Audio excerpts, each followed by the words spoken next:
Ki, ma, sumi, karatam. It's a very long way to say no. Zamzam, heroduro. Yeah, okay, good to know.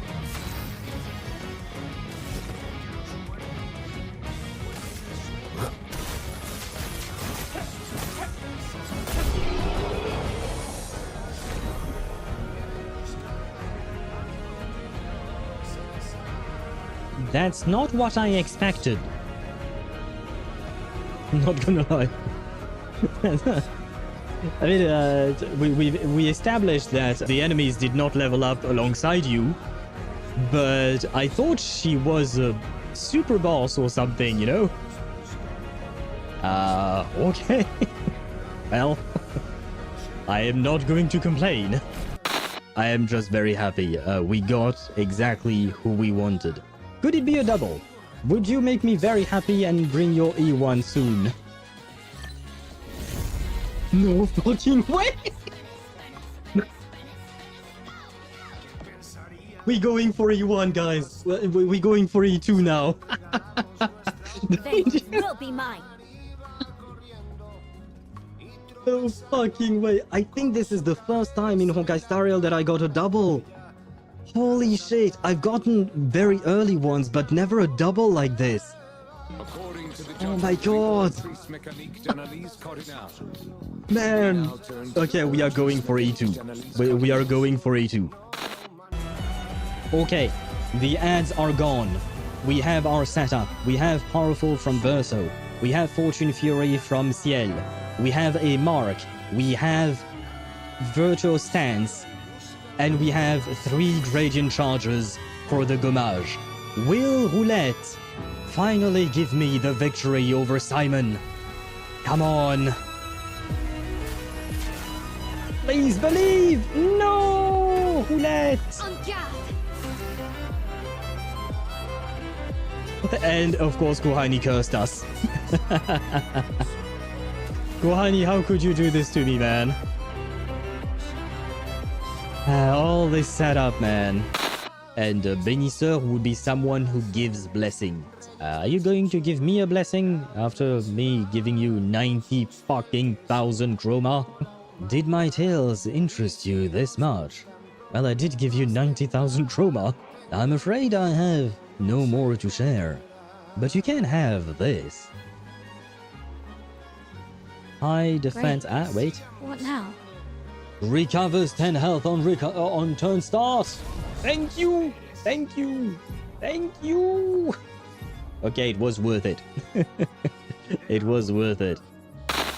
He will come here and find a way to finish this. Yes, I shall come and finish this story, right?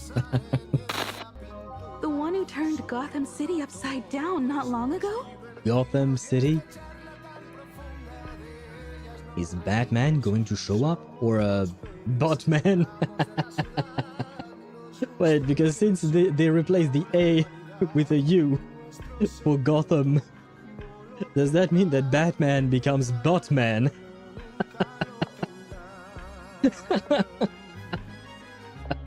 Oh my god. Botman, yep.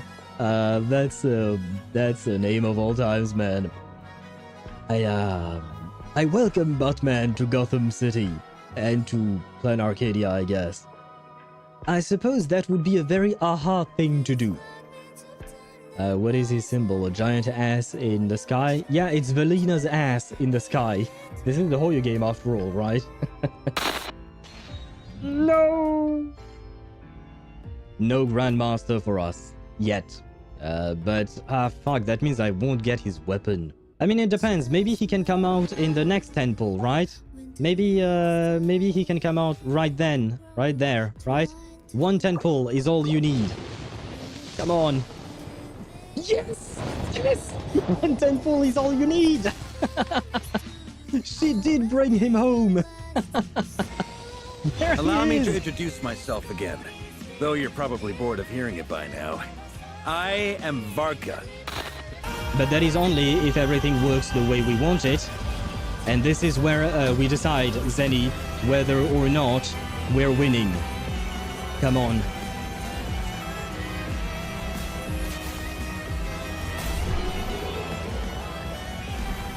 Yes! Ah, fuck yes! 47 million damage. Oh. Oh man. Oh fucking hell, it took us like at least 7 hours, I think, like 5 previous hours on stream, and now this. Oh, oh my god. Oh my god, what a fucking pain in the ass you've been, Simon, but finally. I really want to get Karen for my Lucy. It is a must for me to get him. So we can do one more and that's it. That would be 40 pulls, and 40 pulls is equivalent to a little over half the pity. So let's see. Can we get her in one last 10 pull? Wait. Well... Oh, brother, I'm going to die. Ah, fine. Well... It's a one-on-one duel. I'm gonna go with Gustav. He's the tankiest and he can heal, so... No. I'm going to die, man.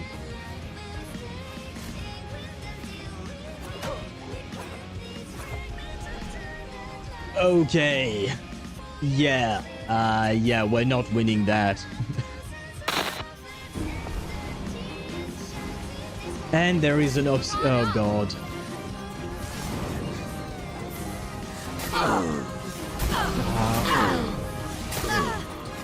Can I retry?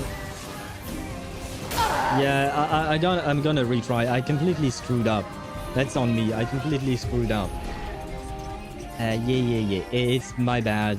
I know this attack pattern and I just fuck it all up. Retry. Yeah. We do it again.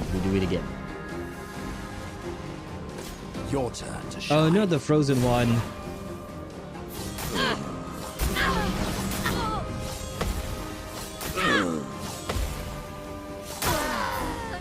Fuck me. Do you? I do know this attack pattern. Right. Even I didn't notice it at first either. Could it be? I have a feeling she's not going to finish her sentence and she's not going to tell us the truth, and it is going to piss me off. Let us see the result. What? Could it be something really powerful? Fuck you! Again! And no, not in a sexual way. Ah, man, this is what pisses me off about her. Is that she never says what she means to say. This is the problem. Emily Ktosh is a good test subject for perfumes. You know what? That is a great point, Sparta. Ktosh is a good test subject for perfumes. I myself need to buy a new one because mine is almost empty. So for the perfume, please come home to us. Okay. Now all we have to do is win. Show me Emily. Come on, show me Emily. Show us Emily, I tell you. Wait, where is she? Yes! Hello, my name is Emily. There you go, Ktosh. We got your Emily. Woo! Not gonna lie, I was kind of stressed. But we do be happy. But I do enjoy drinking wine. Would you like to join me for a cup of wine? Okay, I think we just reached pity, to be fair. Winning 50-50 pity, we go. Here we go, yes.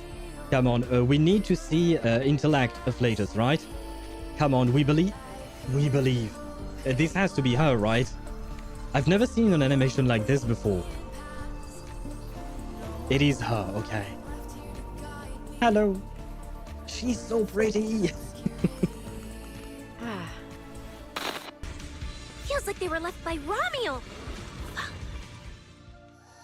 Wait! Under the blazing sun, An unseen army lays claim to the land. Its domination etched in searing pain.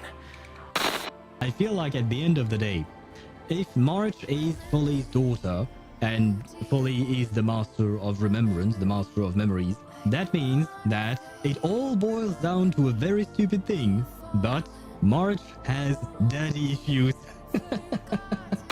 1 temple was all we needed. That's what we said. That's what we agreed upon. Show yourself to us! Show yourself to us! We might have lost the 50-50, but it didn't cost you much to get your very own Liangyue.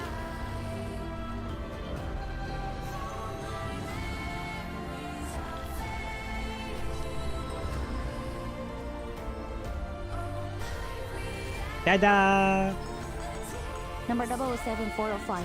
Liangyue reporting for duty. This should be it, right? You're not going to make me go all the way to Hard Pity, right? We're already quite late, Columbina, right? You know that. And you're supposed to be nice. You're a cute potato and all of that.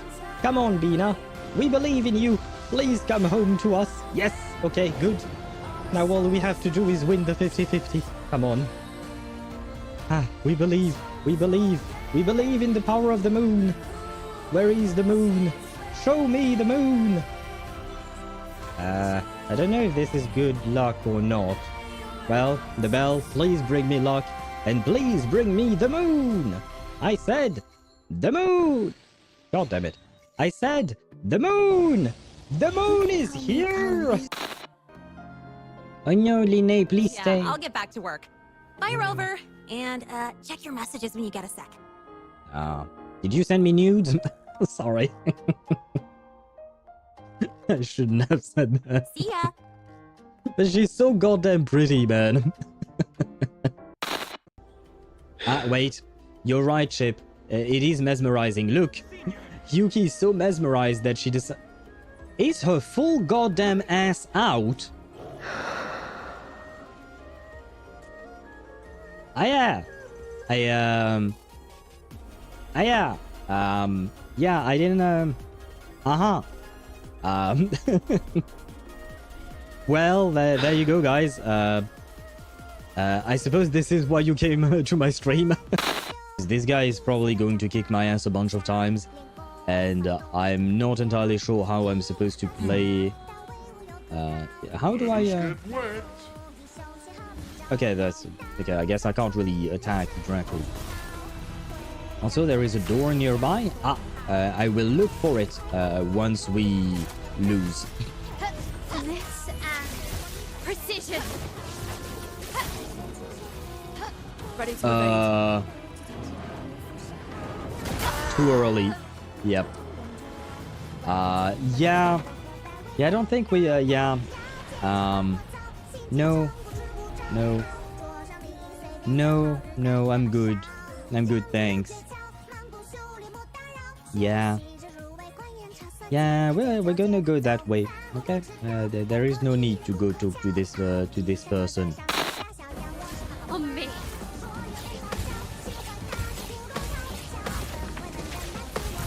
Okay. Oh, 68,000 damage! Maybe I should have given her more crit rate.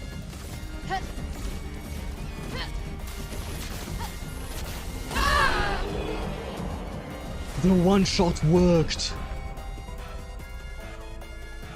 The one-shot roulette worked! God damn it. Thank you, Kuani. Thank you indeed. God damn. Alicia, I used to like you, but you're kind of a piece of shit when you're fighting. Just saying. GG, thank you, Monique. Please only 10. Yes! Please only 1 10 pull, Liangyue. This has been the catchphrase on this stream, on this channel. 1 10 pull is all you need. That is what happened with Paper Heron. Please show us that we are not wrong. Please show us that it will happen with you as well. 1 10 pull is all you need. 1 10 pull is all you need. Okay, wait. Now we need to win the 50-50, right? Come on. One temple is all you need. No! We have something called suitcase tweak. Can I look down, or is it going to be like in Skyrim? In Skyrim, when you're in first-person mode, you can't see your body. You can install mods to add those. Let's see. How will this work? Will we see? Well, there you go, guys. The power is there. Maybe this view is actually what will give me the strength to carry on throughout today's stream. And sickly owl jump scare, I suppose. But first and foremost, hello. Can I hear myself on Twitch?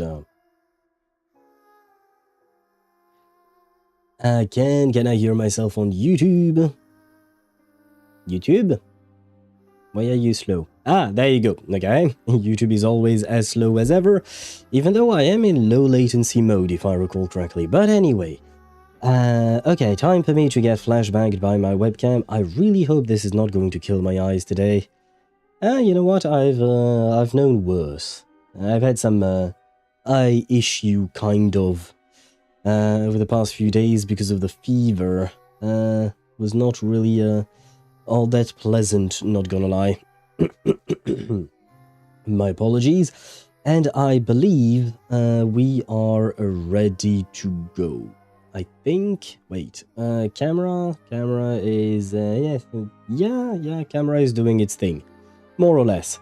And transition. Hello, and welcome to the stream. What do I need to do? It's an excellent question. As I've mentioned on the Discord server, I may or may not be somewhat very slow today. I am still recovering, still somewhat sick, but let me see who was first today, although I did see it. Yes, it was none other than Ktosh. Hello to you, Ktosh, and welcome to the stream.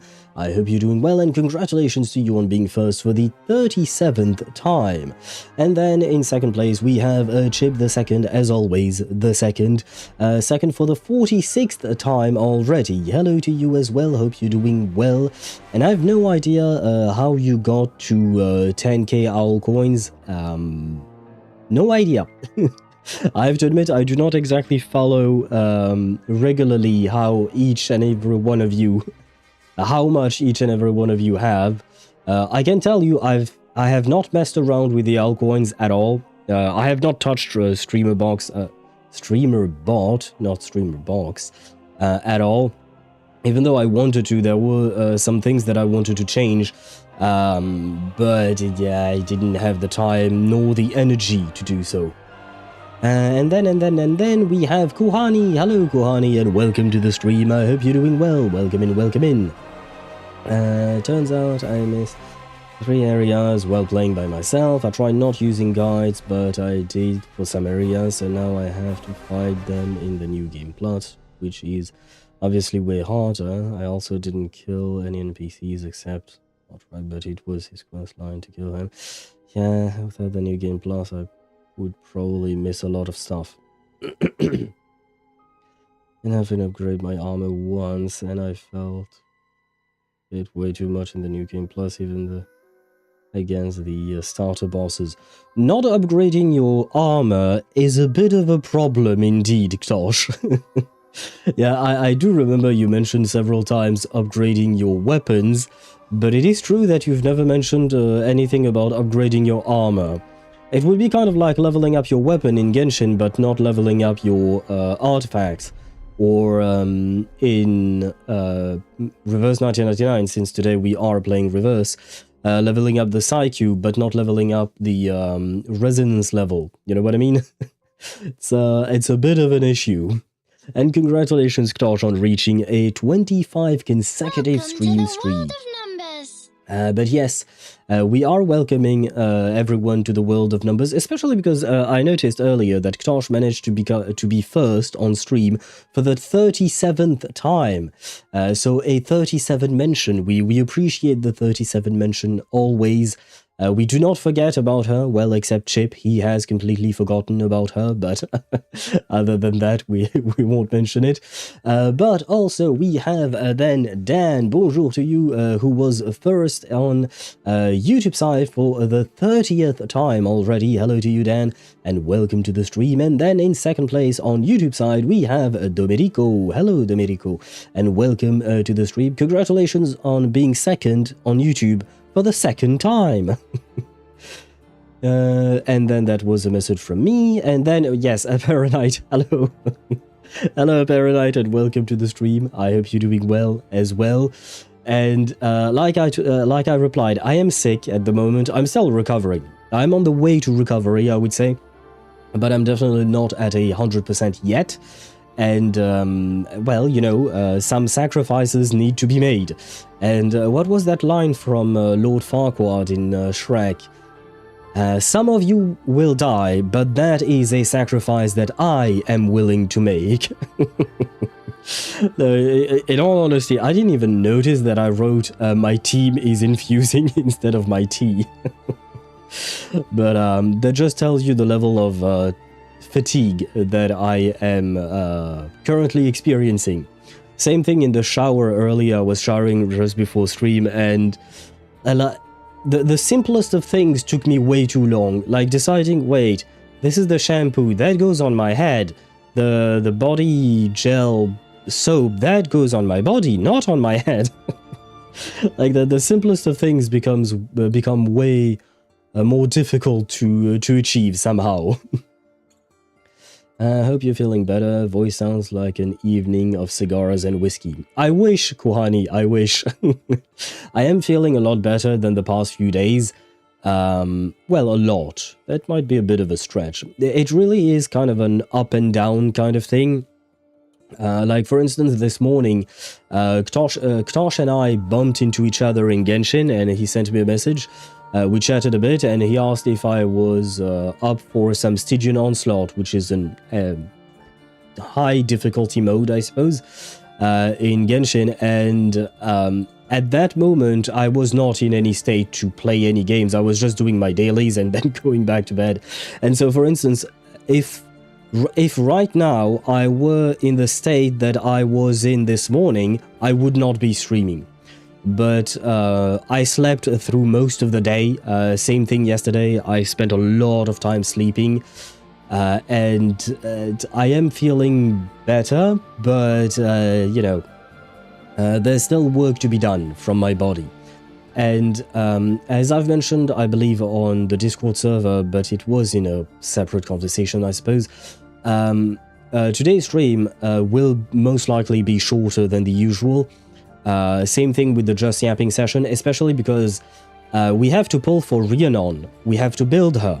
We have to pull for Nautika. We have to build her. And if we have any pulls left, we have to pull for Rubuska, and we have to build her. And then we have to start chapter 13, which apparently is quite lengthy, at least 24 nodes, if not more. I think Chip, the last time he mentioned it, he was at node 24, but it wasn't the end of it.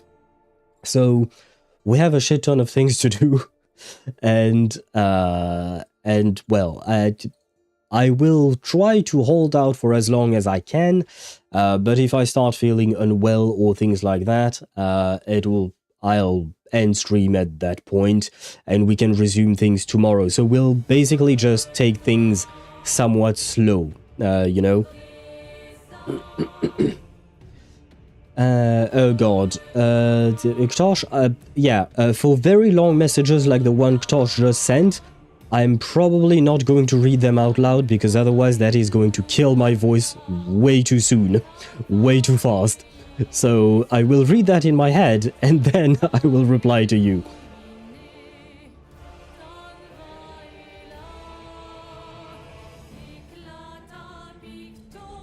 And, oh boy.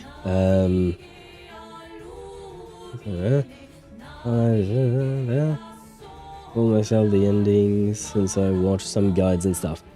Well, I mean, you already finished the game once, right, Ktosh? if I'm not mistaken.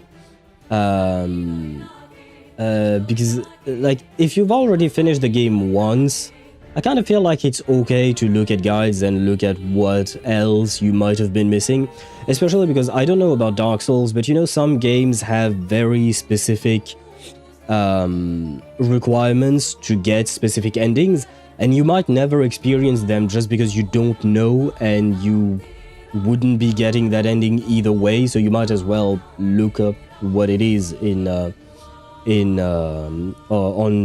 online. Wow, that was a sentence of all times. 25 parts, 11 hours. Okay, so that's probably going to take us at least 15, if not 20 hours. Noticed on Discord, among the news channel, all have abbreviations except Genshin News.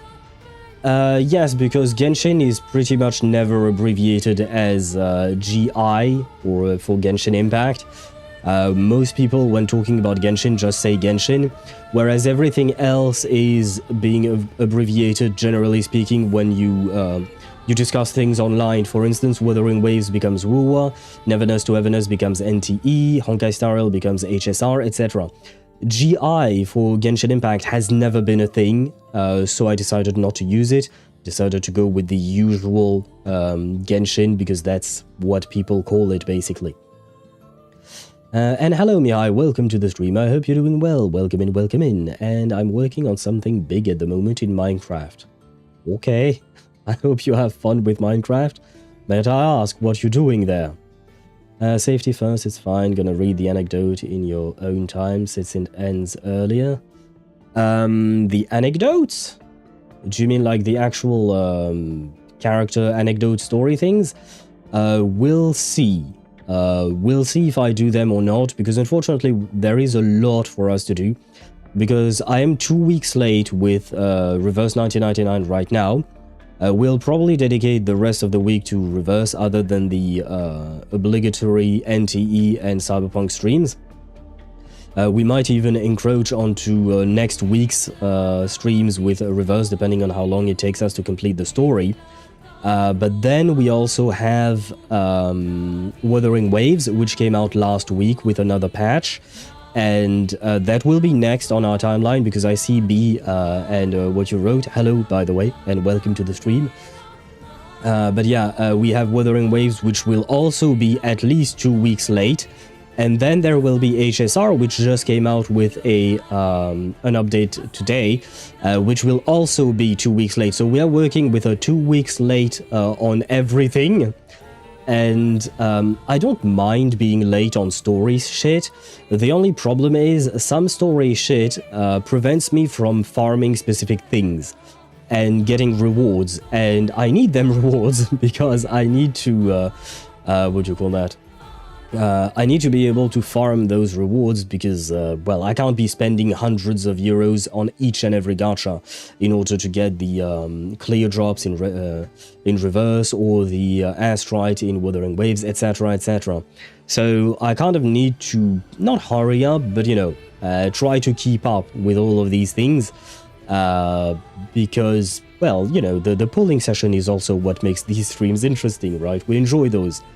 And in order to pull, I need to be able to save. In order to save, I need to farm events and stuff like that, which I have not really been able to do. And also, I don't want to be rushing events and stuff like that, because that is a bit of a pain. Anyway, so yes, hello to you, B, and welcome to the stream. I hope you're doing well. And like I said, Honkai Star Rail will probably come up in 3 weeks for me.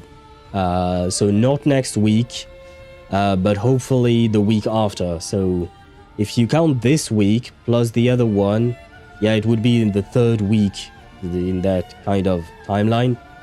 And I certainly hope that I'll enjoy that Honkai Star Rail story.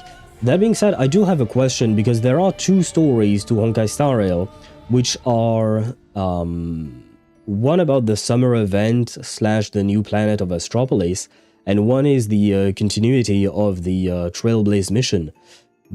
Are both connected, or is it just one to sell the new characters and the other one just to continue the actual main mission of the game? And welcome back, Chip. How are you doing?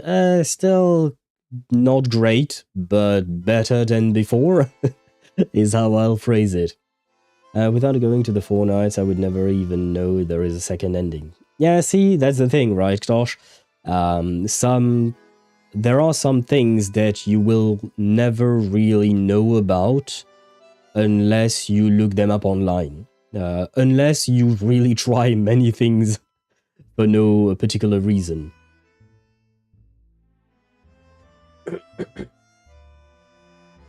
Oh yes, getting the right path for the 4th ending of a Syndrome of Silence was grueling, and I still don't know how I managed it. Yeah, I have not. I did one run of a Syndrome of Silence. It did take me 1 hour, more or less, just like you guys had told me. But I only did that because I wanted to grab Lady by the Lake and the Copélia Psycube. And somehow, with one run, because you guys told me it would probably take me 2 runs, but somehow with one run, I managed to get 28,514 of the Syndrome of Silence currency, you know?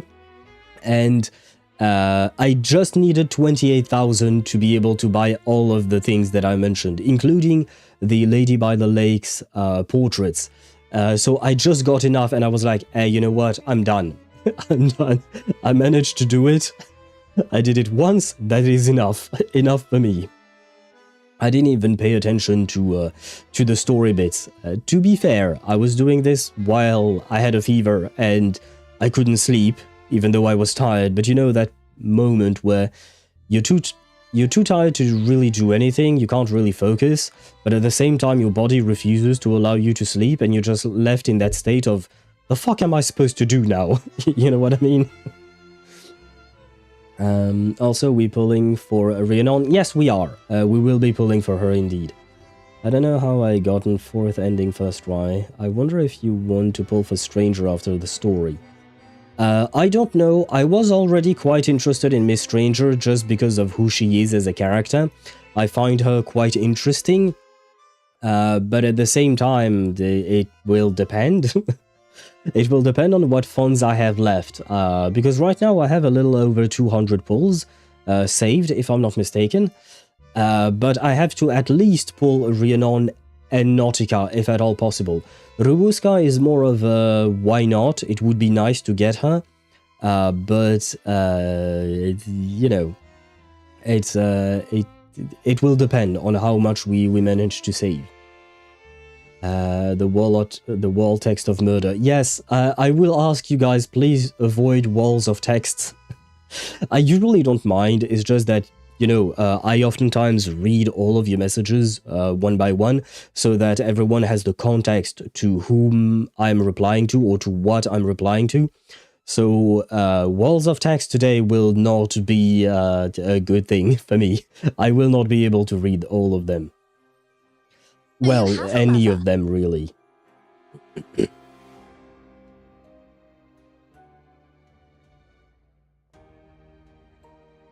And yes, I have a mother. Hello to you, Juk, and welcome to the stream. I hope you're doing well. Welcome in, welcome in. And GI sounds so old. I don't know if anyone really called Genshin GI, in all honesty. The 4th ending is getting that specific nectar with 6 or more perception to get it. Make at least 4 acts of genuine will and rejecting Tiara's request order. See, Chip, I have no idea what you're talking about. Well, I mean, I know you're talking about the endings of a Syndrome of Silence, but I have no idea what any of those words meant. I really skipped through everything just to get the rewards and be able to get Copélia's Psycube, etc. Maybe you could make one stream reacting to Syndrome of Silence endings on YouTube? When, Dan? When? You know, that's the problem with my channel, stream, me as a person, I guess. It's just that, on one hand, I love the fact that we're playing so many different gacha games, not because they're gachas, but because of the variety of gameplay, storytelling, and all of these kinds of things. You know, all of these things are amazing. I love discovering new worlds and what writers have in store for us for each of these worlds. However, the problem becomes it takes time, you know, and basically any type of story, like take whatever story you're doing on your own time, double that time, and that will be how long it takes me to do the story, because we yap so much, and well, I do try to offer some form of entertainment, you know. So yeah, everything is doubled all the time. So it takes me way longer to complete anything when I'm on stream. And because of that, finding the time to go through each and every one of these worlds without bum rushing it, because there is that as well, you know. I don't want to rush things.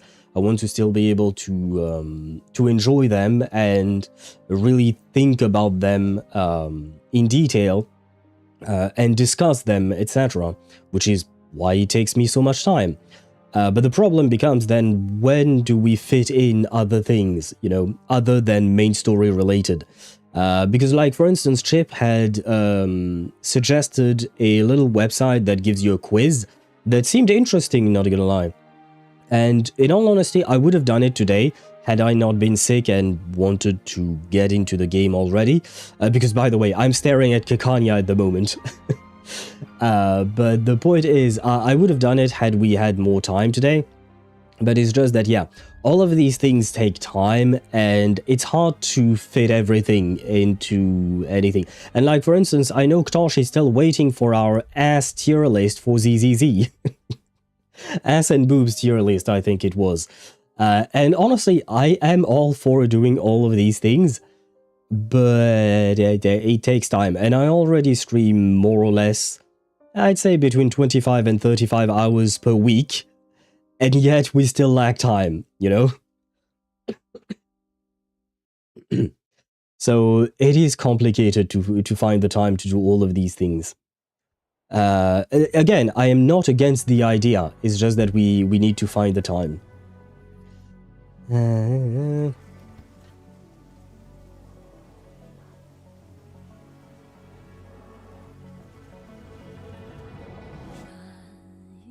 Well, fuck. I was reading Torch's messages, and apparently I spilled some of my coffee while drinking. Because apparently I can't read and drink at the same time. Well. I will chalk it up to being sick. I will use that excuse quite a lot today, I think. Sorry.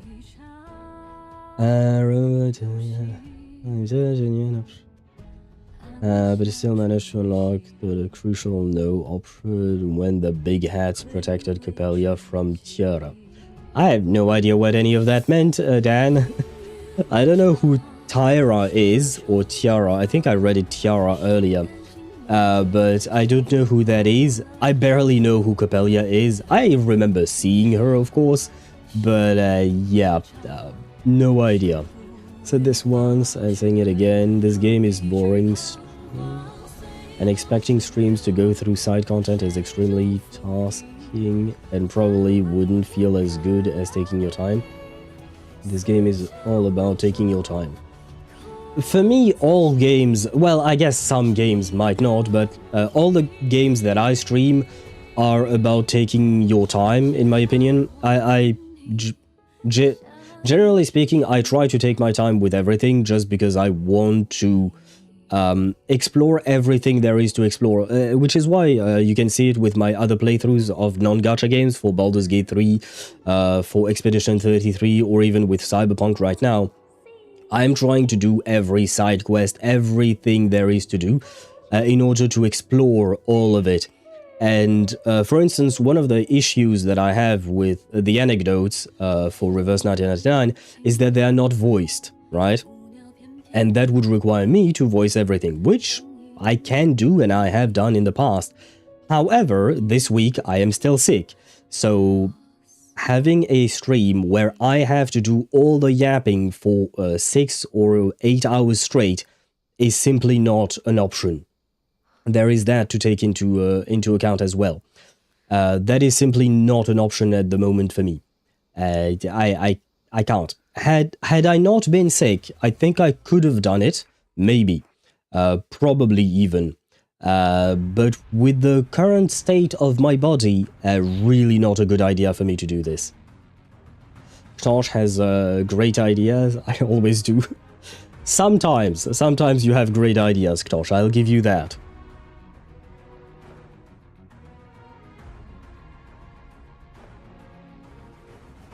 And you know what? Congratulations to you, Ktosh, on beating up the Drake first try, no hit. This is for you, Ktosh. Hey, good boy.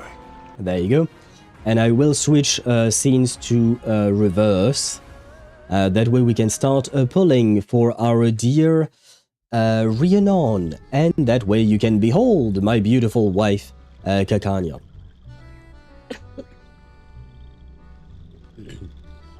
Also, roguelikes are usually all about gameplay with minimal storytelling. Well, I have quite a detailed story that clashes with the gameplay. Yeah, that's one of the problems I have with modes like that. We have a similar issue with Honkai Star Rail and Simulated Universe. Well, I have an issue with that, which is that if you give me a gameplay mode that takes a lot of time, I'm in farming mode. When I'm in farming mode, and I'm not there to read shit. I'm there to just do the thing, grab the rewards, log out. When I'm in streaming mode, or even when I'm in story mode, because that's the point of what we're doing, then I'm all for reading everything and anything. But for Simulated Universe or Syndrome of Silence, I'm just like, bruh, now is not the time to make me read 10 paragraphs every single stage, you know? Can you look at my profile in reverse? Where do you see that? Wait, is this one you? I think. Is that how you see it? Profile page? Is that you? Yes, okay. Because I think that is also your name maybe on Genshin, I think maybe. Oh, wow. Oh, you have the skins for both of them. I am jealous. These skins are beautiful. And a P5 Semmelweis and a P5 Karen, I see. I see how it is. I see how it is. I'll go to his scrapbook. What, mine? No, thank you. And I don't even know how to do that. Oh, and I didn't even see it. And thank you, Sam, for pointing it out. But yeah, and hello to you, by the way. But yeah, P5 twins as well. Goddamn. How is the 6-star rate up? 83.5%. Go to his Jouk's scrapbook. Yeah, this is Jouk indeed, her scrapbook. What is written here, if I may ask? Because I can't read that, and I can't copy and paste, unfortunately, to you know, look at exactly what it means. Click bottom right. This thing? What is this thing? Oh, that! Oh, that's what you wanted to see. Okay. Oh, it's a tooth fairy. Oh. 290 achievements. Not bad, not bad. I have no idea how many achievements there are in the game. 692 days of journeying through here. You are at 1,000 meters. Congrats on that. Because I have not reached that yet. I have to admit. Special $205 scrapbook. Oh, okay. So I see. I mean, it is a beautiful scrapbook, to be fair. Flexing hard, it seems. It seems that way, indeed. And what you wrote is, I need more German boys. Well, we did get our... shit, what is his name? Enigma. Adler Hoffman. We did get him. And Karen, I suppose. Who else is there? Are there only 2 of them? Flexing a free-to-play account in comparison? Well, it's different, you know. It's obviously different. Didn't even add Fortissimo X. Shake my head. I don't even know what that is. Oh, I don't even know what that is, man. Like I said, some game modes I don't really finally I can do this. I've been waiting for the last 2 weeks to do this on stream.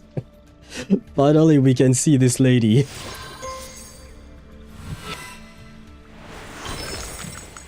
You saved me a room here? What do you mean, saved? You mean I'm free to stay or leave whenever I like? That is the point of your room, yes. Are you a timekeeper? Or an innkeeper? Kind of both at this point, I think. Like, yeah, kind of both. Got the doll. She a doll? That would explain the arm, because I have to admit I never noticed this arm before. Like I said, Syndrome of Silence, I have not been, what do you call that? Paying too close attention to that. Is Copélia worth upgrading if I'm playing Igor and Paper Heron? No. Copélia, if I'm not mistaken, is more like a support sub-DPS for Conduit teams. So, and the Conduit team is basically just the twins at the moment. Twins and Rhiannon, I guess. But if you have neither the twins nor Rhiannon, I don't know that she would be any useful, honestly. Oh, she isn't a doll, she is an arcanist being experimented on. Her mind, though, is pretty much of a newborn. Okay. Are you fine with getting some Copélia spoilers? If it is, if the information that you're giving me not from Chapter 13, and just from, for instance, Syndrome of Silence, then sure, go ahead. Because I'm probably never going to read Syndrome of Silence. I've got to be honest. So if it comes from that, sure, go ahead. If it is from Chapter 13, well, I mean, you know we are going to experience it ourselves. And shit, I forgot to grab a screenshot, I think. Nah. I tried to grab a screenshot of all the characters that we have.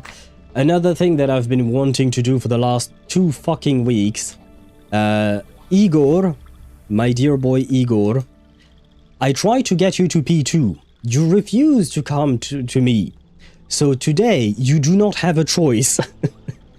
Today, you do not have a choice and you will come to me. I will have my P2 Igor. Because goddamn, he made me work for it. And well, now I'm not leaving him any choice anymore. There you go. Ah, finally. Igor is for us, yes. If I may, Timekeeper, you could have made good use of this suitcase to change the game, rather than merely hiding from the rain. That is something I have longed for, a shelter from the storm for my army. Well, you've already found a shelter for your army, you know. All I can provide is one room. And I can provide you with a place to reunite with your family. So be happy, and for the love of God, please don't make me lose any more 50-50s. But finally, we have him at P2, man. Can I watch a guy now? Because I want him to die. He's so cool. Who is cool, Tosh? Can do. There is a group in Manus called the Orchestra. They experimented on Copélia, so half her body is made up of musical instruments. Oh, and is that why the archetype she's a part of called the instrument / conduit and stuff like that? Please, playable Ptolemy? I don't know if that will ever happen. It depends on whether or not we see him again in the main story, you know? As you know, the suitcase can't neglect the effect of the storm on humans. Ah, yeah, you're right. Technically speaking, Igor's army is a mixed bag, right? It is both arcanists and humans. He started integrating into his army anyone and everyone. That is a good point, Sam. Hey. Maybe we should tell him. She's utterly motionless, breathing steadily, taking a nap. No, I'm talking to my chat. My apologies. Some kind of new there you trend? go. Sleeping. I think Igor is an arcanist mixed. If I recall correctly, he is mixed, yes. I think you're correct. Yeah, I believe it is mentioned, and that is why using his power takes a toll on him. You know, when he does his teleportation thing in chapter 12? I believe it takes much more of a toll on him, specifically because he's only part arcanist, you know what I mean? Kekania, after seeing you into Vertin's brain and see streamer talking to chat. she must have some questions, I'm sure. She must have some questions. Okay, let me check how many pulls we have in total. 197 plus 34, so that would be 233. We have 233 pulls. And we need at least Rhiannon and Nautika, please. If we could get Rubuska as well, honestly, it would be nice, but, well, you know, life is life sometimes. I only need the free 10 on my L to get Rhiannon. Needed, oh, okay. Got her on 67th on my main, goddamn. Of course, on the main account, it is harder than on an alt account, you know? I'm retransferring my luck to you as my thanks. Thank you, Chip! And let us see, because we do have one free 10 pull indeed for Rhiannon's banner. So thank you, Chip, for transferring your luck. Hopefully it will work out. She has a bird. I am a bird. Will you come home for the sake of the family of bird? Does that convince you to come home to us? No, I don't think that was it, right? No. So not just one 10 pull, I'm afraid. Let us do another 10 pull. Rhiannon, I know that you're in fact Meryl. I've enjoyed you in the story quite a lot so far, and I would like to welcome you to my account. Pretty please come home to us right away. Never mind. I don't think I don't think she yeah. That's I see how it is. Imagine getting Nautika as off-rate. You know what? That would kind of be the best case scenario, honestly. So why not? If we are to lose the 50-50, at least let it be to Nautika. Because she's the one I've been waiting for. Okay, let's do a third 10 pull and getting slowly but surely not across the halfway point, but you know, we are getting closer to the halfway point. And still a nope, I believe. No, still a nope. I see how it is. Predict 100? Well, you could have been nicer with your prediction there, Sam. Oh my god. Okay, let's go for the 40th pull, which will be the crossing line of the halfway point. Do we need more? Yes, we do. Yes, we do indeed. I see. I see. You must feel my sorrow. Why would I? Why would you be like that? Why be petty like that? I never understand why people are petty like that, wanting others to suffer, man. But it is your prerogative, I suppose. I shall not wish suffering upon you. It's just a joke, yes, but so many people have joked about this, and so many people have cursed my pulls all the time. And, you know, I am sad at some point. Well, I'm mostly sad about, you know, the gacha games being the gacha games, you know? Where were we? We were at 50? Wait, are we already at 50, Chip? Oh, -1 oof, so no, okay. We are at 40 going to 50. Yes, we're gonna start spending our clear drops because we need to. Two blue wheels. Two blue wheels, that hurts. That hurts my feelings a bit. Okay, going to 60. Come on, please don't make me go to hard pity. Well, I guess I can go fuck myself. Okay, this is going to be it. We don't have a choice. We don't have a choice, so... Rhiannon, I will still ask you to please come home and not make me lose the 50-50. Pretty please, for the birds. I can tell that you love birds. I am a bird, so surely you will love me enough to come home to me. There you go. Okay. And here we're supposed to see an animation, right? a special animation, and not just the afflatus thing, if I'm not mistaken. Do we? Nope. That's not. Yep. Okay. Yep. New friends? New friends. New investor. New friends. Hello, medicine pocket. I think that's my P2, P3 medicine pocket at this point. Well, I see. Today is not going to be kind to me. Very well. Well, we lost the 50-50 and it wasn't even Nautica, so we sad. And hello, Jaden. Welcome to the stream. I hope you're doing well. Mad Park out of anyone. Yep, it had to be. I was about to send Spathody a jump scare. Oh, please don't. I already have Spathody, I think, if I'm not mistaken. Is Jaden real? What do you mean by that, Tosh? I know it's a game, send some medicine. True, I guess that is a good point. I am sick, so I do need medicine, technically speaking. But I already have medicine. I didn't need that in my pocket, you know. Well, now we are on a guaranteed at the very least, so as soon as you can come home... Oh! Oh! Not rape! Not rape! We got it on the next 10 pull.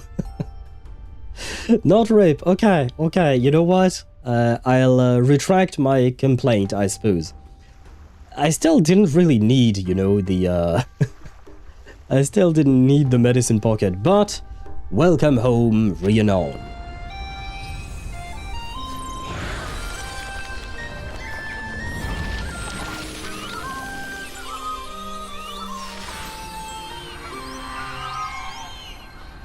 She's very pretty. Vertin, I knew you'd catch up. Does that mean you'll join us in our adventures? Wait, it's more like the other way around, isn't it? Since you're taking us wherever you go. Pretty much, yes. And I am happy that you are now home. Finally. And we have the bird. Yes, I pulled Rhiannon for the bird. You know that. You all know who I pull for. Just like I pulled Castrace for her dragon, I pulled Rhiannon for the bird. No, in truth, I actually really like her design, and I think she's very pretty. She's called the Bird Keeper. Well, she can keep me, I suppose. Probably, I think. But, I mean, I guess the bird is rotund. That is true. L_me_high on Twitch says, you took the medicine you had in your pocket and Rhiannon came home. Pretty much. I'm still not feeling any better, but at least now we have the Rhiannon. And I do like Medicine Pocket, to be fair. I like her. I don't really play them that much anymore, but I do like them. So, you know, it is what it is. I love seeing Medicine Pocket in the story. They're a riot. They're kind of like the CCR of Reverse 1999. You know what I mean? Because they always crack me up whenever they show up on story and say things, basically. Yes, Chip. Now will be pink time indeed. What? No, go away. Records. No records. Very well. How spoiled were you? Was it the banner alone? What do you mean spoiled? Spoiled about what? But at the same time, I don't want to ask because maybe I don't know what spoiler you're talking about, which means that I have not gotten spoiled, but I'm slightly confused. Also, congrats on getting the Welsh Bird Rider. Yeah, I didn't exactly recognize the music, but you know, was it a bagpipe? Or am I hallucinating? I may be hallucinating. But you know, there was a song that's a musical instrument that started playing when the animation of Rhiannon started as well. While she is pretty, her design is a bit this and that. It is kind of all over the place, but honestly, I'm okay with that. I like the design as it is. Temple is all you need? Hopefully, yes. Rhiannon gave me a bit of a jump scare, you know, a bit of a scare by making me lose the 50-50. Maybe Nautika will be nice enough to come home to us in 1 temple, Sam, because 1 temple is all you need. Absolutely not.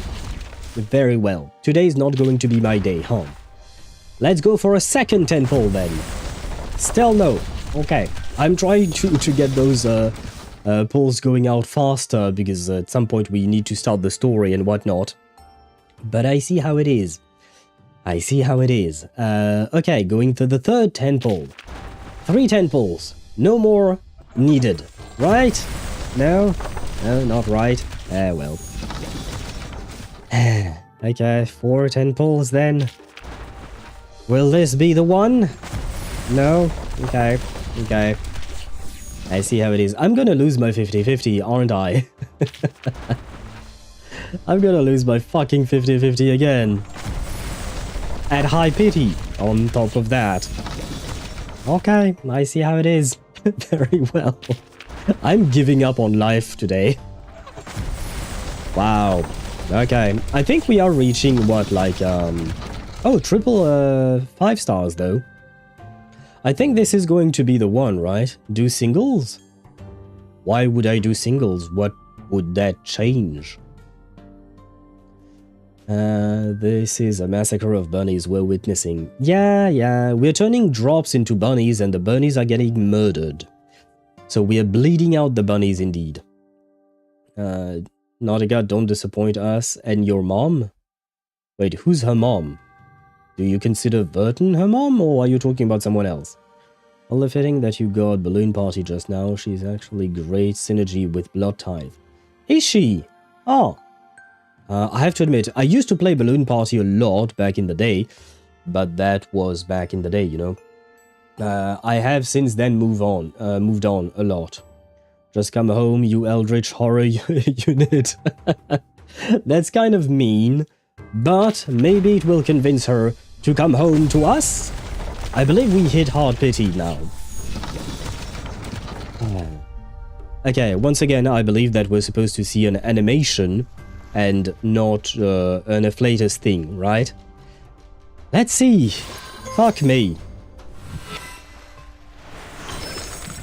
Oh. You saved me a room here? What do you mean, save?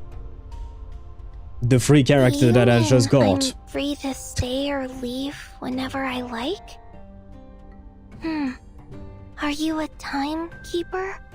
Or I think innkeeper? The same thing happened when we got Semmelweis for free. When we got Semmelweis for free, I don't know who I was trying to pull afterwards, but I lost my 50-50 to Semmelweis, and that's how I got my P1 Semmelweis. I guess the trend continues, I suppose. Probably. Ah, man. P2 Copélia for twins? Well, I only have P1 and I'm not going to go P2, that's for sure. What are the odds? I don't know, but the fact is that it happened twice already. That I would get a free character and then get them P1 right afterwards. And this is really not my week. Last week was a shit week, mentally speaking. This week is a shitty week, physically speaking. And my pulls are not going well either. The trend will continue again and get Nautika in the first 10 pull now. Let's see if Mihai is right. Let's hope that Mihai is right. Yep, that does not look like a Nautica, I'm afraid. But I appreciate the confidence and I appreciate the thought. Well, thank fucking God I had this many saved, you know. Second 10 pull? Nope, I don't think that is it. Nope indeed. Streamer lock? No streamer lock today. Streamer unlock, more like. Okay. I see how it is. This was our third, right? Third? Fourth? Ah, fourth 10 pull. Okay, it did take us 4 10 pulls in total. There you go. I'm not even happy at this point.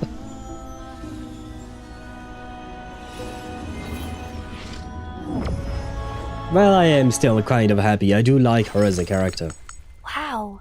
Is this one of your waypoints? It has plenty of space, doesn't it?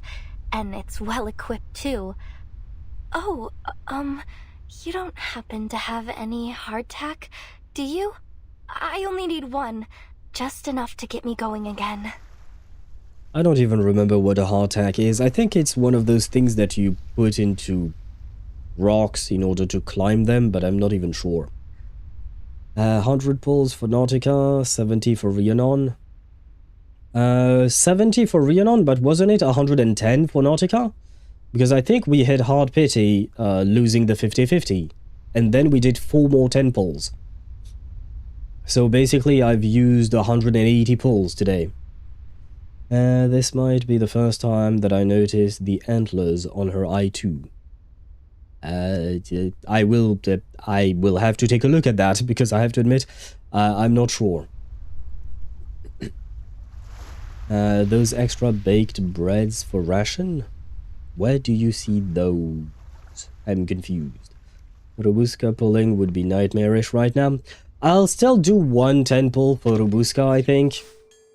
But I don't know that I will go for more, because at this point, wait, what? How? We don't even have enough to get the to get to pity. Technically speaking, a left would be interesting as well, but with Rubuska, I would be completing my my Blood Tithe team, because I already have Sentinel and Semmelweis. So getting Rubuska would finish off the team. I suppose, well, I mean, Tooth Fairy is good enough. Yeah, Tooth Fairy is good enough. We are indeed going for Rubuska. Let's see. Can we be lucky? There is no record here. I suppose not. First 10 pull is half. So you know what? Maybe the sale is what is going to give me some luck. Probably. Oh! Oh, wait. Oh! It is a double. Sam, you were right. Sam called it. It is a double. Well, congrats, Sam, on predicting that. That is kind of insane. Okay, well, that means I'm guaranteed no matter what, right? Probably. Let's see. What is this? Mineral, so this was a loss. Oh, no. Okay, no, this was her. Okay. Rubuska, the greatest vampire of the century, graces you with her presence. I forgot I was pulling for a mineral character. Banquet. Oh, I do hope there's Bonita. Okay, so that was a win, which is good. But I don't know which one... yeah, is it a P1 or do we lose? Okay, let's see. What is this? Plant. Never figured that I'd be summoned by a spinning wheel one day. That's a whole new kind of bizarre. Compared to that, this suitcase of yours is almost normal. I'm confused. Didn't she come out like last patch? Oh no, it was the patch before. No, yeah, we had Collaboration, and before that we had Enigma's patch, and she was there. Oh yeah, no, okay. I didn't think she was already in the list of characters that you could lose to. Huh. Well, I wanted to pull for her for my poison team, but I decided to save, so... Welcome home, Ramona. I guess. You know, I'm not gonna complain about that. We take those. We take those. I guess this is a what would you call that? A compensation for the previous pulls on the other characters. That being said, the one thing I would like to know is, did I get Rubuska first and then lost the 50-50? Because that means that I could get a P1 Rubuska for not for free, but you know, she's guaranteed right now. And it could be nice to have a... It feels bad letting that go to waste, you know? But if it's the other way around and I lost the 50-50, then got the guaranteed Rubuska, then I wouldn't continue pulling. P5 Ezio is back from Requeste in Pace. I don't remember. Yeah, is that how you write it? But yes, I could be using the P5 Ezio. I mean, I still use him, just not in poison teams. I tend to use him with his full assassin team, usually. So it is streamer luck in the end. I wouldn't exactly call it that. Requiescat in pace. Thank you, Dan. I knew there was something missing. Why spell when you can say gibberish? Yeah, but the thing is, Ezio is not saying gibberish. It is important to respect the language. You know what? I'm not gonna keep pulling on the banner yet. First, I'm gonna let this thing update. We're gonna build these characters. Well, some of them. I don't think I have enough to build 4 of them. But we're gonna build these characters. We're gonna come back to see if I lost the 50-50 first or second. And depending on that, we might be pulling a bit more just to get the P1 if it is indeed guaranteed. And then we can start with the story. But first, we need to build everyone. Wait. Important. Questions. I can tell from your... Finally. I've been waiting for like 3 or 4 months to be able to do that, man. Finally.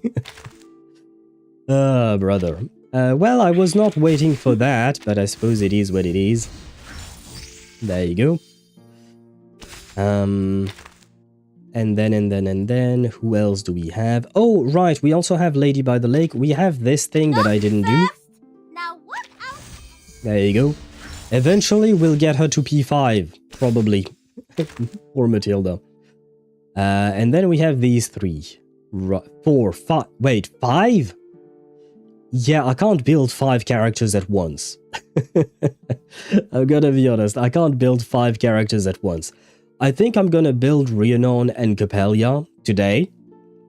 And later on, I'll build Nautika and Rubuska. And then finally I'll build Ramona, because this is way too many characters to build in one thing.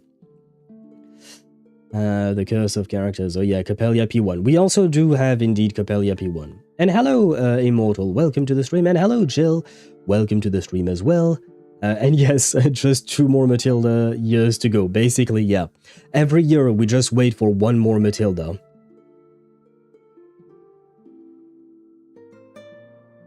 Max you can build is 3 per patch. Do you mean characters? I mean, I have some things saved, you know. I do have 5 million Sharpodontes and stuff like that. I have been farming a lot. I have basically 80 of each and every of these purple materials. So I should be able to build all 5 of them. Just maybe not in one stream, but as we continue throughout the patch, I should have enough to build them. Over time.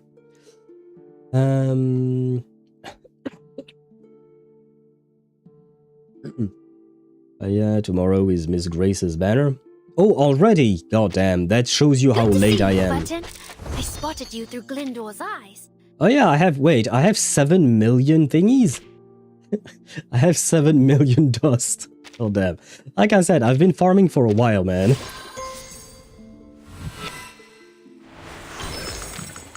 I've designed a fireworks show using Flamo Flicker and Draco Trout. Would you like to be my first viewer? It won't burn your hat, I promise. Well, I certainly hope not, but sure, I will be your first viewer, Rhiannon. Matilda Alter will be the year 5 limited. Yeah, but wait, Jill, does that mean that we don't get the 5th portraits for her? And we instead have the limited version of her? I don't know how I feel about that. I'd love for her to get an SP, a special version of herself. But you know, I still want to complete the Matilda, it is important. SP characters being milestones of their growth is a cool idea. That is definitely a good idea indeed. Tomorrow. And that currently I'm using the event shop to farm lots of Numa analysis for gluttony. Wait, the event shop to farm Numa analysis for gluttony? How are those two connected? Numa analysis is its own part of the daily things that you do. I'm slightly confused then.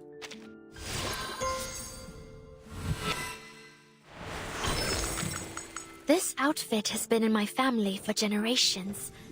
Ma'am had it altered to fit my size. She enchanted this buckle here with all the blessing incantations she could think of. And all the fledglings in the nest have already completed their first flights. It feels as if everything in my life is urging me to embark on a new journey. That this is the right moment to set off. I like the birds. I like the birds. Sorry. Love birds. I'm not called Happy Owl TV for no reason, you know? Even though she made me lose my 50-50, but we don't talk about that. But don't call it fat fuck. I mean, I guess you're not wrong. Especially the... can I... No. Yes? Yes? No? Like, yes? There? Aha! This one. This one is very rotund. This one is slightly taller, so maybe it's you don't see it as much, but this guy is eating good. Wait, no. Shit. Where did she go now? I clicked too fast. Oh, by the way, did Jay get his... No Euphoria yet for him. Usually no kids allowed. Wait, where is... Anna? There she is. Good to see you, Vertin. I spotted you through Glyndor's eyes. And by the way, I don't know if I mentioned it, but the reason why I want to build Rhiannon and Copélia first is because we are most likely going to use the conduit team at the moment. Just because it is what makes sense, I suppose. And the Blood Tithe team, I don't think we'll be using it. So, well, I will be using it off stream, you know, to farm shit and stuff like that. But otherwise, yeah, the highlight of these streams will be the conduit team. I think they meant they're using the fact that this event gives currency for doing any stage to spam Numa stages. Oh! Basically, because it's a main story patch, you get event currency outside of the main chapter 2. Oh, that's what... Oh, I see. Okay, why not? Okay. Thank you, Dan, for the clarification, and thank you, Jill, for the clarification as well. If I do not put Rhiannon in the suitcase, you will get spoiled. Oh, in the lobby. Oh, okay. Well, if that's the case, I can put Nautika in the lobby, I suppose. Will Owl buy pink skin? My answer is no, absolutely not. Well, I guess no skin for me. Sag. I've designed a fireworks show using Flamo Flicker and Draco. Oh, we traps. heard that one before. Would you like to be my first viewer? Yeah. We are already your viewer. Don't worry about it. Maxing you out. There you go. Well, where do I find this? Oh, wait. Yeah.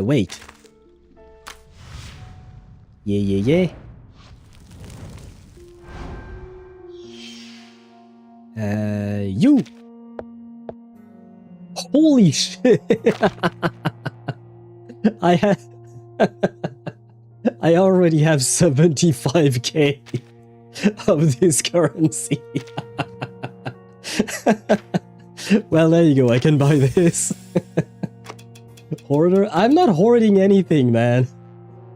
It's just that I've been farming outside of the thing, you know, outside of this patch, because I've been, you know, farming all the materials and whatnot.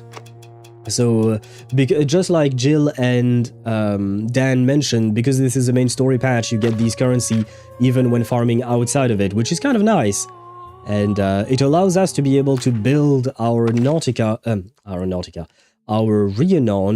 directly. Where is she? There she is. Good to see you, Vertin.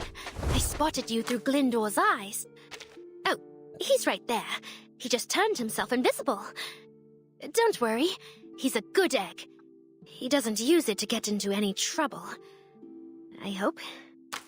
So her birds can turn invisible as well? Interesting.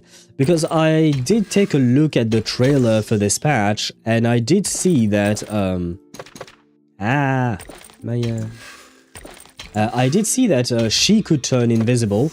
By the way, I'm very impressed with the blend of live 2D, 2D hand-drawn animation, and 3D animation that Bluepoch did for this trailer. Come on, there you go. Maxed out. I don't know if I want to amplify it. Do I? We do have some gluttonies, but for now we'll keep it as such. I hope the birds won't take exception to me grilling poultry tonight. Let's not mention that, Dan. I am also planning to eat chicken tonight, but we won't mention that. He has been grinding off screen. I'm always grinding off screen. You will see it with my Neverness to Everness stream next Saturday, if I'm able to stream, that is. You will see that I've been farming. I try to farm a lot off stream in order to have things to do on stream, you know what I mean? Beyond just story, you know, what do you call that? What's the word for it? For the polling sessions and whatnot. We will have plenty of things to do next Saturday, for instance, just like we had plenty of polling to be done today. But I do try to do some things off stream in order to have things to do on stream. I am repeating myself at this point. Wait, I need, what do I need? Is it this thing? Think so. Okay, yeah, they do have Copélia. That's good.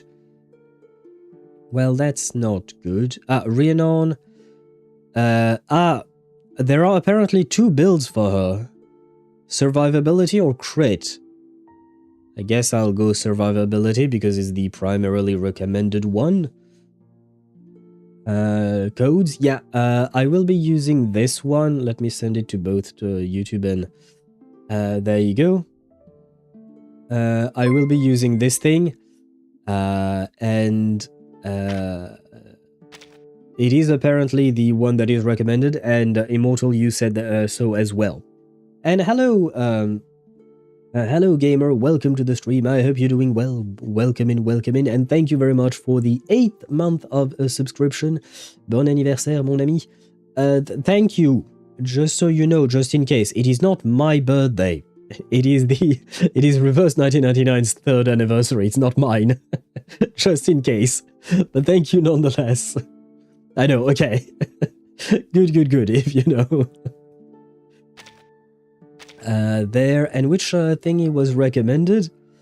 We want equanimity. The fuck is that word, man? Where do you see that? Yeah, no. We want... this one.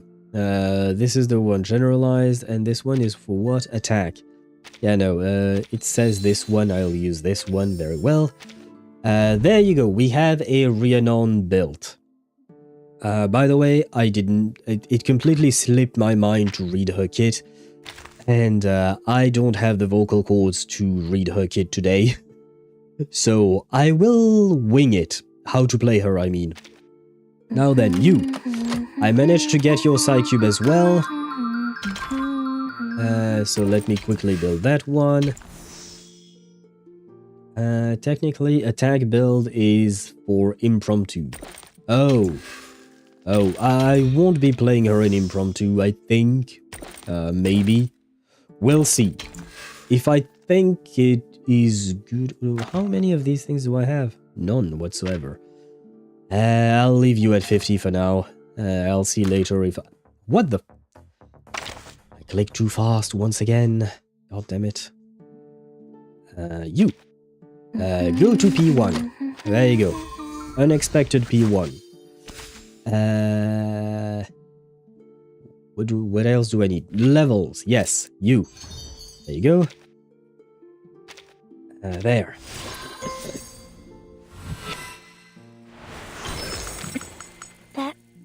That's That's it? Am I better and stronger already?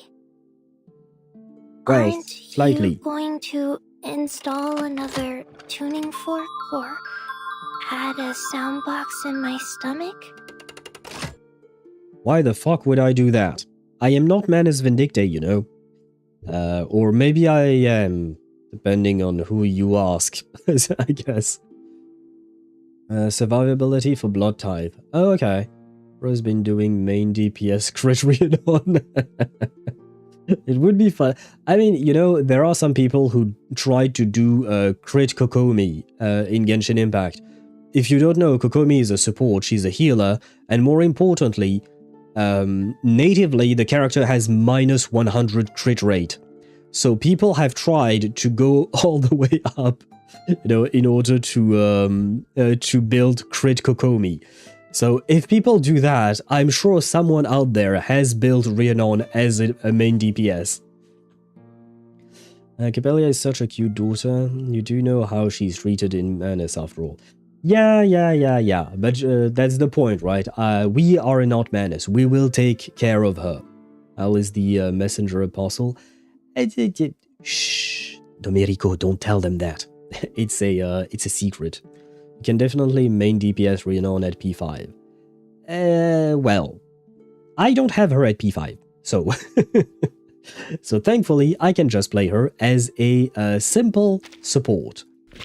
But yeah, I'm assuming there are a lot of characters that you could play potentially as DPSs, even though they're originally supposed to be supports, but once you have them at P5, not all of them, of course, but I think there are a decent few.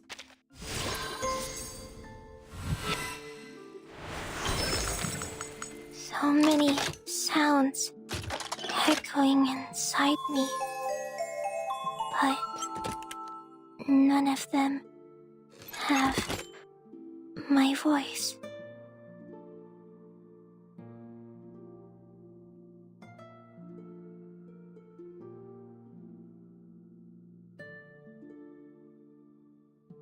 Oh my god. Being sick sucks, but it is what it is. And hello Daedra, welcome to the stream. I hope you're doing well. Welcome in, welcome in. And she does have the Manus colors, so your explanation about her being experimented upon by Manus, it does make sense. How are you? Sick, Daedra. I'm still sick. Recovering, I am better than before, but still really not at 100%. We've come a long way from the days when new players ran Eagle as main DPS. Well, I do remember those days, because I used to do that myself. Well, she wasn't exactly main DPS, but she was definitely there to do damage and not much else, just because, you know, we were struggling. We only had a handful of... Well, we did... To be fair, the game launched with a lot of characters, but in order to... Which ones to build and which ones not to build... And wait, doesn't the game forces you to build Eagle, if I recall correctly? So because you've already invested into her, you might as well use her, right? And thank you, Chip, for the hydrate.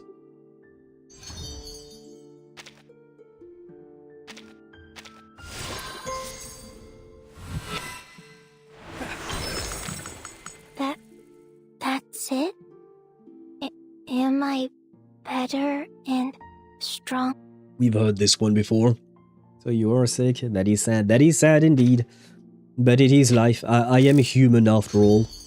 And unfortunately, we humans tend to be quite fragile. Well, really, any living creature is quite fragile, to be fair. Anya, I clicked too fast. And see, Chip, I remembered your technique to go faster. I remembered it. There you go. And then I need the one for Copélia. We have this one. Let me send the code for everyone to see as well. This is the code for Copélia. I mean, given the fact that I'm 2 weeks late, I'm fairly certain everyone has already built their Copélia, but just in case, you now have the codes there. And which do we need? We need Hyperphrenia, I guess. Hyperphrenia?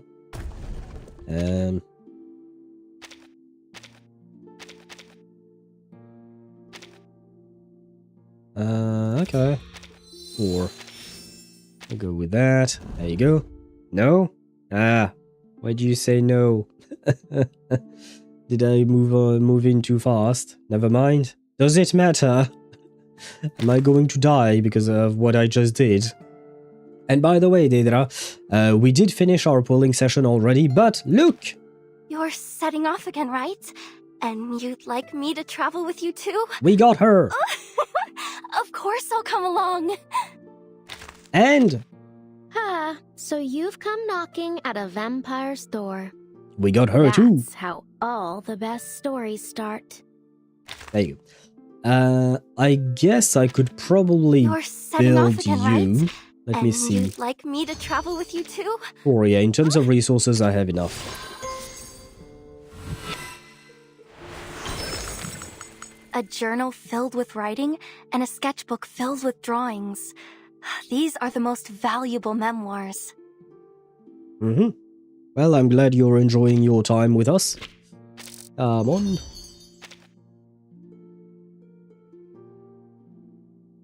Wait, why is Nautika's Euphoria called Lucidity instead?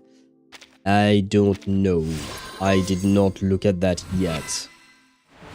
I have no idea. I know I look different, but there's no need for another introduction. I'm still me. Yes, I walked into the gate, but I also came back out again. Just call me by the name when we traveled through the roaring 40s together.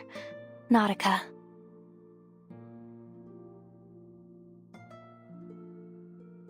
I mean, to be fair, only the bottom part of her body is different, right? But the upper part of the body is the same.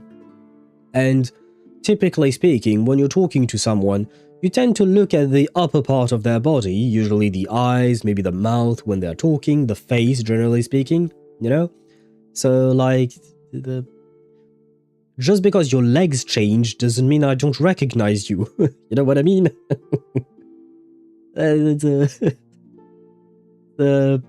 I feel like, you know, it kind of makes sense. Humans have lucidity, arcanists have euphoria. Ah, there you go. That would be the answer then, according to Dan. Her skin is significantly bigger. Do you mean like her this one or the new skin, the very red and pink one? This one. They look the same to me, at least. This artwork is quite pretty. This one. Yeah, not gonna lie. Oh god. Oh wow. Oh god. Yeah, that is huge. That is huge indeed. You can barely see. Oh, you can't even fit all of it. Holy shit. If I want to fit her wing onto the screen, we can't even see her face. You're huge. She is huge, yes. Oh my god, this wing. Oh wow, you can't zoom out. You can zoom in, but this is the maximum zoom out. What about this one? No, my bad. This. There. Ah, same problem. You still can't fit all of her. You still can't fit all of her in one in one frame. Interesting. I have to admit, I am interested in the skin, and I do believe that in the garment shop, yeah, we do have some, what do you call that? Some discounts. Oh man, I wish, what? I wish I could buy this skin, well, I guess I can. Or technically speaking, I can. So wait, this is specifically a discount for Karen's skin, right? Whereas this is How does this work? Like, if I buy the Nautica skin, it will consume this thing, right? But then how does that change for the Karen skin? Because I think I'm probably going to buy the Karen skin for sure. Almost for sure. Because I genuinely love the skin. I find it absolutely beautiful. Hear me out, Al. You did buy a unique garment previously. I have, yes, in the past. I don't remember which ones, but I have, yes. Some insane skins, you may say. Yeah, these skins are absolutely beautiful. Putting Rhiannon on a home screen is not a good idea. Right, I believe someone else mentioned that you do get spoiled apparently if you put her in the lobby. I think it was Immortal You who said that.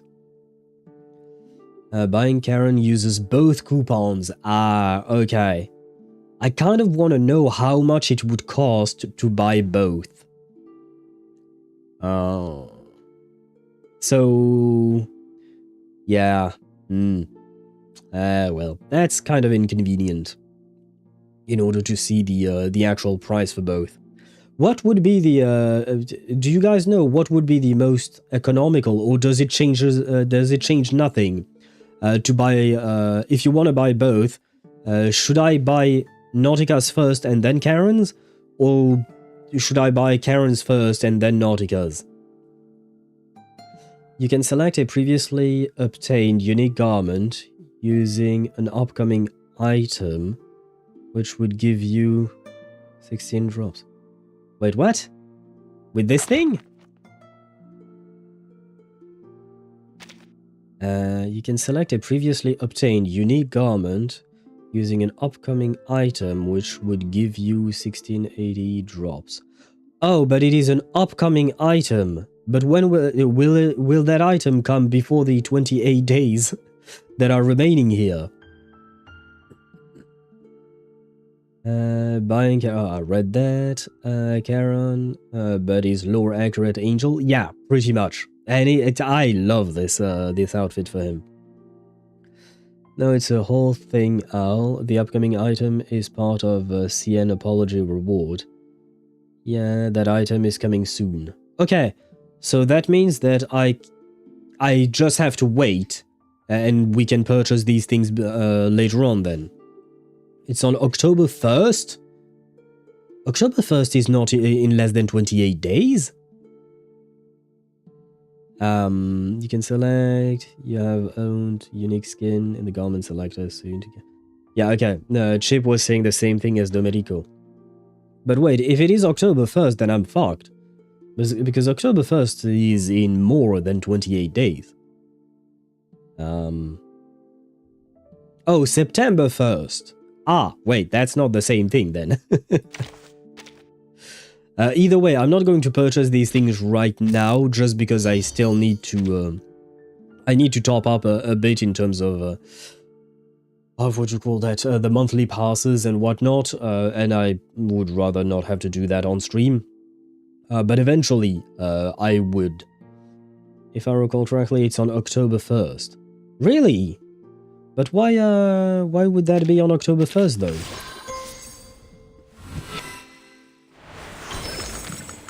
A journal filled with writing and a sketchbook filled with drawings.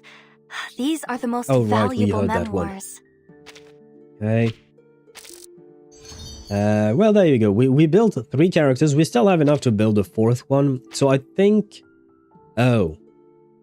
You're setting off again, right? Wait, no, Psyche first. Of course I'll come along. I think I'll build Rubuska as well. That way that team will be ready for me to play around with, the Blood type team. Send that, yes. Come on, you can do this. There you go. There, probably should... yeah. Yeah, let's amplify it. She's a limited character after all. Oh, maybe I should do that for Rhiannon as well then. You... You.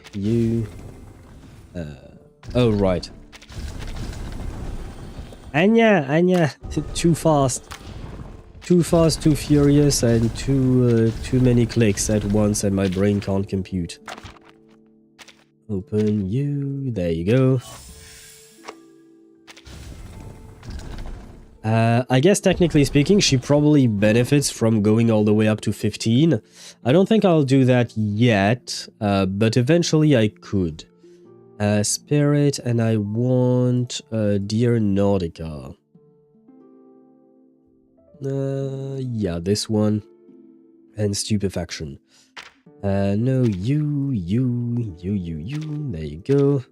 If you guys want the code for Nautica, but I think most of you have already built Nautica. Still.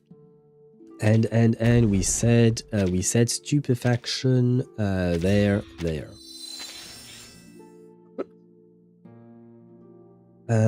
Let's check it again. I also heard October 1st when it was discussed on the subreddit. Okay. I saw 9-1. Okay. I don't know if we'll get a cocoon for instant euphoria as well, or if it's tied to a paid deal. Her Psycube is excellent for buffing spirit units' HP. Are there any other spirit unit other than Nautica that require that? Sure, let's unlock this. Awaken! Because I don't think I have any of them cocoons. Equipped. Level up! It's been a while since I've euphoria'd anyone, I think. So we should have plenty of materials for it.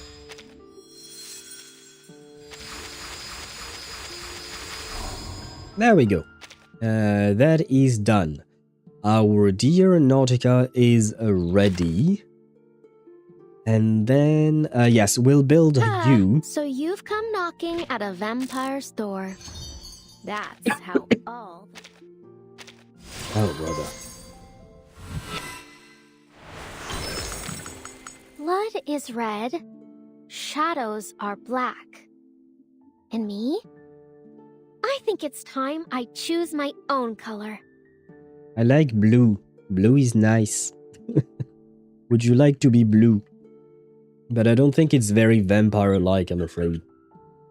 Max Nautica Cube is like 40% per HP. Ah, but is it only for spirit characters? Because I only read it really fast. Because otherwise, maybe that could be good for my Cacania. You haven't started, even started the story. I was thinking the same thing. We haven't even started the story yet. And, but we won't, Oh! Hey! Come feel my teeth! Do you think they're getting sharper? I don't know if I want to feel your teeth. But I'm happy you're happy. That's a weird thing to ask. But yes, what I was going to say is that we're not going to waste too much time before getting into the story, because my voice is already dying. And I need the characters to yap in my stead. Blood is red, shadows are black. Psycube, do I have your Psycube? I do. Engrave. Oh my god, I am out of all materials. Well, I guess... Oh my god, I can't... Oh, wow. Well. Well, fucking well. Oh, I forgot to buy these. Oh, well, that's on me. Ah, wait. There you go. What else do we need from here? Nothing much, I suppose. We could get a Mercuria. Why not? I don't think I particularly need that. No. How many pulls do we have left? 46. There. At least I'll get her to 50, but I think that's about all I can do for now. There, I forgot to do this. And... 1, 2, 3, 4, 5, 7, 8, 9, and okay, there. Open, yes. there.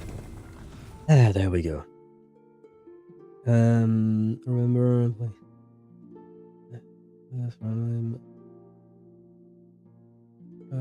Technically engaged because of the belt buckle. Old Romanian custom. I will take your word for it because honestly, I have to admit I do not remember that. A trouble shop for HP mats? What do you call HP mats, Domenico? Alright, man.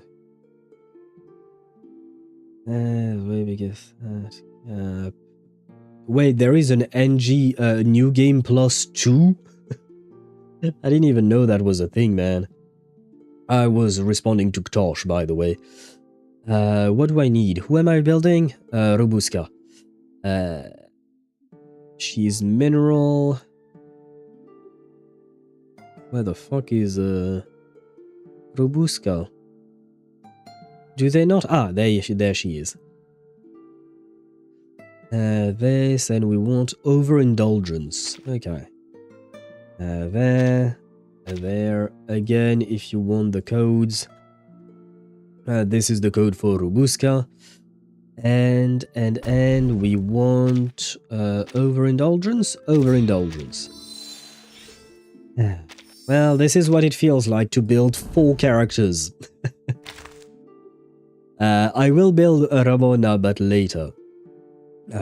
Right now, I don't think we can afford to... well, we could, but then it would leave me with pretty much nothing. So we said no Rhiannon on the lobby, but we can have... oh, never mind. We can have Nautika on the screen, right? There you go.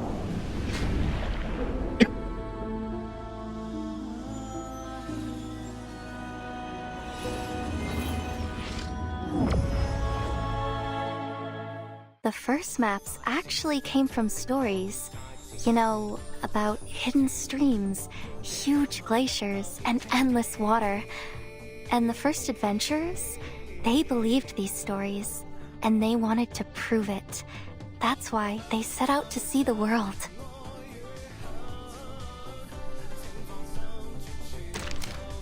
Makes sense, kind of. What is this? Increase 60 characters to inside 3. Oh. Well, I'm happy to comply, I guess. There. Oh, right. Okay. Oh, and we need to go back to the polls for a quick second. Okay, I need to remove some people out here. Don't really have much of a choice. I'll remove you. You. Spafferdia, I don't have a choice. It hurts, but we'll remove you as well. Marcus, I apologize. And do I have now enough spaces to put everyone in? So we have 1 Nautica, 1 Rubuska, 1 Ramona, 1 Copélia, and... oh, we have just enough. Oh, and Lady by the Lake. Oh no, we're missing 1 for Lady by the Lake. Who do I remove? Lucy, I'm sorry, I love you. Goodbye. There we go. And, there.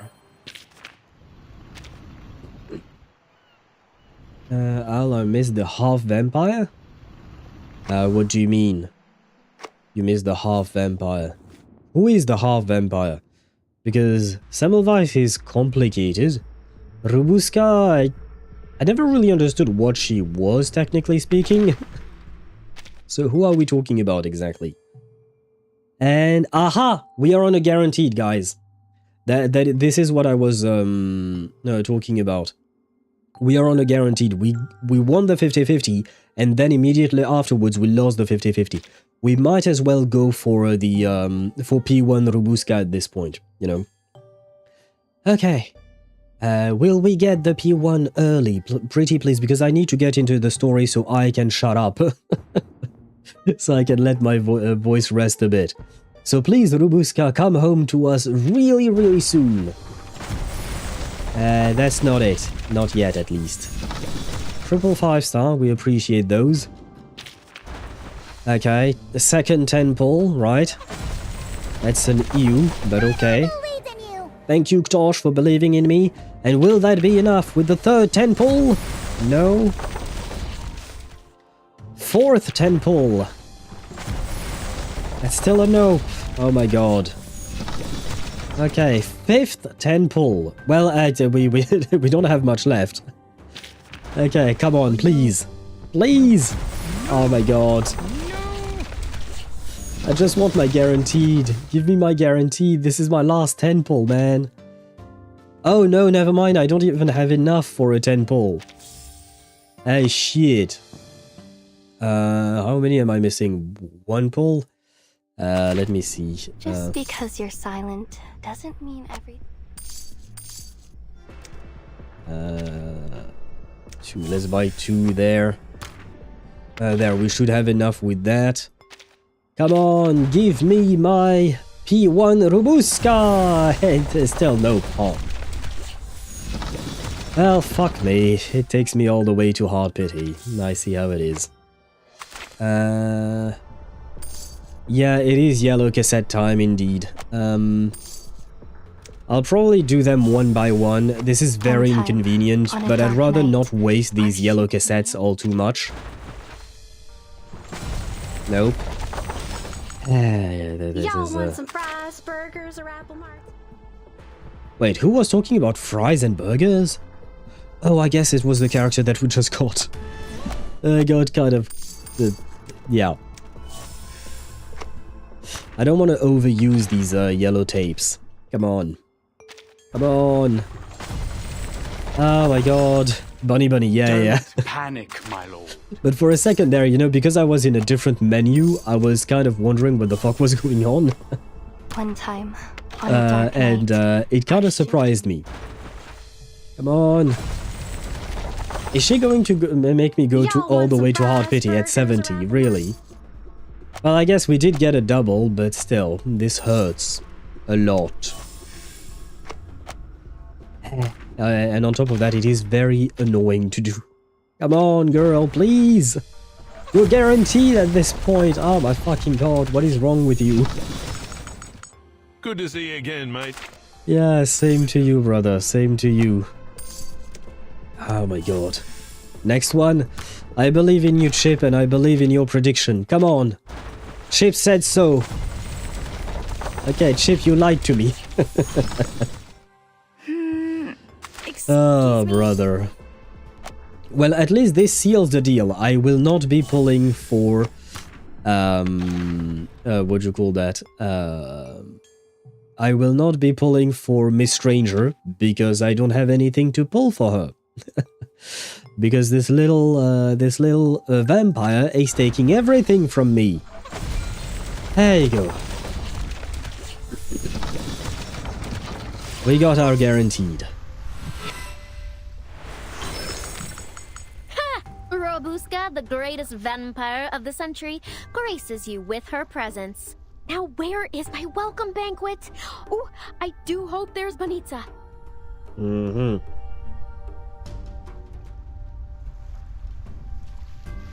You can technically still win. A stranger enjoys a free 10 pull. Ah, that would be nice, because I literally have nothing left. To be fair, though, we did get, what, 5 characters in total today? With, I had 233 pulls, plus whatever I used for Rubuska here. So with 240 pulls, we got 5 characters. 6... and even 7 characters if we count the P2 Medicine Pocket and P1 Copélia, right? So in total we got 7 6-star characters for 240 pulls. Let's be honest, I can't exactly complain about that. No, Tosh, no. Absolutely not. This will not be allowed, not on my chat. You know the penalty for what you just did. There you go. Yeah, 5 characters and 2 portraits, Domerico. All time for my lunch. I'm watching One Piece while eating. See you later. Bon appetit to you, Daedra. And yes, we got Rubuska. Wait, Rubuska rerun? Yes, she's having a rerun right now, Daedra. Wait a moment. 3 of my favorites are on banner right now. Well, she's not exactly having a rerun per se. We have Rhiannon, then we have Nautika, and then there is this banner. This banner is not a Rubuska banner, but you can select which character you want. Because I've already selected... Oh, there you go. These are the other characters that are on that banner. Copélia, Changhe, Guang, Lawrence Butterfly, Ramona, Igor, Marsha. I can't read them all. But yeah, you can obtain... you can select one of these characters on that banner. I selected Rubuska. So you can select whoever you want from that list. Yeah, that list. Or that list as well. Well, it's the same list, basically. So I go unpunished for saying it. Wait. What did you say, Domenico? What's your 6-star do you have now? Surely it's 87 plus. I don't know. That's a good question. I'm at 82%. I don't pull for every single character. I didn't mean to do that. There you go. You will not go unpunished.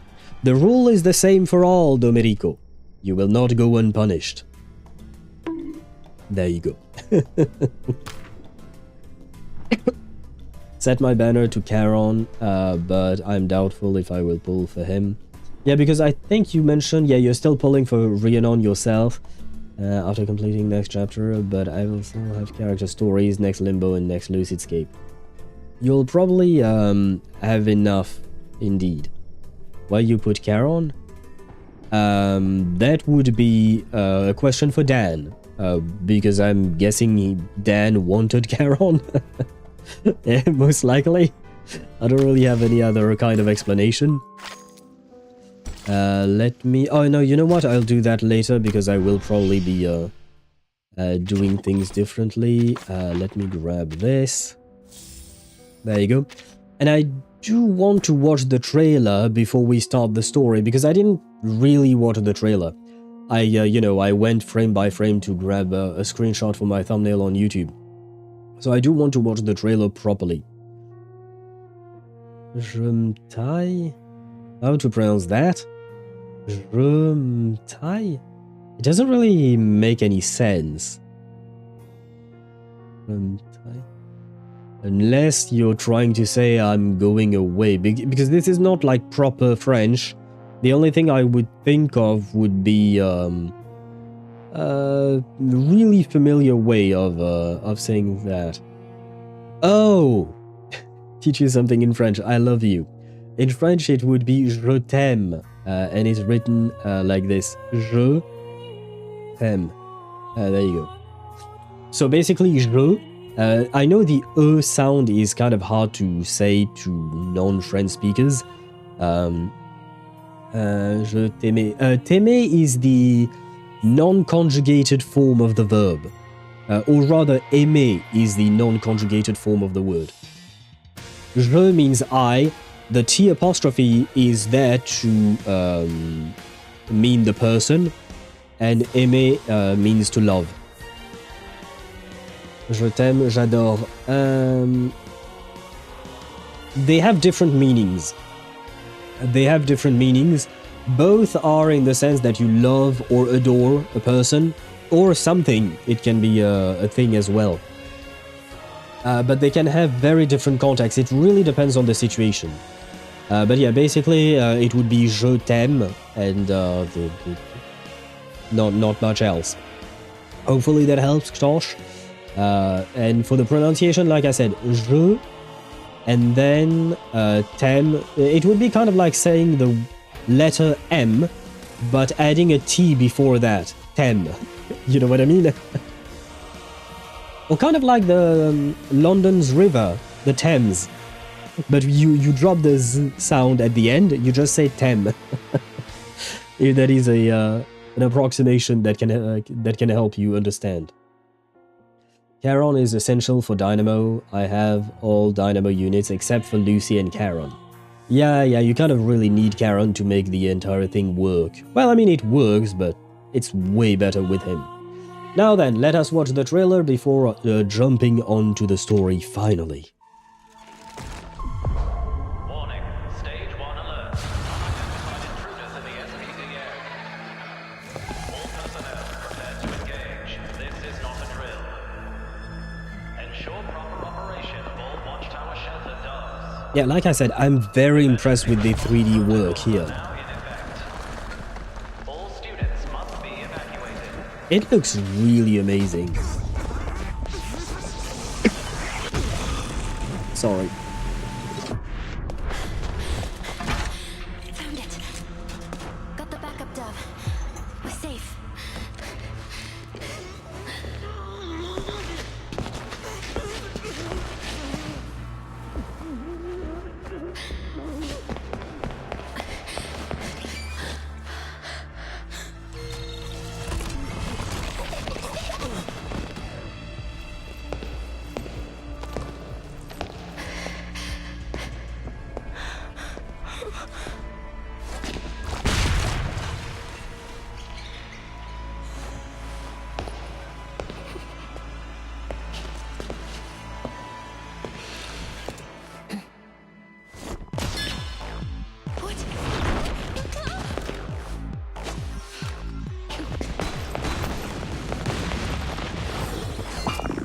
What kind of power does he have, man?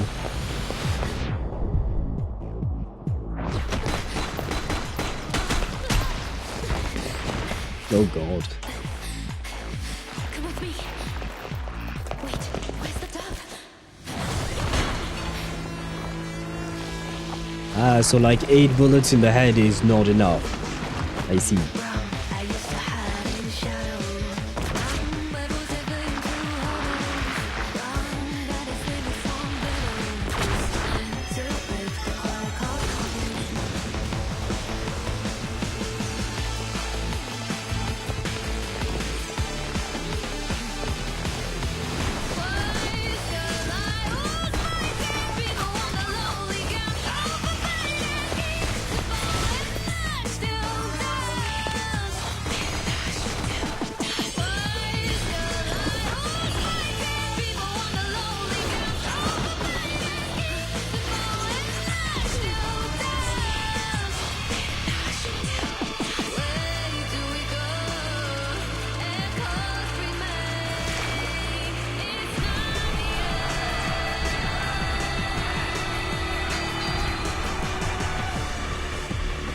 Hey, Druvis the Third, Igor, Lawrence and yeah, that would be the new Eagle, I think.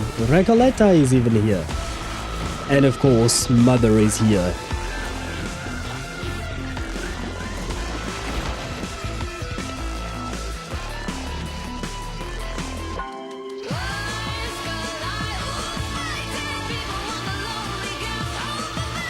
Once you're out, head north. You can't miss it. I'll see you there. Oh. Okay. So, very clearly, the Foundation is being attacked.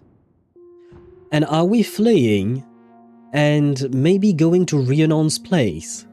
Because we no longer have a safe space at the Foundation. Oh. Anyway, this definitely announces something kind of huge, you know what I mean, for Chapter 13. I'm quite excited to get into it. School's out, I guess. Wait, what? I know I use them in the exact opposite context. That's not a good idea, but you do you. Song name is Peace at a Price. Interesting name for a song. Trailer or end cutscene? Trailer of animated short. This is a trailer for this version update and for this story. This is not the end cutscene. We haven't started the story yet, so I wouldn't be watching the end cutscene at all. No, this was just a trailer. He's pretty strong for a nobody. Is he really a nobody though? The dude with the finger blasting shit. I don't know what to call his power, man. But is he truly a nobody? I wonder. But if he truly is a nobody, then we're fucked. Maybe we should be joining Manus Vindictae. We're picking up directly from chapter 12, which is a pattern I'm thankful for after what happened in chapter 8 and chapter 9. What were those chapters again? I have to admit I don't remember which one, what happened in those. But yeah, I mean, to be fair, I feel like a time skip between these chapters here, between 12 and 13, or even 11 and 12, etc., wouldn't exactly make sense, you know? Chapter 8 and 9 have in-between side stories. Oh, do you mean like because of the event stories, maybe, that tie them in together? Man, what did Bluepoch cook this time? It smells like a 5-star meal. Yeah, no, they definitely cooked quite hard. Whether it is with the animation, because the animation was beautiful. There was some hand-drawn 2D animation, some live 2D animation, some 3D animation, and I want to praise them on their improvement, because previously, when they did 3D animations, I have to admit, I thought it looked nice enough, but I felt like it lacked some kind of polish. It lacked something in there, and here it didn't feel like that. Here the 3D animation felt perfect, and it flowed really well between 3D, live 2D, and 2D hand-drawn, etc. Like, it was really, really well done. Now then, I have to stop yapping and let the characters do the yapping. Reckoning time. Stage 1, before the dust settles.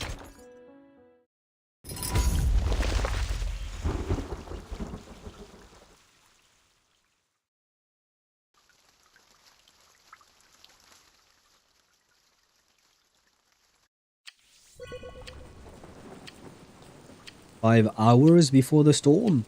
Okay. I'm scared, but okay.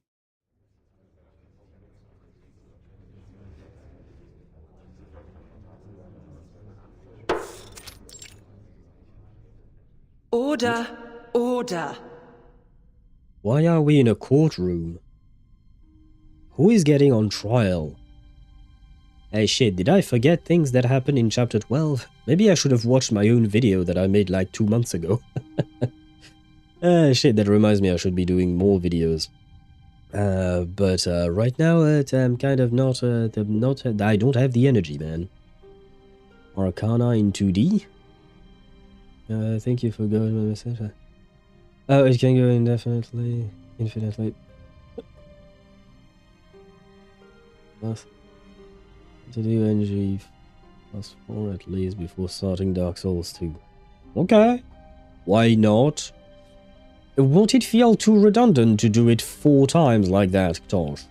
I mean, I guess not, because if I recall correctly, Mihai is on his 6th playthrough of Cyberpunk, for instance, so I suppose why not? I've never been one to actually redo games that I've already done myself. Enjoy how they improve too. I like 2.x events, the 3.x events deepen the lore without being mandatory to the main story. That is true as well, yeah.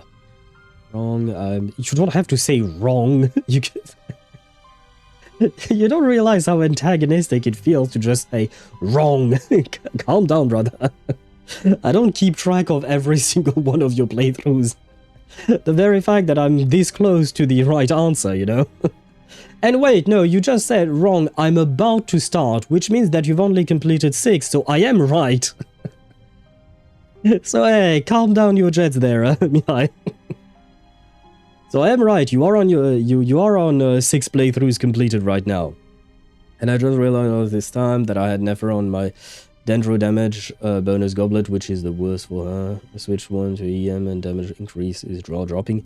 Well, yeah, because her damage is not considered Dendro, it's considered, what you call that, the other thing. And don't think I didn't see that, Domenico. You will get the same punishment as before. But yeah, it's considered Lunar Bloom, and Lunar Bloom only uses EM and attack.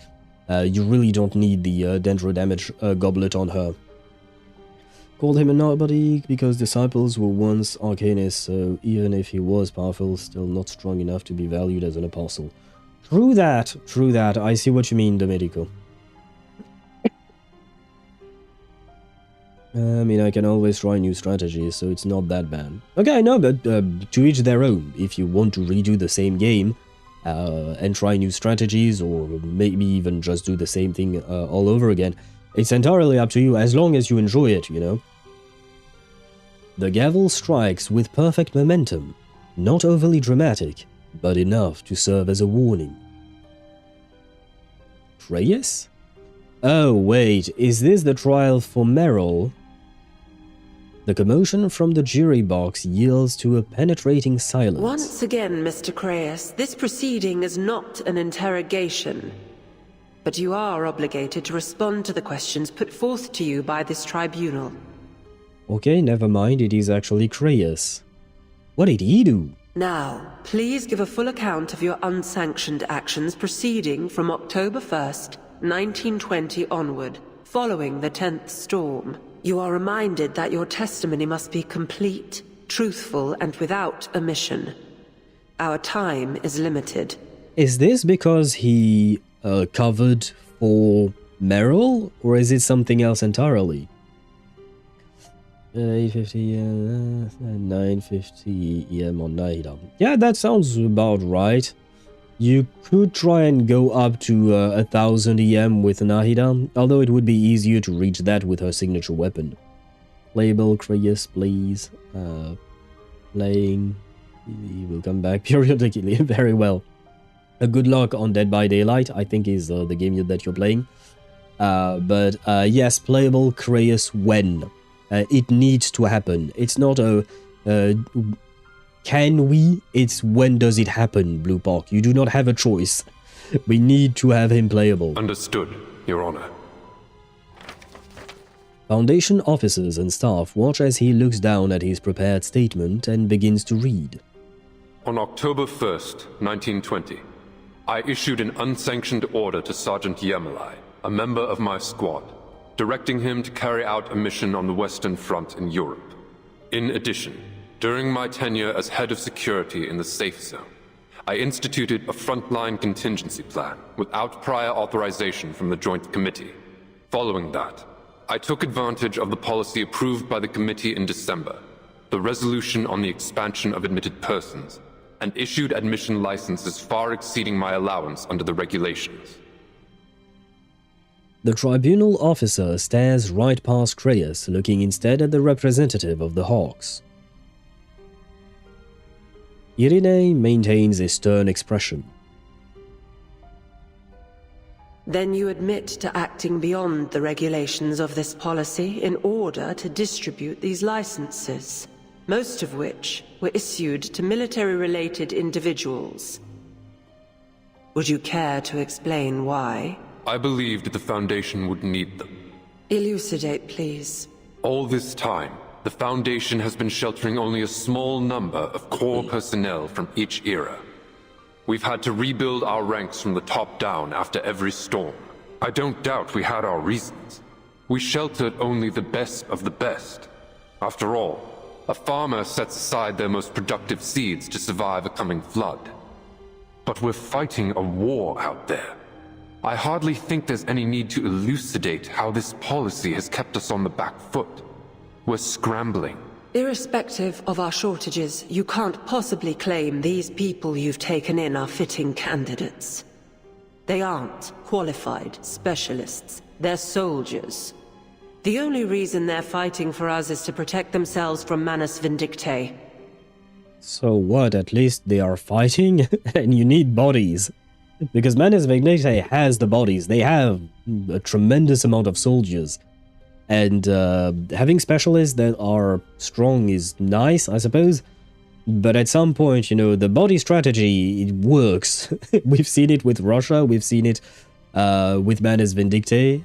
Like, it does work, as sad, as unfortunate as it may be. So you kind of need more people to fight, as a general rule. 4-point trust, true guaranteed. Let's see if Chip is right or not about Krayas becoming playable in 4.x. I'll even the whole 12th squad. It would be nice, yeah, to have all of them. Your Honor, you aren't there. Yeah, that's why, you know, it's easy for a judge sitting comfortably in their chair to be able to say, oh yeah, no, this thing doesn't work. But you're not out there on the actual front lines fighting when you are outnumbered 10-1, you know? You're still comfortably sitting in your chair. And hello, New Brain. Hopefully I'm pronouncing that right, but hello to you and welcome to the stream. Bodies are effective as long as you don't care about those people. True, true, true. But that's the thing, right? Manus Vindictae does not care, right? Manus Vindictae does not care at all about the bodies. But the problem is, they throw bodies at the Foundation, but the Foundation does not have bodies to throw back at them. You know what I mean? So eventually the Foundation gets overrun. And I understand Krayas' point in the fact that these people might just be soldiers and not qualified specialists, but we also need soldiers. If all you have is qualified specialists, but you have only 100 of them, if Manus Vindictae throws 1,000 people at your face, there ain't shit you can do, you know? You're going to get overrun and you're going to lose the battle. And this lady from the special tribunal, she's not out there fighting as one of those 100 specialists that are on the field. She doesn't actually know the reality of what it is like to be outnumbered 10-1. I'm throwing a random number out there. I don't know if it is actually 10-1 or less or more. But you get my point, right? So, sure, yeah, Manus can and does indeed throw bodies at the problem, but we need bodies of our own. And it's not about not caring about our own bodies, it's more so that we need a way to face that wave of human bodies, or arcanist bodies, I guess I should say, because it's Manus Vindictae, but you know what I mean, right? Yes, I'm new. Oh, no, when I said New Brain, I thought that was how to pronounce your name. Is it supposed to be Neu Brain? I don't know. You tell me how to pronounce your name. I don't know how you can tell me, but you go ahead. Give me hints as to how to pronounce your name. Also nice that this is the same judge from chapter 4. Same process, different circumstances. Oh, is it the same? Oh, brother, I've done chapter 4 so long ago. I don't remember her at all. How do you intend to ensure their continued cooperation after the storm takes us to a different era? Well, I mean, in a different era, we'll still have to fight Manus Vindictae, so I would assume they would still want to defend themselves against them. We tell them what they're fighting for. Every man and woman that fought in those trenches has already come to terms with the idea that they may never see their home again. All for the sake of a senseless war without any hope of an end. What better qualifications could we ask for? Would you state that as a matter of fact, or as your opinion? I speak from my own experience, Your Honor. Oh no. Brown, if I recall correctly? I don't remember his first name, but we do remember the friend. It's actually pronounced... The actual pronunciation is Neubrin. Okay. But everyone calls me Newbrin. Ah, so I'll take it. No worries. If you tell me that it's supposed to be pronounced Neubrin, I will pronounce it Neubrin. Is it a rolled up R or is it an English R? Because I don't know where the name comes from. But you tell me how to pronounce your name and I will do my best to pronounce it the proper way. Reinhard Brown or someone. Brown I remember. But it could have been that for his first name. Not sure. But, honestly, I genuinely don't remember. But we do remember what... oh, well, it wasn't Reinar. It was Eberhard Brown and Paul Haumann for Karen. Yeah. Eberhard. Eberhard. How do you pronounce that in German? Because the German R is different than the French one or the English one, to be fair. Huh. Well, I suppose it kind of depends on the region as well, right? Ah, shit. The pronunciation is hard. Every one of us here has been snatched from our eras. We've all lost homes and loved ones to the storm.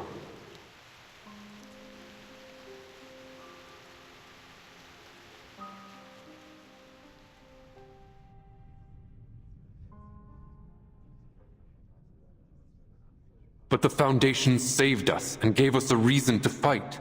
Not for vengeance, but for the future itself. We are the lucky few who benefited from the Foundation's old policy. I only aim to give that chance to more people. Expanding our numbers will not change our goals. We can save more people. And I believe we must. Now, I am partial to Kreyas. I think he is correct in his assessment. However, to play devil's advocate, I do have a question. Can we sustain that many people? Letting them take shelter in the Foundation. Can we offer food, and do we have the space to actually, you know, have all of these people and take all of these people in? As much as it's nice to have them as soldiers and whatnot, do we have the supplies to actually do it? That I have to admit I don't know. Eberhard, and you stress the first E.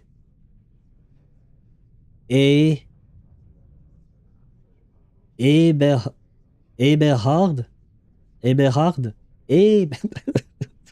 I feel like I'm butchering it at this point, but I do thank you, Dan, for saying it. And Dan from YouTube is asking you, Neubrin, whether or not you might be German. Dan is indeed German as well. Going off of the username. Ah, wait, does the username mean something? I mean, I suppose the NEU might actually mean new in German, right? But I don't know what Brin might mean. That is a fair question. Technically speaking, the storm is a great financial opportunity. Depends on how you view it, but sure. It can be a great financial opportunity, but it can also be a great financial pit. You know what I mean? Because depending on how prepared you are for the storm, you might have... you might lose a lot of money and a lot of... what do you call that? And a lot of resources. On the other hand, if you're like Manus and just trying to take profit of everything, then you might indeed be able to view that as an opportunity. Yep, and German EU is pronounced like oi or oi, hence my question. Okay, hence the Neubrin. But what is a Brin? And where did the old Brin go? Some players are so strange. Are you talking about Dead by Daylight, Juk, or are you talking about Reverse 1999's players? Besides that, the truth of the storm will help persuade them, to say nothing of Manus Vindictae. Just think about how many they've already driven to our side. Yes? What did they do, Juk? The tribunal officer organizes her files as an excuse for a brief pause. You've made your point. Now, let's turn to the matter of your use of tracking serum on a member of your squad. First, please provide a factual account of the events. I see it. I see it. That is going to be about Meryl, if I'm not mistaken, because he did need to track her down, because she did go rogue. So this is when he's supposed to lie to the tribunal to cover her. And hopefully he will. The name is German, and we don't talk about Old Brin. Okay. It's kind of funny because we have Chip II in chat, And same deal. We don't talk about the first chip.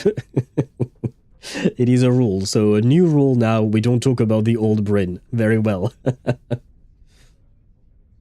Just what the fuck are they doing sometimes? I don't know. I've never played Dead by Daylight, so I don't know. But it is true. No matter what game you play, as long as it's multiplayer, at some point you're gonna encounter people you have no idea what the fuck they're doing. And they don't play the game right, you know what I mean? Honestly, I kind of forgot what sort of happened in the previous chapter. Same. You know what, Chip? You and I both have to rewatch that one video I made 2 months ago about chapter 12. To refresh our memory. Maybe I'll rewatch that after today's stream so that tomorrow I'll have everything back in my mind. Because for once I made a video, you know, and for once it's actually useful. So we might as well. Oh, God. I'll be keeping tabs on her from now on, Marcia. Even got a tracking serum. Kratos' order. Tracking serum? I won't run again. Trust me, I swear. Mandrake extract taking effect. Subject calmed. Don't sweat it. Her vitals are fine. Give us the room, will you? We don't need any help with the injection. Please, Kratos, don't throw poor Meryl under the bus.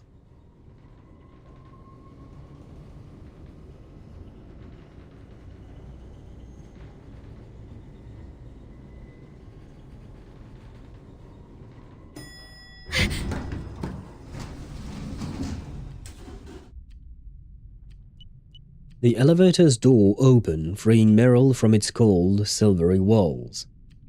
4 hours and 30 minutes until the storm. Is there something wrong, Meryl? I'm fine. Let's go, Miss Timekeeper. Please, call me Vertin. Yes, Miss Vertin. Just Vertin is fine. Oh, right. Vertin. Her voice drifts downward as she stows away her ID card and copy of visitor guidance, already on its umpteenth edition when the elevator comes to a stop, and I did not have time to read the rest because it...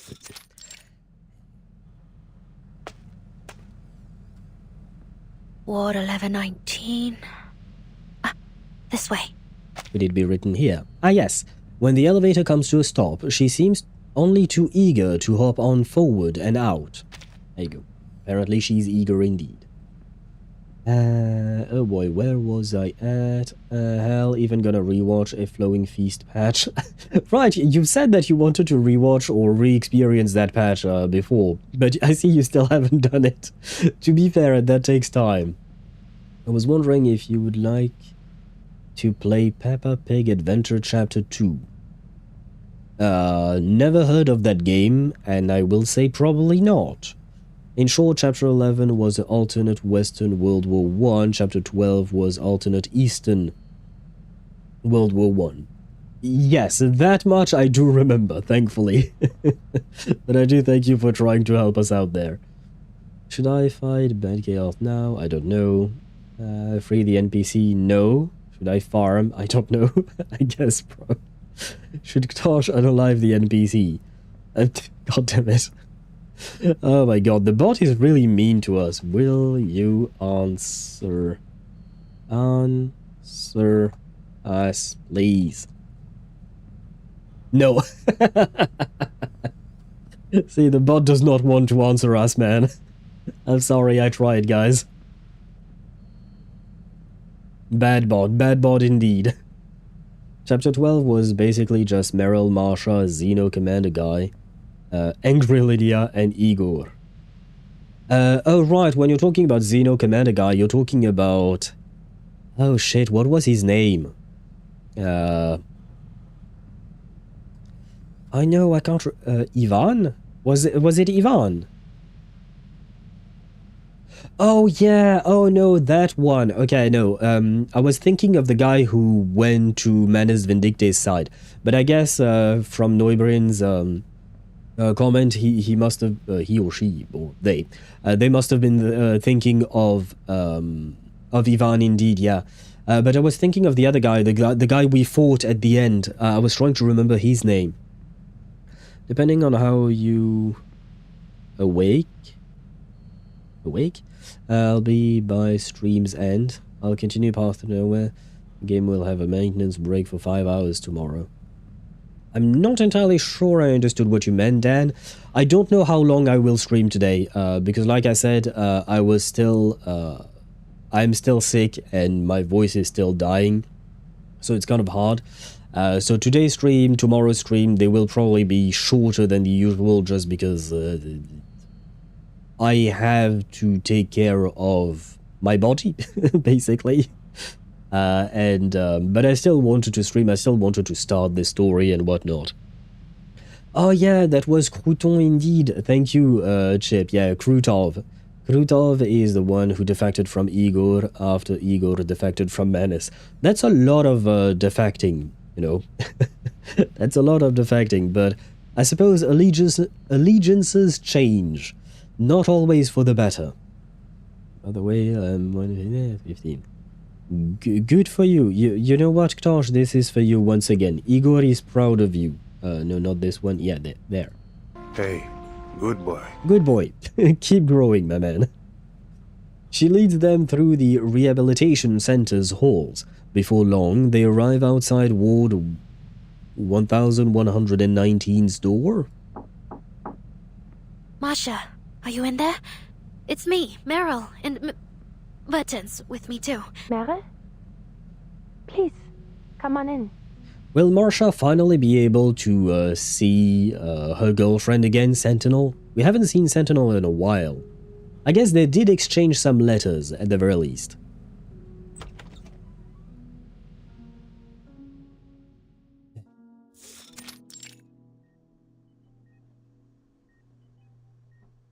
Striking scarlet hair stands out against the soft white pillow beneath Marsha's head. She looks out from her sickbed through the nearby window.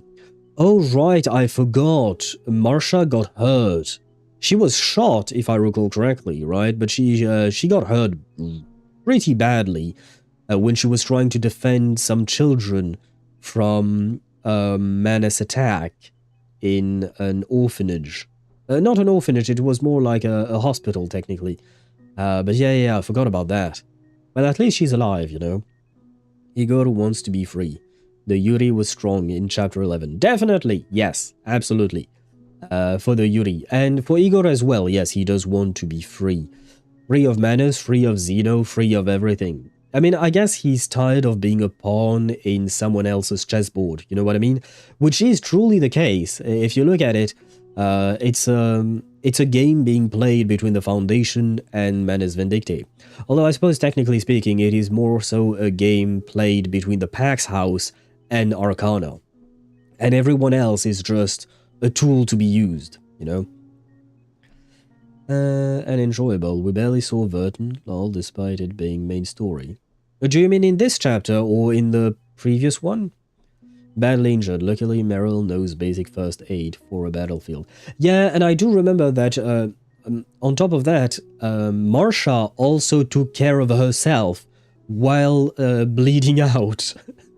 That was quite impressive from her. And hello, Emmy. Welcome to the stream. I hope you're doing well. Welcome in, welcome in.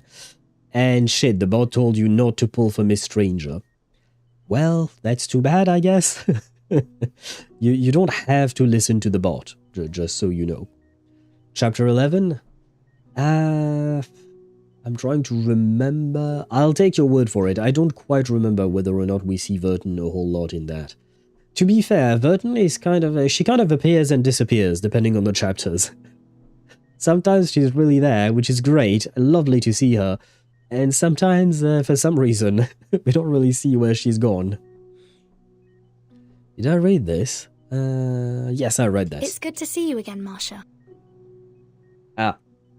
Wait. How do this? Oh, you're looking much better. The doctor says I only look so rosy-cheeked because my hair is red. I'm not even allowed to stand up. And I was given strict instructions not to use my arcane skills. I wish I could at least get out of this bed, but I understand that would probably just make me a pain in the neck for the doctor. Best just to stay where you are then. How are you really feeling, though? Inside, I mean. I believe I fully recovered.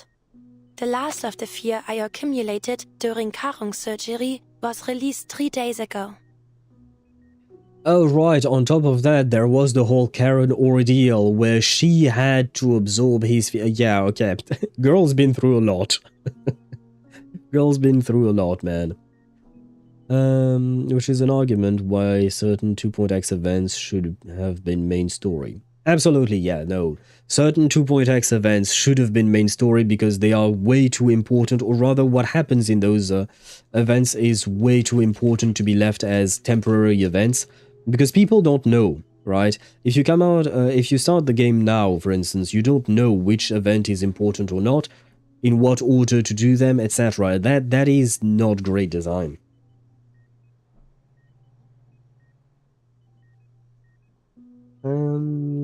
Should I P1 Brume? Maybe, and or Copélia? No. Okay. So far it's a nope on Miss Stranger, a nope on Copélia, but maybe why not a P1 Brume? It's funny, since Tuesday's Motel and Free Breeze wasn't a main chapter, even though there's more Vertin in that. True. I suppose that is very true. But Miss Mesmer is afraid that it might have a long-term effect on my mental state. So she has asked me to stay a while longer for observation. The visitors approach their injured comrade. We brought you some snacks, but security sees them at the door. Apparently, visitors aren't allowed to bring food. Meryl's face turns from downcast to bright and sunny. But they did let me keep this. Hey, it's a bird. A plump bird appears in Meryl's palm. You know what? I'll grab a screenshot of this burb. Hello, burb. He's my brother. You guys know that I do have a brother. I've told you about that. Well, here he is. It's funny. Oh, I read that. Will Emmy ever get a yes? My answer is I don't know. Yeah, the bot is very much I don't know and maybes. The bot is not very cooperative, I will say that. An owl? I don't know if it's an owl, Daedra. Could be. Could be. Lots of players on Reddit asking about it right now. Usually I just give the 2.x storyline, then recommend to play whatever has your favorite characters. Yeah, I mean, if you truly want to follow the story along, you really have to do the events in between main chapters for the 2.x era, in my opinion. That will give you the best understanding, because otherwise you might miss out on a lot of things, like things might come out of nowhere, basically. 3.x did their events right, not gonna lie. I agree, yeah, and I think Dan was mentioning that too earlier. And hello, Riveny, welcome to the stream, I hope you're doing well. A bird? How cute. What species is it? I don't think I've seen such a bird before. I saw it in the Arcane Creature Keeper's travelogue. It didn't mention the species, though. Actually, I think it said that even the author hadn't seen it. The picture was just a rough reconstruction, so I improvised a few bits. Reconstruction? Are they extinct? No, my brother is dead. I know. Apparently. No one's seen one for over 40 years, so it seems like they're gone for good. Wait, maybe that's actually true, because my brother, my actual real-life brother, he turned 40 this year. So, maybe the bird died and reincarnated into my brother. It all makes sense now. This truly is my brother. Well, my brother, but in a former life of his, I suppose. I'm back. The chapter was so funny. Which chapter, Daedra? Oh, right, you were talking about One Piece, if I recall correctly. I may agree on Miss Stranger. I don't know her kit much, but I'm not so sure on the dupe selector. Right. I don't know about Copélia's P1 or Brume's P1, to be honest. As for Miss Stranger, from my understanding, she's supposed to be some kind of main DPS, but she can kind of fit anywhere, I think. She doesn't have a specific archetype, as far as I understand, at least very much. Again, as far as I understand. I'm really not sure. Nala sneaking into your suitcase. Hello? Wait, what is Nala doing here, Dan? Oh, do you mean about the 2.x events? And yeah, if you don't do the 2.x events, Nala is kind of a character that comes out of nowhere. Whereas she was introduced in event stories, mostly at first. Currently, my main candidates for P1 are Flutterpage, Lawrence Butterfly, and Copélia. Flutterpage P1 is definitely good, in my opinion. As for Lawrence and Copélia, I have to admit I don't know. I don't remember. I call it an angry owlburb. It does look like an angry owlburb, and maybe I will become angry owl TV. Today I'm sickly owl TV. Hopefully tomorrow I will be back to happy, but today we are sick. Tomorrow maybe we'll be better. Great, thank you for asking. Well, there you go, Riveni. I am sick, unfortunately. I'm getting better, but life is not good. At least not at the moment. What a shame. I hope there are some left out there. I bet the real version's even cuter. I made it from some old bits and bobs I left at headquarters. One of them was a blueprint I drew during a maths lesson.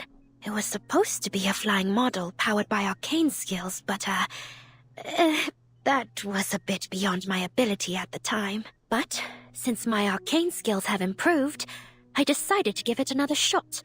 I retooled the design, added a few new ideas, and ta-da! Go on, see what it can do. Wait, it does things? The handmade bird flaps its little wings and leaps from Meryl's hands to the bed. Wait, it's alive? It's alive! It's amazingly lifelike. The arcane skill you cast on it must be sophisticated. Thank you, Meryl. I'll treasure it as if it were a sacred relic. Wait. Is... Do I smell Yuri once again? But the problem is, Marsha is supposedly taken by Sentinel. I mean, I suppose they are in a long-distance relationship, right? So... Oh no. Is Marsha going to break up with Sentinel to get with Meryl? Oh no. Man, Marsha is the mama of Meryl. I guess so. You know what? I like that version better. And I can definitely see it more than the romantic side. Good, thank you. Thank you, Nobrain. That saves my my headcanon. Because it is true that Marsha has been taking care of Meryl. And Meryl feels more like an undisciplined teenager. Whereas Marsha is the motherly presence that helps her. Yeah, I like that. What if one day, when this war is over, Marsha and Sentinel reunite and then they adopt Meryl? That would be a nice little bow tie ending at the end. Thruple is always an option. I suppose that is indeed an option. That is very true. Although, I don't know if in 1920, yeah, we were in 1920, right? I don't know if in 1920 thruples were really a thing. And, but I'm worried because my phone is not charging. Are you having more phone issues, Deidara? Yeah. Because you already had a button out, if I recall correctly. Meryl unknowingly has 2 moms now. You know what? I see that as an absolute win. And I think she might need them, in all honesty. And Sentinel is Catholic, so would probably bonk me for the idea. I mean, given our society standards, I won't bonk you, but yes, she would. She probably would. Sentinel would probably not be too inclined to share her beloved with someone else. She stretches an arm out from the blankets and places the bird beside her pillow. Somehow, the way it moves reminds me of you. I gave it all the healing incantations I could think of. Not sure if any of them actually work, though. Anyway, I thought it might keep you company while we're away. Vertin and I have been assigned a mission at the SPDM. We'll need to go in a minute. Huh? They're sending both Team Timekeeper and the 12 Squad to the SPDM? A brief flash of surprise crosses her face. It's hard to imagine someone like Yermalai playing chaperone at the SPDM. True that. No. Not the 12 Squad. I've been seconded to Team Timekeeper for the mission. The SPDM has taken in a large number of Storm Orphans in the last few months, and they're preparing for next term's opening ceremony. With our shortages in manpower, they've been recalling any available alumni to assist, including Meryl and me. I see. I'm sure you'll do well this time. Of course. I'll try my best. Your mother believes in you, Meryl. How is Commander Kreas? Paravian mentioned that the committee has brought him to court. I'm sure it isn't anything too serious. I believe the committee only wants to collect as much intelligence as possible before the next storm. To be fair, that is the red tape that plagues the Foundation, right? They will have commissions, they will have massive amounts of paperwork to do anything and everything. Yeah, that's why the squad members have all been reassigned. I asked Paravian and Yermalai to come visit you with us, but they were tied up. Looks like we'll have to wait till the storm ends before we reunite. The storm. Then the end of this era is coming. Yes, but don't worry. The Foundation has already begun recalling its staff, and you'll be safe here. The doctor said that as long as I stay in the rehab center, I won't feel a thing when it happens. But it's my first time braving the storm. Commander Kreas walked me through what to expect. He told me I would get used to it. You've each been through it many times now, right? Have you gotten used to it? Yeah, probably. Playable Yermalai, please. The whole squad. Yes, I think it was Chip who said that, but yeah, we need Yermalai, we need Paravian, we need Kreas, we need all of them to be playable. And hopefully they could be all played in one singular team. Although I don't know, with Rhiannon being a... Well, I guess she is versatile enough, maybe. But it would be nice if we could play Squad 12 all together, you know? Playable Dottore when... That one, I'm afraid I don't know if it will happen, Shook. Honestly, as long as you don't go outside, you'll get used to anything. What do you mean? I mean, I guess, yeah, as long as you don't go outside, you get used to the storm because nothing really happens to you, I guess. As long as you're inside of one of the protected buildings. Only once she's outside the ward does Meryl allow the worry on her face to show. No one ever really gets used to it, do they, Vertin? Oh, never mind. Apparently we're not used to it. I still haven't. Ah, shit. We haven't, guys. We haven't. Talking about the Foundation admin boys. Not sure. They don't really care. Oh, that's what you mean. Yeah, they don't. Yes. It is true that we don't really see much emotion from the Foundation's administration. They're very paperwork-oriented. It's almost time. Shall we set off early? And not just paperwork, mostly like, you know, everything is a number, basically. The number of people you lose, the number of people you gain, the number of people you need to feed. It's all about the numbers, it seems at least. Sorry, I can't. I just received a message. There's something I need to handle back at headquarters before I go. Pretty much. I think 37 would be very happy at the Foundation. Should I wait for you then? Always under a mask? What do you mean by that, Dan? Are you talking about Vertin? Not exactly pretending, but kind of pretending that she's okay, even though she's not entirely okay.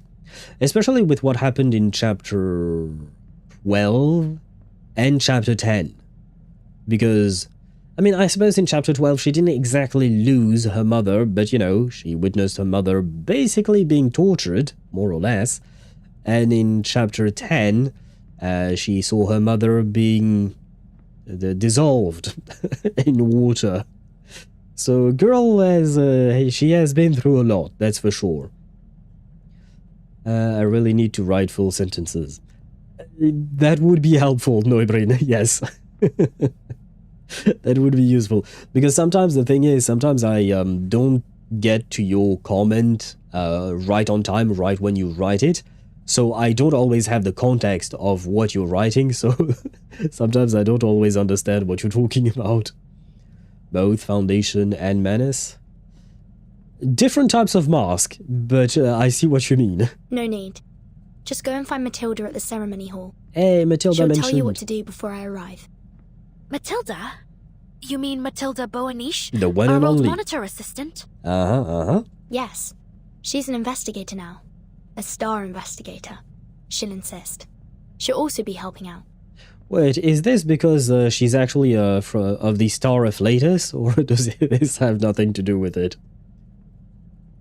No one gets used to it because they go outside, they interact with the world outside. When Martha was told she'll get used to it. From our Foundation staff, they said she'll get used to it. Pretending that they're used to it because they don't go outside. Oh, but she, if I'm not mistaken, it wasn't Foundation staff that told her that. It was Creyus, I think. Oh.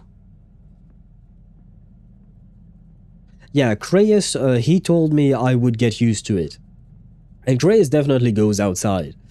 But I guess he's a soldier, so maybe he's used to literally soldiering on, you know, just getting used to things that you don't have a choice.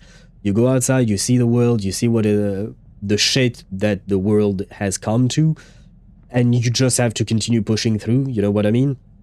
So that could be an explanation for him as well.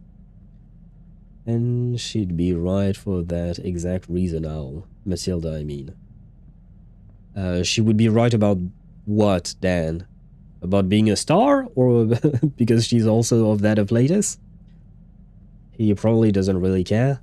I don't know. I'm not willing to speculate too much about what Creyus cares about or not, because I feel like I haven't seen him enough to truly have a good understanding of his personality and what he truly is like. Because we see a certain facade for all these characters before we actually get to know them truly. Got it. I hope the school shuttle's still running. I haven't been back since I graduated. Take it as a good chance to revisit then. Sonetta and I will join you soon.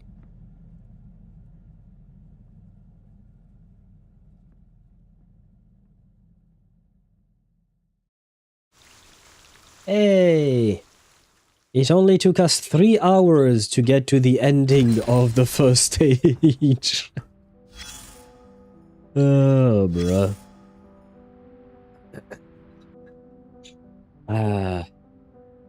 Shit, these things.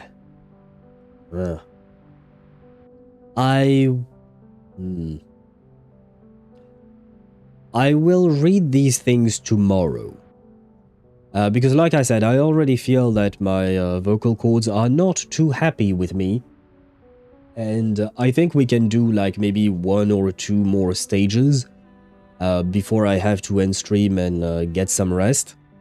I know it ain't a lot, like basically we would get to stage 3 or 4 at most.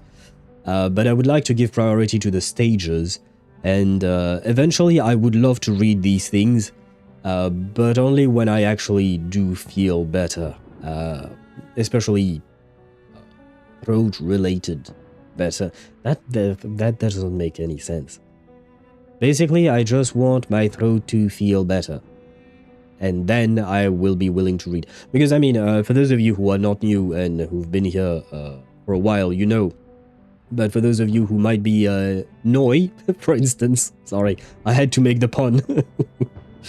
But yeah, for those of you who might be new, I always read these things. It's just that right now I'm sick and my vocal cords have taken a hit from the sickness. So I will be reading those, hopefully tomorrow, because we did do like 2 hours of yapping, pulling, building characters and whatnot, where I was the one talking all the time. And that definitely took a lot out of me. So tomorrow we won't have that, at least as far as I can tell. So I should be fine enough, probably, to be able to read that.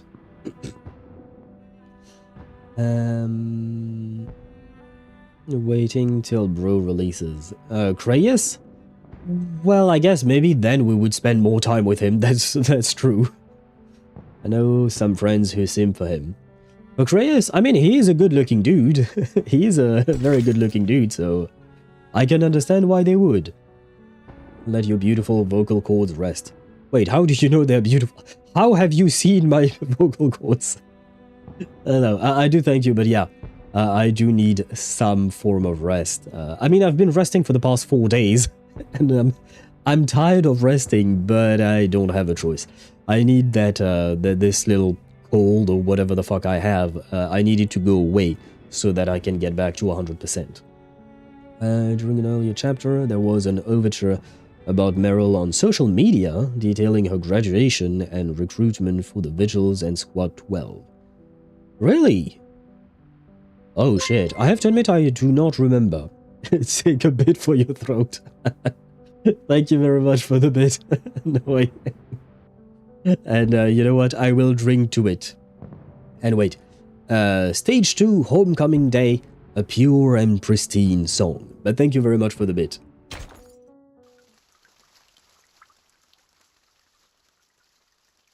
And the tea helps as well.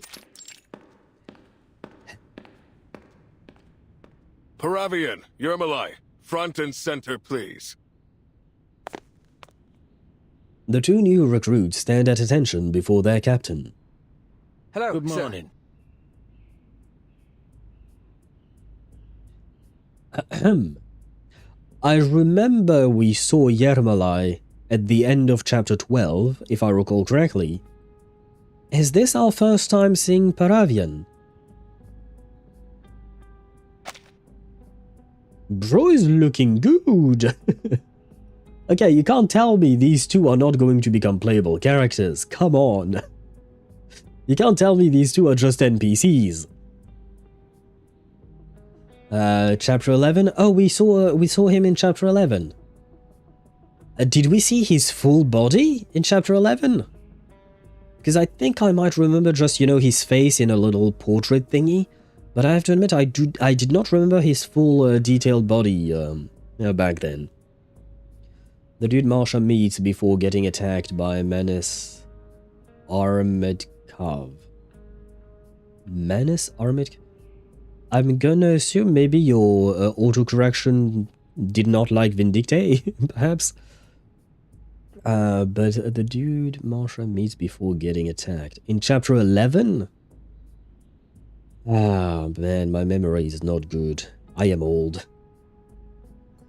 Armored... Oh, armored cavalry. Oh, wow, I did not see that. Yeah, no, I did not know about that at all.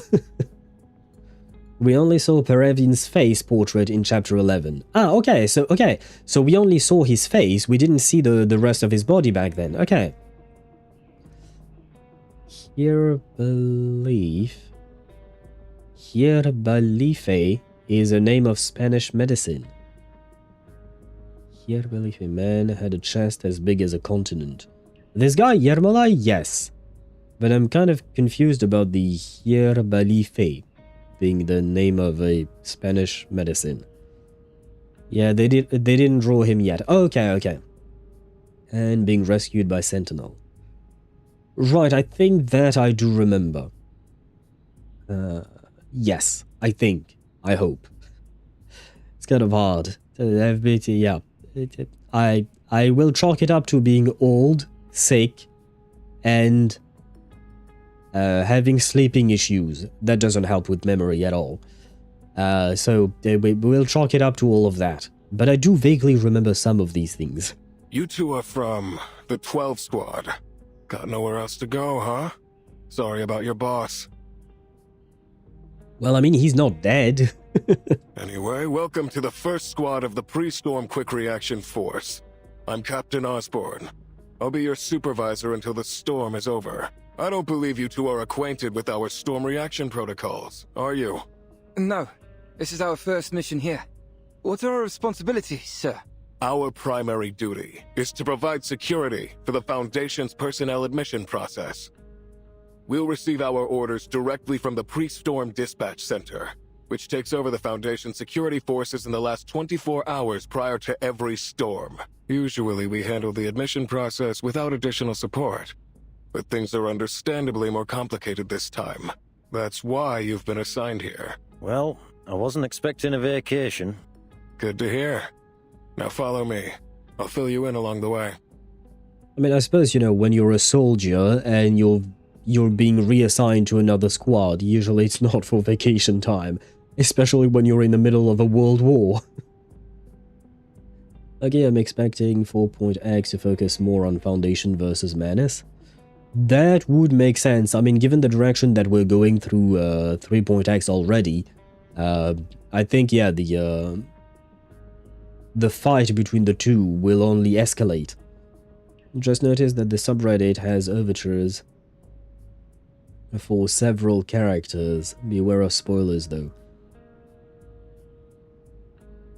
I have not really been too much on the subreddit for Reverse 1999 these past few weeks, so I guess I'm spoiler-free for now, thankfully. Shared Meryl's overture with your Discord just now. Okay. Also, this NPC immediately reminded me of the rocker Ozzy Osbourne. Is it because of the name? I have to wait, yeah, no, for me the first thing I thought of was the Green Goblin in the Spider-Man movies. You know, the one played by William Dafoe. Willem Dafoe, right? It's not William, if I recall correctly. But you know who I mean, right? And his name was also Osborne, and I think it might have been actually been written like this. But I can't remember his first name, of the character, I mean. The way you say his name reminded me... oh, it reminded me of the... Yerba. Yerba or Yerba? I don't remember if in Spanish you pronounce the H or not. I got spoiler flash while scrolling through Reddit. I can't get it out of my head. Yeah, scrolling through Reddit is complicated when you play live service games like these, when they constantly have new updates and you're not always doing the update on time. It is a hard life to be online.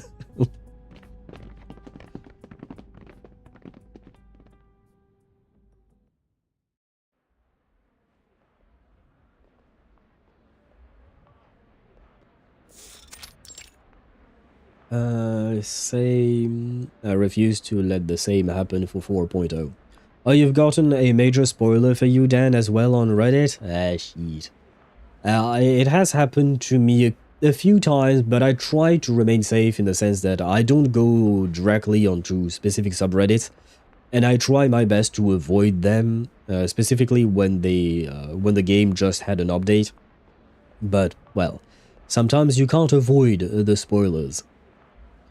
Also, the ads are running. Yeah.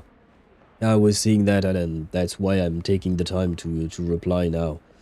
Bro, I scrolled through Reddit and I got a story spoiler. Yeah, I hate it when I don't mind when people discuss spoilers in Reddit. That's fine. It's how it's meant to be. It's a place for discussion. But for God's sake, tag your post. And more importantly, what would you call that? The titles. sometimes people don't really pay attention to the titles they use for their post, and the title itself is a spoiler, you know what I mean? So it's just I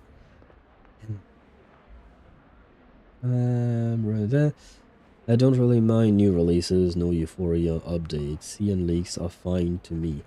For CN, I don't consider that leaks because I consider it, you know, being officially released in the game. And I don't mind. We do talk about Euphorias and character releases and whatnot from CN. However, we do not talk about CN story because obviously story is what do you call that? Also comes out in CN well in advance. But yeah, we don't talk about the CN story, but everything else, gameplay related, character related, etc. We can that is more or less free to discuss. It's just slower. What do you think of the summer skins, though? I haven't seen them. I haven't seen them yet, so I don't think anything. Oh wait, what summer skins exactly are you talking about? Are you talking about the Nautica skin, or something else? Are you talking about the skins that are up right now, or are you talking about different skins that that are not out yet? 3.9 summer skins. Oh, I haven't seen them at all. I haven't seen anything about 3.9 yet. Like I said, I was trying to stay away from any kind of spoilers since I haven't finished 3.7 yet. So for now, I don't really look at anything coming from Reverse 1999 until I'm done with this patch. Because if I go around trying to find information myself, there is a high probability that I could get spoiled accidentally. You know what I mean? So for now, I don't look at anything until I'm done with this story, and then I can start browsing the thing again. The H is mute, but you know it looks way good. So it is Yerba Life? Is that how you say it, Dedra?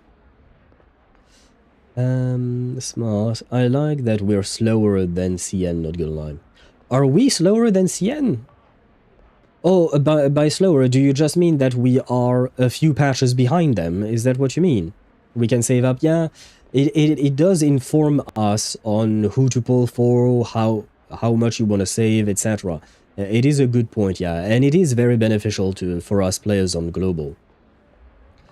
The grand north-facing gate, unweathered by time's passing, casts a heavy shadow beneath the sun's slanted rays. On the eve of each prior storm, it has served as the only entrance to the Foundation open to visitors and refugees. Beyond the gate, people form an uneasy line along the exterior wall, their slow and trudging progress like some fattened caterpillar inching towards safety. See these lines? Thanks to the resolution on the expansion of admitted persons, we're taking in 10 times as many people as before. Soldiers, psychiatrists, theoretical physicists, and more than a few questionable individuals. Someone's really opened the floodgates this time around. I have a feeling Captain Osborne might not be a fan of Captain Creyus. Most of them don't even know about the storm yet. The Foundation's given out the usual excuses for our sudden invitation. But with all of these new faces, this is a prime opportunity for the Manus to infiltrate us. That is true. With so many looking for an escape from this war, it wouldn't be difficult to coax them into doing their dirty work. We've set up a security checkpoint here. Your job is to guard it, and stop any unauthorized access to headquarters. And what if we find an unauthorized person? What's the protocol? Should we hold them off to a cell? Of course not. That's just what they'd want. An opportunity to cross the storm safely, send them away, and make sure they don't come back. But anyone we send away will die in the storm. Can't we just... Those are your orders. We can only admit those who are already authorized, and there's no time to run background checks. Showing any mercy, no matter what the sob story, could put everyone in danger. You let one man in, and a second will follow, and then a third, and a fourth, and before you know it, it's utter chaos. It is kind of heartless the way he phrases it, but he's not wrong. We don't have the manpower, nor the space to deal with that. Paravian opens his mouth only to feel a tug on his shoulder. Yermalai's grim expression conveys the point wordlessly. Understood, sir. Paravian and I won't have any trouble following protocol. We'll do everything as ordered. Express gratitude, salute, and see them off. Never disturb the lives of the registrants. Right? Good to know at least one of you understands. The Foundation is like an ark, sailing the flood. The only way we'll reach land again is through strict order. That is kind of an apt description, given the fact that Manus Vindictae is indeed trying to flood the world. Let me in! The crowd at the entrance erupts into a flurry of shouting and shoving. Captain Osborne's face remains stalwart and professional as he scans for the source of the commotion. Expect to see plenty more where that came from. We already stopped 3 of them before you got here. You can't just leave us out here to die! What are you all looking at, huh? The Foundation's only letting you in because they think you're useful. Your families are still going to die, just like the rest of us. Gentlemen, please get rid of him before this escalates. As Yermalai moves to carry out his orders, he spots his comrade's hesitation. Oh, brother. Before I get started, can I ask how long you've been at this, Captain? 5 storms as captain of the first squad. Oh, God. And 3 years as a squad member. It wasn't until I saw the storm with my own eyes that I fully realized I'd never get to see my wife and children again. But if you want to know my take on this, I'd say I swore to devote my life to the Foundation. It takes sacrifice to push time forward, gentlemen. Yermalai nods, then turns to give Paravian an affectionate pat. Come on, Beagle. Let's take care of this, lad.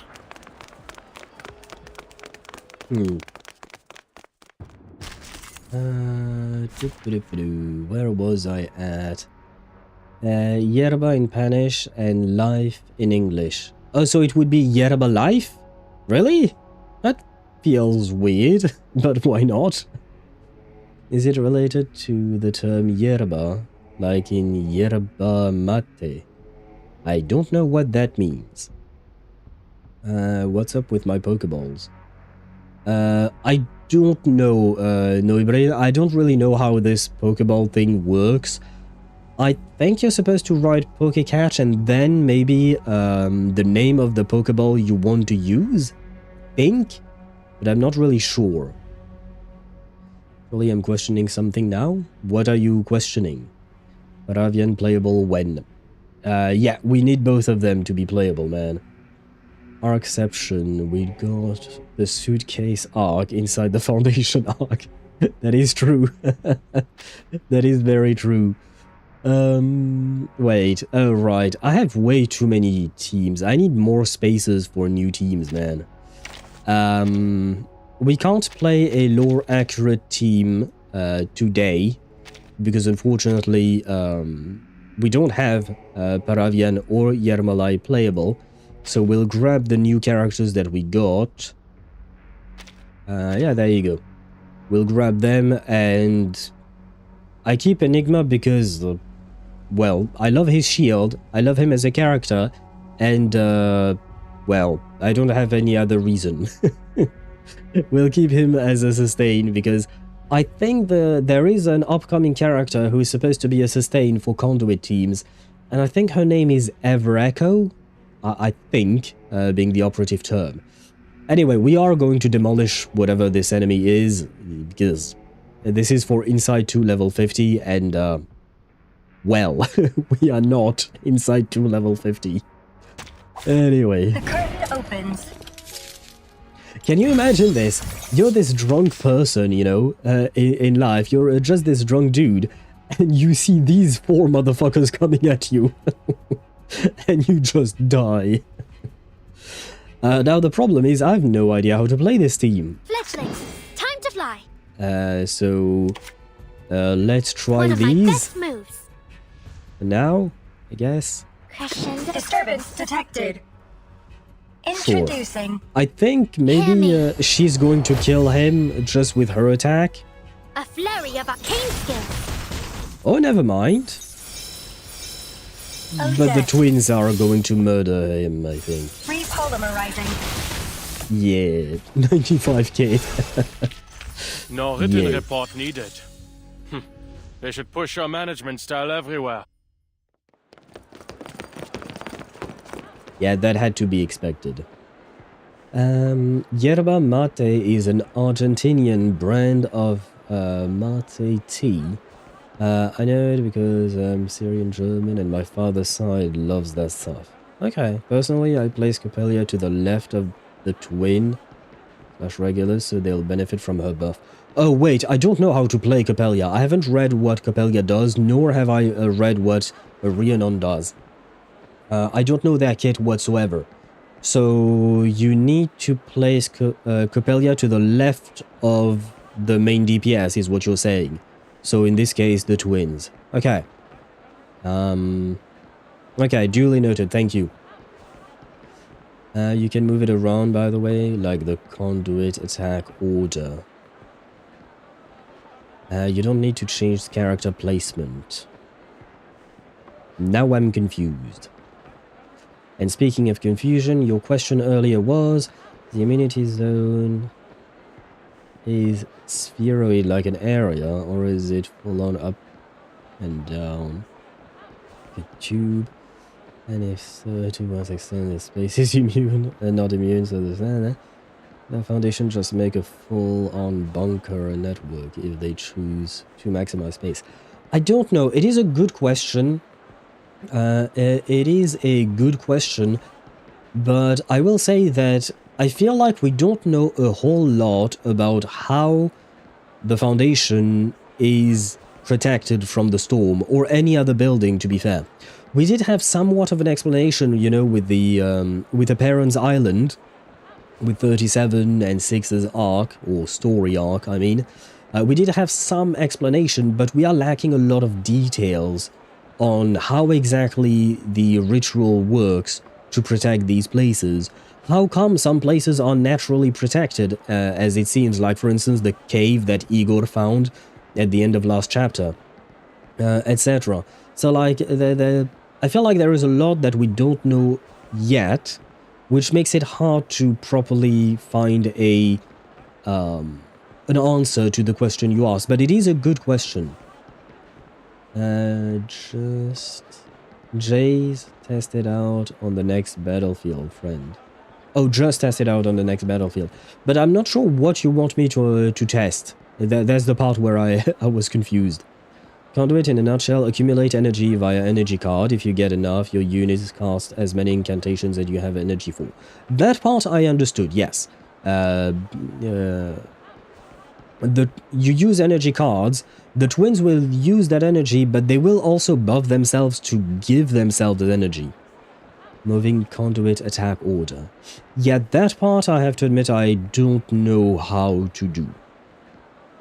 Hound has cornered his prey. The intruder has nowhere left to run. Go to hell! Foundation lapdogs!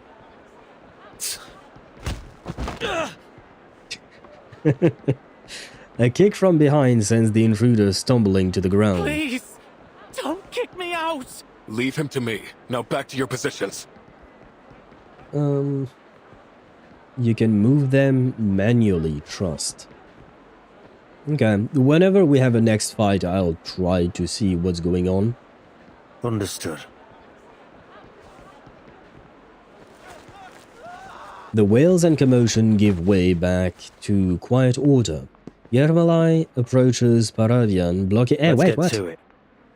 You know what to do. Yeah, but let me finish reading. Yermalai approaches Paravian, blocking his view of the scene at the gate.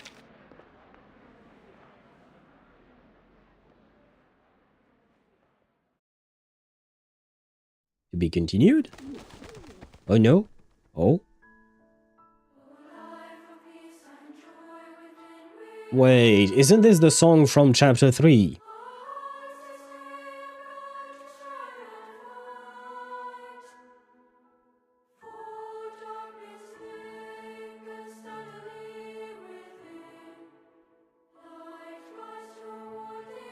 Chapter 3 does not bring back good memories. Technically a slightly different one, okay. I must admit that I don't remember the actual lyrics of it all. The children make an awkward attempt at the bows and curtsies, then exit the stage following their teacher's instruction. The applause continues as the principal takes the stage. He taps the microphone, drawing out a screech of feedback before he begins. Yeah, I don't remember the exact lyrics of that song, but I mean, I suppose it was an entrance ceremony as well back then in Chapter 3. The one in Chapter 3 was modified to include Manus lyrics, right from the paper that Vertin and her friends found, if I recall correctly. Just this time without the Manus lyrics. Okay, yeah. And if I recall correctly, those lyrics came from some kind of paper or something that the kids found, right? I think. Thank you for that wonderful performance. Distinguished teachers, dear students, ladies and gentlemen, welcome to this year's opening ceremony. We are especially honored today to be joined by the Foundation's inspection team, who will be spending this memorable day by our side. For many of you, this will be your first time leaving home.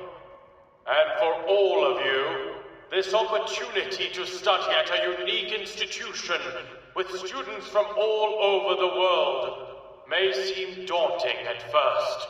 There will be challenges, even conflicts along the way. But here, you will study the skills and values needed to overcome them. Every young arcanist will have the opportunity to realize their potential and to contribute to the cause of world peace, a mission this institution has pursued for centuries. Our philosophy... Yeah, bro is going to yap for a while, huh? Well, he at least yapped for half an hour, that's for sure. The loudspeakers carry the principal's speech across the campus, same as ever. Matilda leans against... Mihai on Twitch says, I just had my canon event. I just helped a new Genshin player do the entire Dragonspine quest from start to finish. What does a canon event mean? I've seen that phrase being used online, but I don't really know what that means. And, well, good on you for helping that player. That's a nice thing to do. The one in chapter... Oh, I read that. Yep, the kid stole it from a janitor or something. Okay. It's been a while since since I did chapter 3, so the details are a bit fuzzy, so thank you guys for helping me remember these things. And wait a minute. Ah, welcome to YouTube side, Noibrin. Wait a minute, let me actually reread her kit. Very well. Copélia is one of the few characters whose positioning on the team matters. She buffs the eunuch to her right with her ultimate. Okay, good to know. To be fair, just to be fair, it's not like I don't think we're gonna use Copélia's ultimate anytime soon, given how easy these fights are.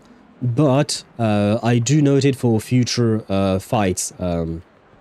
Thanks for putting it to my notice, Dan.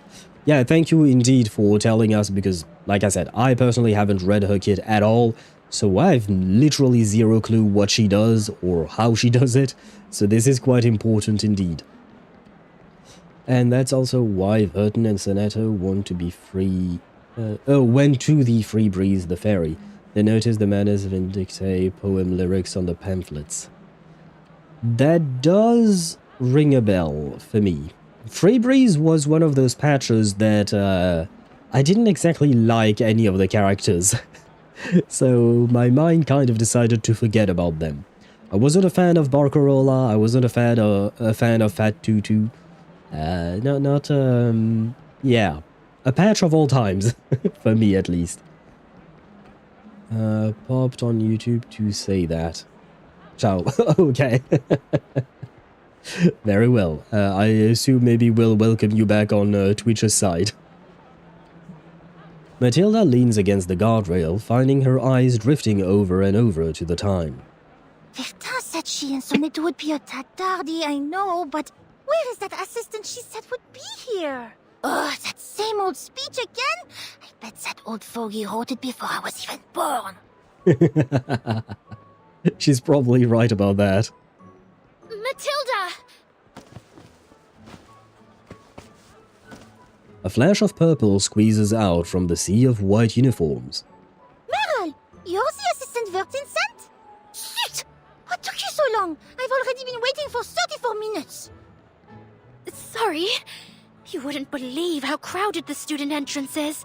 Took me ages to get in. The student entrance? You're not a student anymore, Meryl. You were meant to go to the staff entrance. They would have let you in right away. Oh. You're right. I should have known. You kinda should have known, yes. You graduated 2 years ago, Meryl. So does that mean that Meryl is 20 years old? When do people graduate from the SPDM? Do they graduate at 18? I know. It's just... I chickened out when I made eye contact with the instructor at the gate. Understandable. You're an adult, but it is still understandable. You know, we can be shy, we can be a bit cowardly from time to time. Wait, what? Barcarola should have gotten a conduit euphoria. True, it would have made more sense for her to be conduit than impromptu. But I mean, she hasn't had a euphoria yet, has she? So there is still time. But the problem is, I don't think they would change her archetype altogether, because she's the one who is holding the star promptu archetype together, right? Without her, there is no more star promptu, and it all becomes plant promptu, I guess, if you have Paper Heron. I think 17. You mean Meryl is supposed to be 17? So that means people graduate at 15? Okay. Well, that's kind of early to graduate, but okay, why not? Having played the piano and guitar as a child, leaving home as soon as I graduated, I connected with Barcarola a lot. Fair enough, fair enough. I did not. Well, to be fair, I did not play the piano or the guitar as a child. Fair enough. For me, I didn't really connect with any of the characters, whether it was Barcarola, Fatutu, and I also didn't like their attitude towards several things. Barcarola was okay, but Fatutu, I had a hard time, not exactly being on her side, but you know, I had a hard time agreeing with any of the things that she said, or rather the way she said them. So the whole patch, I was just like, I don't like these people. I will pull for them because they're useful, but I don't like these people. Canon event is a mandatory plot point that must happen multiple people. The ancient player has at least once helped a new player do a hard quest that they're struggling with. Oh. Well, I guess I'm gonna break the canon event because I pretty much never play multiplayer. The only times I've played multiplayer, I guess back in the day when I first started the game, I was playing with my ex and some friends. Then my friends stopped playing and my ex and I kept playing. And I was the newbie. They had all started long before me. Then my ex stopped playing as well. And nowadays, the only time I do multiplayer is only when Ktosh asks me to to do Stygian Onslaught, basically. So I don't think I will have one of those canon events at all. No, Meryl is 19. Oh, did you mean that they actually graduate at 17 so she would be 19? Okay. There is that Copélia voice line of Copélia being scared of Barcarola, though. Highly recommend. Why is Copélia scared of Barcarola? Does she think that Barcarola will see her as a musical instrument and play her? Actually, I don't know at this point. From what I remember, though, Sonetta and Matilda graduated when they were 15, and Meryl did it a year later. Okay.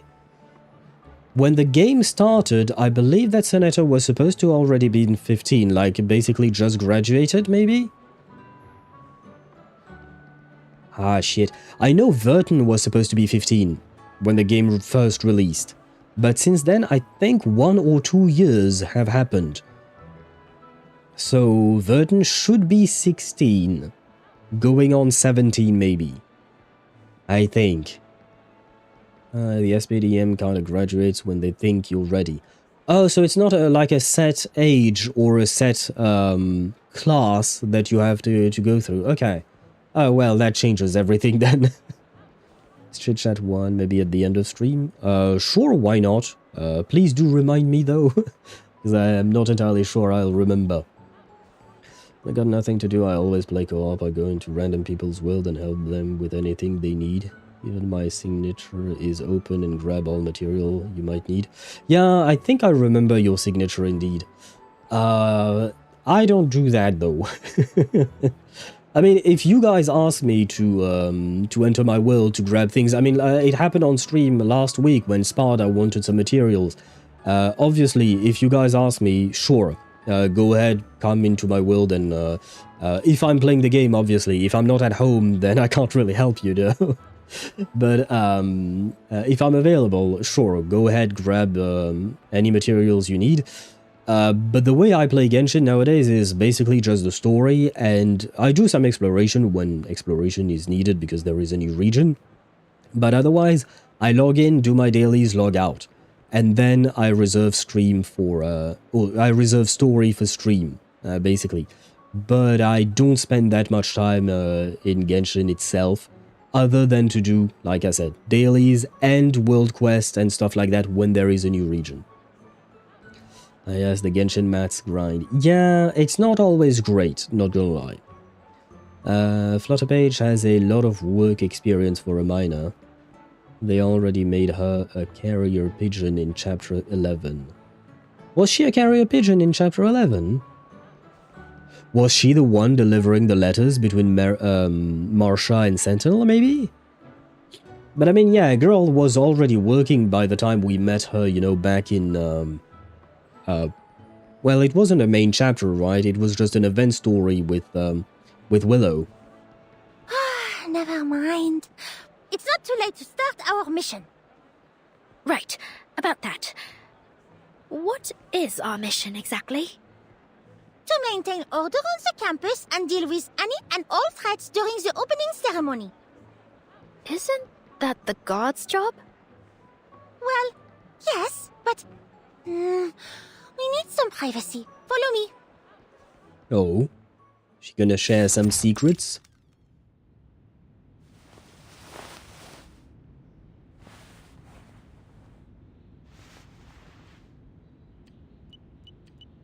Oh, 3 hours and 45 minutes before the storm. Matilda inspects the classroom. Only once she's confirmed it to be empty does she speak, albeit cautiously. We can't let the students know about the storm. I am certain you remember.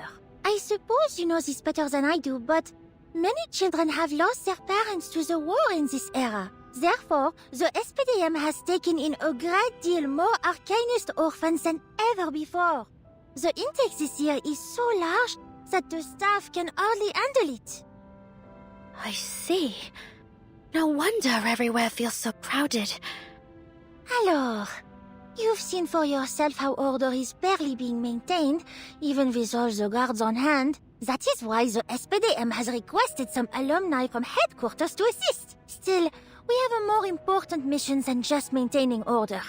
That is, to inspect the shelter doves around the campus. She looks out the window, which offers a clear view of a nearby watchtower at the corner of the school's walls. Meryl follows her gaze. It's a familiar sight, the same watchtower that stared down at her when she was a student here. You mean those things installed on top of the watchtowers? Are you sure we're allowed to touch them? Oh, you know about them already? C'est bon. Then we can skip the introduction. I think so. My commander from the 12 Squad told me about them. He said headquarters only has a limited immunity range against the storm. That might answer the question that Noi had earlier about, is it a bubble, is it spherical, you know, the protection around the Foundation's headquarters. Interesting. My laptop was so bad back then, it took me 15 minutes to join a friend. Ro got tired of waiting, decided to do a story quest, and I managed to join him while I was doing the story quest. Which doesn't allow that, by the way. That's a fun story for me to tell. Yeah, I suppose so. I used to play on mobile, not a whole lot. Usually I'm mostly a PC gamer. But from time to time when I was at my ex's place and I stayed there for a few days, I didn't have access to my computer because my computer weighs like 10, 12 kilograms and I don't really move that every time I went to see her. And so the only thing I had was my phone, and so we went to do our dailies together and whatnot. And back then, the phone I had was absolutely not meant to play games with it. So number one, it would heat up like crazy, and on top of that, the waiting time, the quality of the game itself, it was all garbage. But it was fun times, you know. Possibly the Sandbox dialogue are considered canon, indeed during chapter 12 when Bunny Bunny discards herself as a maid to infiltrate Manus, hence her free garment. Ooh, I have to admit I do not remember that at all. Yeah, no, I don't remember that at all. Although to be fair, I have to admit I have not been reading the Sandbox all that much because most of it is just the exact same thing as we've gone through already, right? But I guess there are some little tidbits that are different. Nearby facilities, like the SPDM, fall outside that range. Aha! Interesting. So there is indeed a limit. Also, yes, I asked the question about the immunity zones, knowing about the immunity doves. Oh, right. Oh, you've already completed the story, probably, Noi, I would assume? And that's where these shelter doves come in. They reshape the immunity area to cover those facilities. The what now? Wait, doves. Doves are birds, right? The white bird, right? How do them birds reshape the immunity area? The fuck does that even mean? The alumni look away. There is one thing I've been wondering, though. Where did these doves come from? Well, that is certainly an excellent question. You'll see. Ah, very well. Because, like... Okay, but that does answer the question. There is a... It does seem more or less spherical, the immunity zone. And, or rather, it might not be spherical, maybe it's a square, I guess, or a cube. But at the very least, it seems like there is some kind of an upper limit. Except the doves are able to somehow bend that limit to fit more things in? At least that's my understanding so far. As the story kind of glosses over, the immunity doves don't seem to only extend the Foundation's present immunity zone. Oh, do they do something else? Oh, well, that we might discover later on then. It backs house technology.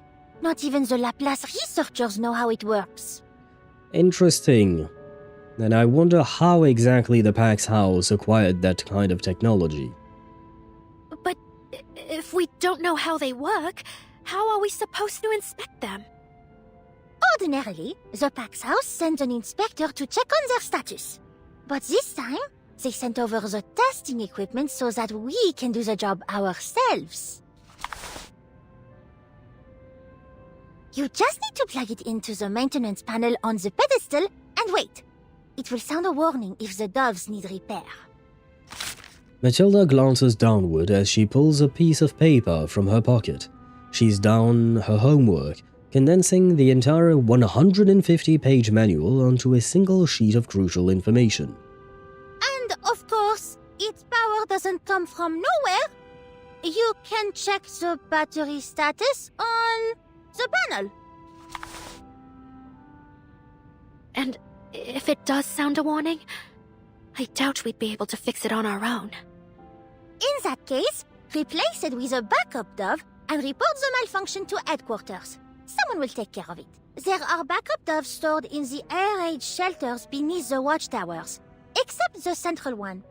That shelter is closed for maintenance, so its doves are stored near the top. According to the maintenance logs, we shouldn't have any problems. But we still need to inspect each one of them. Oh, so it's just a routine check then? Oui. I know it sounds a little dull, but the safety of the entire campus depends on us. She's got a point, yeah. Now you understand why they turned to Matilda, their most reliable investigator and former monitor assistant, to bear such a great responsibility. Yes, because you have great powers. Hello? Miss Matilda, have you met the other member of the security assistance team? Yes, she's here with me now. Any luck finding the missing student Miss Vogel talked about? Well, about that. I followed the instructions of your divination to the classroom building and dorm, but there was no sign of him at all, and I received a new message from Miss Vogel. She said there was another student missing during the attendance call at the opening ceremony. I smell something fishy. Something fishy indeed. Where was I at? Give you my theory once you reach a far enough section of the story. Very well. And she'll steal. Wait, why does it say first words for Jill's special? Weren't you there before Jill, or was it a different Jill? What is going on? I'm slightly confused there. I hope I'm not confusing you for someone else, maybe then. I don't know. But hello to you and welcome to the stream, if you are not the same Jill as I saw earlier today. I mean, even if you are, I can always welcome you twice. Why not? What if the fatter the dove, the bigger the immunity area? Well, you know, that could be a theory. You know, that could be a thing. Why not? And that might explain why Rhiannon's bird is so fat. She does have one fat bird, at the very least. The other one is slightly more elongated, so you might not see how fat it is. But there is one that is quite round, you know. I agree, though, them were skinny doves. Well, I haven't really seen them other than from a distance, so I will judge them once we actually get to see them a bit more. Could get chunkier. Well, reasonably, I hope. This is one of the main things the mini-event call from the alma mater alluded to Matilda checking the doves. Not sure if it was already mentioned in chapter 3. Vogel is German for bird, and we do pronounce that Vogel. Oh, right, so the professor is called Mrs. Bird, I guess. I'll let you in on a secret. There is multiple Jills under the same Jill. I have one clone Jill, that's all. Okay, so you do have a... Yeah, but I kinda feel like that other account had the exact same name, except it was written in yellow. Wait. Yeah, no, it is a different... Wait, am I hallucinating shit? Wait, I need to go back. Go back. Go back in my chat history. What is going on? Am I going insane? Am I hallucinating shit at this point? Yeah, no, it is written the exact same way. But it is a completely different account. Huh. Jill Seal. I have an uppercase I passing as an L in this... Oh, that's why. So you do have two accounts, but they at least the looks from the looks of it, it looks like both have the exact same name. Okay. Okay, so I'm not hallucinating. Good. I just need to know, you know, whether or not I'm insane. I need to know if I have lost my grasp on reality. Nobody expects the Jill Inquisition. Yes, indeed. It seems like Jill has come with her army. And, well, I don't know if that is a good or a bad thing yet. So Jill can make another clone with two L's or I, or uppercase I. Yeah. Jill could make a whole ass army with all these accounts. And they could also replace the L in steel with an uppercase I as well, right? And they could miss and match the three. Even another. Yes, indeed. So Jill will end up with an army of accounts. For what purpose, I don't know, but they could do it, at least. Now then, Stage 3, Escape Plan. Some school traditions run older than the oak trees in the forest. Ah shit, oh my god, some kids are going to try to run off while the storm is happening. Is this going to be a repeat of Chapter 3? Oh man. Jill domination. Soon enough, my entire chat will only be Jill. Same old story. Yeah, pretty much. Ah, kids do be doing dumb shit, huh? The passage of time has done little to change the face of the old... wait! And just as ever, a flock of little white doves gathers beneath its ancient boughs. Did I read what was written before, please? The passage of time has done little to change the face of the old oak.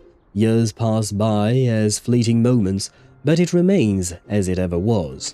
And just as ever, a flock of little white doves gathers beneath its ancient boughs. Are you sure this is going to work, Lucas? A short boy crawls across the ground. He seems to be searching for something. You can't leave if you don't trust me. The school anthem's over. Mikey said he would sneak out when the choir was leaving the stage. Then it's time for the principal to give that same old speech that goes on and on. So, let's say 15 minutes. But we might need more time than that. Do you think we can make it? Lucas stands up and brushes the dirt from his palms. Come on, Emilia, don't sweat it. You know the old man will keep blabbing on for at least half an hour. We've still got plenty of time. Just think about it. Once the summoning array's done, the three of us will be free. I mean, out of the school free. Don't let him convince you, girl. The little girl tenses visibly. Yes, be tense and go back. Please go back. Out of the school? Really? Do you know what it's like out there? The instructor said there's a war going on. It could be dangerous. Oh no, it will be dangerous. Are you kidding? They just said that to scare us. Ah, you're a dumbass kid. I mean, I suppose technically speaking, you know, it could happen. Adults lying to children in order to make the children obey, right? But in this case, we know better. He doesn't, I suppose. Oh, the heck, I just noticed the OST now. If you're curious, they use the London Smog event pre-battle OST. Oh, was that what was going on there? I have to admit I did not notice. I heard the song, but I did not recognize it. But why are we doing it today of all days? Because it's our last good chance for the whole semester. Everyone's at the ceremony, and the guards are busy either handling the crowds or showing the inspection team around. I heard there are some committee members coming this time. So, will you calm down already? This was your plan, remember? Everything's gonna go just fine. Well, except right at the end, when the storm hits and you guys die. Well, kind of die. Emilia, the planner between them, says nothing. She turns her head to look up at George the Oak. The grandfatherly tree has nothing to offer but stern and noble silence. Year after year, new cohorts gather beneath his bright, green leaves as they wither and dry, until they are plucked from his head by the wind and become the soft mulch on which the new class treads. Someone's coming. Could be Mikey. I'll go get him. Wait, let me double check. My arcane skill isn't totally reliable. Let me see. They sound like a girl's footsteps. A bit shorter than Mikey. Wait, now I hear two of them coming this way. Is there something wrong with my arcane skill? Got you! The star investigator herself pops out from the bushes. Shoot! It's a monitor assistant! Marin, are you in position? I'm ready. Run! It is too late for that, children. You know what? This time we do have the lore-accurate team. I kind of want to save this team for somewhere else. Well, too bad. Fine, I'll just switch things up. There, and we want Rhiannon and Matilda. Where the fuck is my Matilda, though? Ah, there you go. Lore-accurate team. Oh, test the... Oh, right. Ah, shit. We could test that out as well. Wait. That means I have to remove those two. What order did I have them on? Enigma. Twins. Copélia, I think, was next. Where is my Copélia? Copélia? Oh, Copélia, where? Ah, there you go. And Rhiannon. This is the order I had them in before. Here's Matilda, Rhiannon, Twins, Copélia. Sure, you know what, we can, yeah, that way it's still somewhat lore accurate to the fight that we are going through. Copélia to the right of the twins. Ah, right, you did say that as well. So just like that, basically. And then we still have, well, Matilda here. Okay. Left. I mean... Oh yeah, no worries, I understood because of your prior explanation. I understood what you meant. Time to present the marvelous Matilda Boanish! You heard her. Time to present her indeed. Stop! You will not be getting away from me! I need your help, Meryl! Copy. But go easy on them. They're just students. So what oh, this is what you were talking about, right? This thing, right? So we can switch between these two to see what they do. But shouldn't I always do it this way? Because this card from the buff card from the twins... no, stop that. The buff card from the twins, it gives them... it gives 4 energy. So shouldn't we want this thing to always go first? That way we have all the energy needed to do this and then the other one. The conduit attack cycle. So even if I do this... Because like, let's say for instance, I use this card, right? 2 waves. This card gives me 2 energy. Those 2 energy will be consumed by this thing. By the Copélia attack, wouldn't they? Yes, they attack once, then cycle to the next conduit. Okay. So the buff should always come first, because this thing gives me 4... I keep messing. 4 mineral energy, right? So I don't think we'll be able to see Copélia's attack all that often, because the twins are going to attack first no matter what. Because it seems like their thing are paired together. Copélia's buff first. Where is her buff? Recommending to switching... Oh wait, does she... Oh, this, and we do it like that. Okay, I forgot you could... Yeah, okay. Iron Symphonic...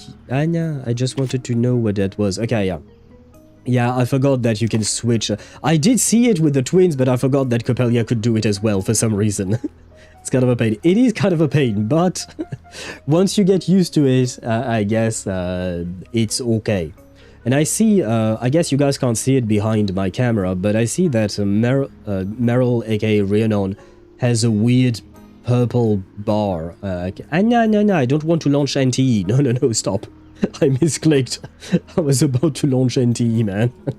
But yeah, there you go. She has a weird ass purple bar, and she also has Moxie. Man, these characters are getting more and more complicated. Purple bar is goated? I'll take your word for it. Same with Regulus if you want to use her as a conduit DPS. Right, I don't think I will just because, you know what, we have the twins. But that is still a good point. The purple bar is goated. If it is at 150%, that's the max, she will get an extra action. Okay, interesting. When people play Copélia with the twins, they usually never let Copélia attack. Good to know. Okay, I'm guessing her buff is always what you really want to get out of her. Your special ability is to give you a pause to the round counter. Do you mean kind of like in Main's Bulletin, when, you know, you break the enemy's toughness bar, I don't know what it is called, and you get you get one more round? Is that what you're talking about? The action will count the round as unused. Round 7 after attack, still round 7. Yeah, similar to that. That kind of sounds like a cheat, but okay. Girl is cheating, man. Crescendo? Crescendo! But okay, sure. Disturbance detected. I guess we can use that as well, because why not?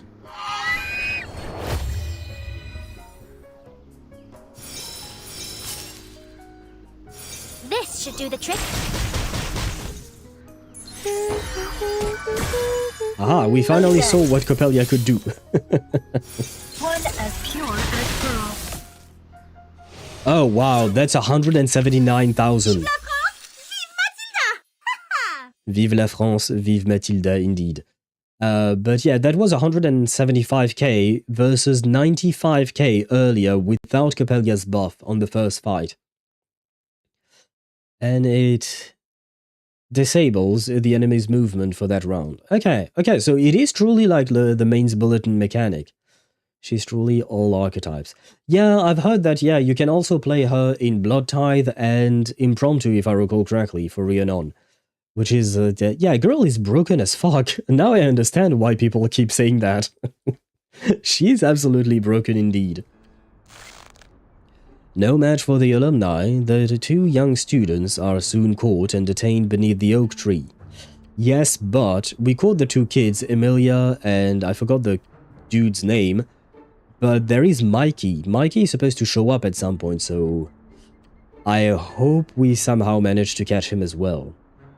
Oh, another two overconfident truants. This happens every year. Fortunately, your little accomplice in the choir was exposed. Otherwise, he would be running free outside the school right now. Okay, good. Mikey has already been caught. Emilia and Lucas, yeah. Rhiannon is the support for everything except poison. Yeah, that's kind of sad, but I guess we did get Ramona. I mean, she's not a support, but, you know, we did get Ramona for, to buff up the poison archetype, is what I mean. And we technically also got her today, because we lost a 50-50. Wait, by the way, today I lost 3 50-50s, didn't I? No, 4! Because I lost on Rhiannon, I lost on Nautika, I lost on Rubuska. No, 3, right? Yeah, because I got a P1 medicine pocket, P2 medicine pocket, P1 Copélia, and 1 Ramona out of nowhere. Yeah, no, I lost the 3. Still sad, but we did get a double, so we'll count our blessings, I guess, or something. You know what's funny? Not gonna lie, back when we got leaked by it, you know, Rhiannon, there was a misconception that once per game you can activate that ability. So we thought we could do 21 rounds instead of 20. But we can reliably get 24 rounds from it. Okay, so you can get 4 extra rounds is what you're saying, right? So I guess, yeah, specifically in Main's Bulletin, that would be even more useful because there would be the mechanics from the Main's Bulletin itself and then Rhiannon herself. Because otherwise, most fights tend to have to be shorter than that, right? You know what I mean? Like in Lucidscape and in Limbo, you want to complete each fight in less than 8 or 10 turns, if I don't remember the exact numbers. But you know what I mean? You don't really need to go all that hard in extra turns. That being said, she will make it easier to get there because you won't consume 1 turn, I suppose, so there is that. Go to genuinely, and her boss makes it so a Flater's bonus damage is increased as well. Oh, that too. Oh, wow, okay. The girl that keeps on giving. I wonder if they'll revamp Main's Bulletin again if it becomes too easy. Well, I hope not. I like the way Main's Bulletin is, more or less, right now. Oh shit, that reminds me, I need to do my flashback something. FFFFF. Things with 2 Fs as initials. Oh, forward flashbacks? Something flashbacks. Or flashback somethings. Because I haven't done it because I was waiting to get my full team of with Copélia and Rhiannon because I was waiting for stream. But yeah. Fucked up flashback. You know what? That is a very good description. It is kind of a fucked up game mode, as in either you have the right archetype or you suffer, basically. I love the way you phrased it, Jill. That is great. Well, we shall henceforth focused flashback shall be known as fucked up flashback. Focus flashback, I finally scored 4 stars there thanks to Conduit plus Pickles. Good boy. Pickles is indeed a good boy. Yeah, you know what? He deserves to be heard. Wait, on YouTube side it would be this, I think. Hey, good boy. There you go. He is indeed a good boy, and we love him for it.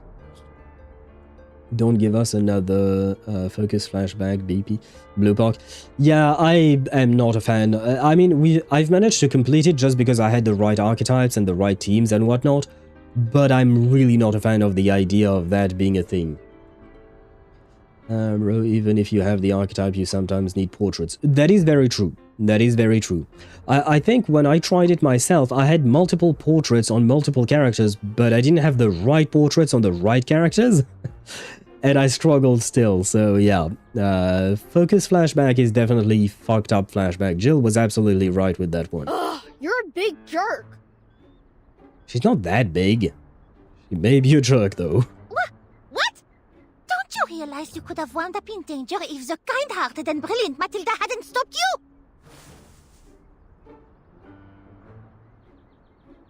Oh shit, we have ads? Oh yeah, we have ads.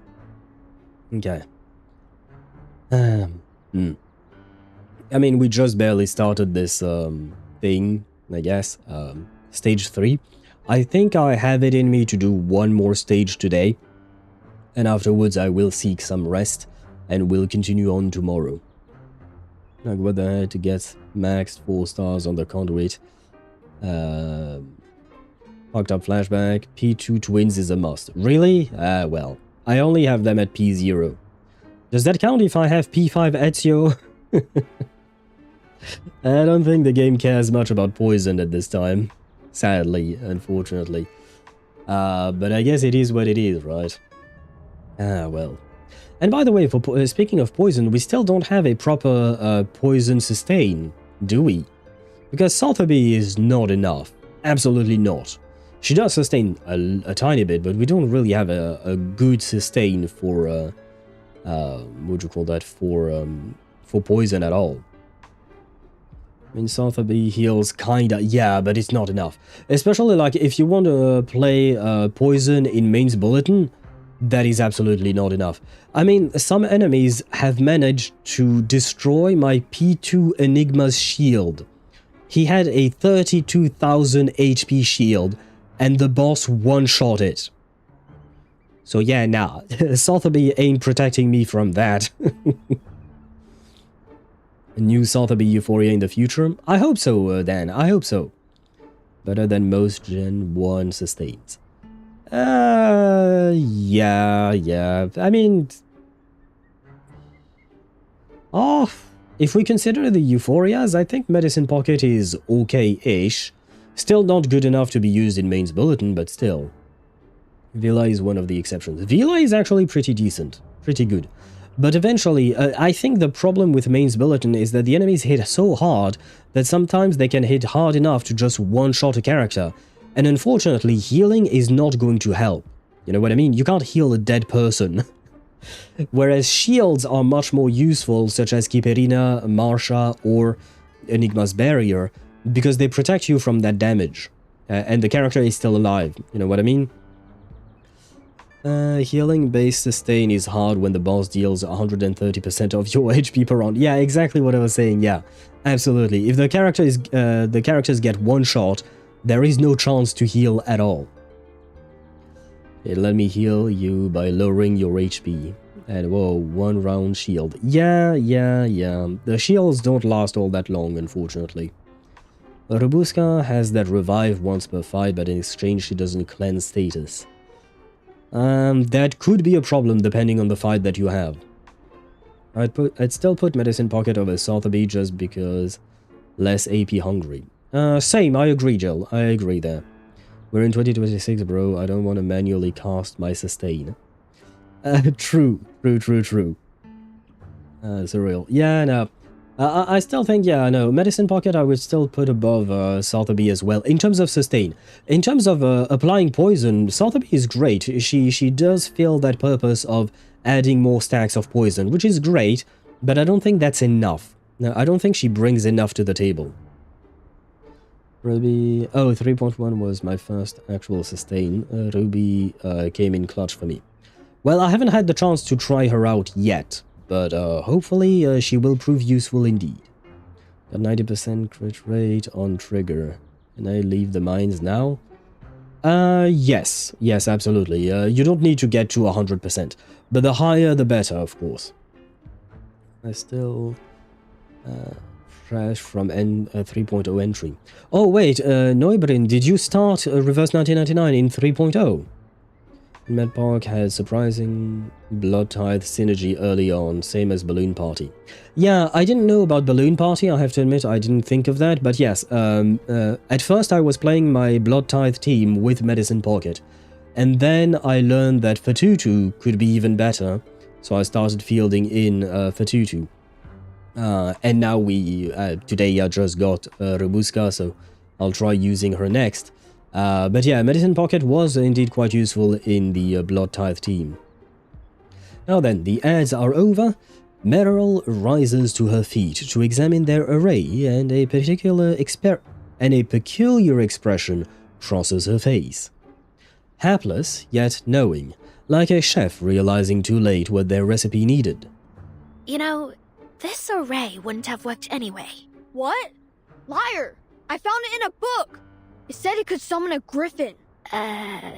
Avian critter behaviors and feeding methods? What? How did you know? You found this array on the blank page between chapter 3 and 4, right? Drawn in invisible ink. Whosoever unlocks the secret hidden in invisible ink will discover an array which summons the legendary griffin. Is she the one who wrote that? The young boy's eyes go wide as he realizes just how far out of his depth he is. You've read that book too, haven't you? And you found this array? That's right. You mean, you went to this school? Of course. What are you trying to say exactly? Then, you mean we really do get to go back into the world? Well, I guess kind of. You go back to the world during missions and stuff. Depending on where you're affected after you graduate, I suppose. Otherwise, you might not. Maybe. But never mind. She did not write the thing, by the way. I was wrong about that. Some stages really want a full cleanse. Yes, absolutely. And you know what? It is kind of a nice thing that we have characters that are able to cleanse, like Copélia, for instance. Because when the game first released, we didn't have that many cleanses, or we had single target cleanses and not automatic cleanses as well. And life was hard back then. And yes, I started in 3.0 called Sentinel, a World War I nerd, you see. Okay, my experience with Yenisei was clutch for the London Smog event rerun.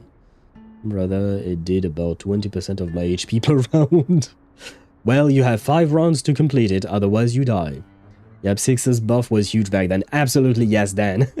That was pretty much one of the only ways you could cleanse your characters, thanks to 6 and his buff. But you had to actively cast it, which means taking away one of your AP. The poison boss was a pain.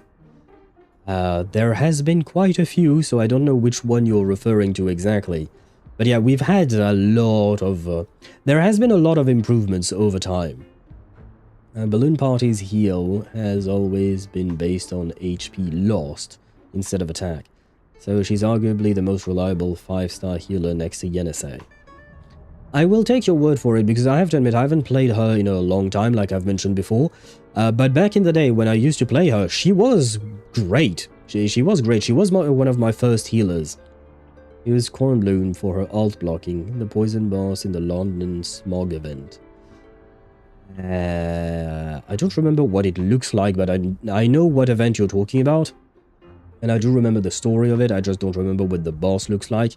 Because most bosses just look like monsters. So it's kind of hard for me to remember all of the monsters. But yeah, and Cornbloom is useful. Is she still she's not the only one who has a seal, right? But I don't remember who else has a seal. There aren't that many characters who can seal an ultimate from an enemy. We couldn't stay here, even if we wanted to. The instructors are hiding something. But if we'll find out one day anyway, why don't they just tell us now?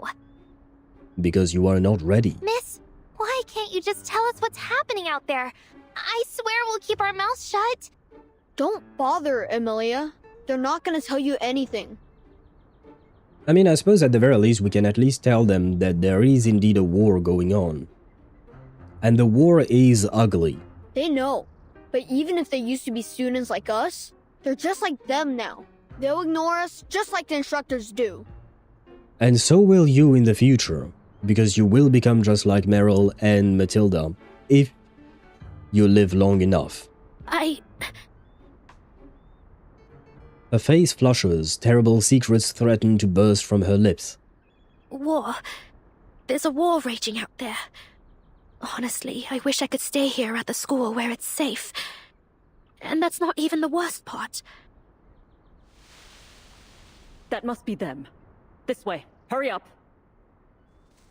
Well, yeah, at least we can tell them that. An instructor arrives flanked by school security guards, disrupting their increasingly dangerous conversation. Lucas! Emilia! What do you think you're doing out here? Unbelievable. You're both spending the rest of the day sitting in the guardhouse. Take them away. Ah, the guardhouse. No! There's worms in the walls of that place! Exactly. Those Shamirs are there to give you troublemakers a lesson. Yeah, I don't know if locking up kids with worms and rats is really the way to give them a lesson. Move it, you little terrors. No more tricks. I'm watching you. Let me go! The flustered instructor regains her composure and offers the security assistance team a polite smile. Revisit. Oh, wait. I missed. Currently, coincidentally, Bluepoch? No. Cornbloom? Wait. What is BP in that sentence then? Is from West Germany and Balloon Party is from West Germany and Cornbloom from East Germany. Be interesting to see them discuss their eras. I don't know where each of them comes from. When each of them comes from. I don't know about Balloon Party. I think Cornbloom might be during the Cold War? Maybe she was a spy during the Cold War? I have to admit I don't quite remember. But Balloon Party I don't remember. I don't think I ever knew. Legit beat it with Lilia, Ito Lilia, Ananli, Cornbloom, and Yenese. That is a team of all times. That is a team of all times, but I suppose when you're just out there starting the game, you do what you can with what you have, right? London Fog Boss is the Smog Wolf you use in the Reverie as the Blood Tithe boss. That rings a bell, yes. That one I do remember. I know what you're talking about, Jill, now. That one I do remember. I revisited it with my current teams and beat it in 2 rounds flat. How much I have struggled. To the reusable background room. Yes, that is always the same old room, I suppose. To Shamir room with you two. Yeah, which is I'm not a fan of punishing children like that, because it's not like they're going to actually learn anything from it. Oh boy, that's a long-ass message from Mihai. Like I said, I will read it in my head and then answer. Yeah. Attacker. The worst most attackers. One would be Evelyn. Harm's wife, but that's obviously not a choice. Let's see. Trigger is another attacker. Rumasa. Shot and bells. Leaves me with another building. Irovis. We're using Evelyn. For Evelyn, I would argue that Coletta will probably be better to pair her up with Astrayao and then Evelyn. It is true that Trigger does not have a proper team, although technically speaking, you could do something like Seed, Trigger, and then another attacker such as Magus and Orphe, or Cecilia. That team can work. You can have just no support, one stunner, and two attackers, aka Seed and someone else. It won't be ideal, but I think it should still work. Otherwise, yeah, the problem is Trigger does not really fit into anywhere in particular, but she can be serviceable. There are a handful of characters that you do not want to play her with at all, such as all the Rupture agents, so do not pair Trigger with the Rupture agent, especially because you picked her W engine as well. And one of the main things that Trigger does is give some defense shred to the...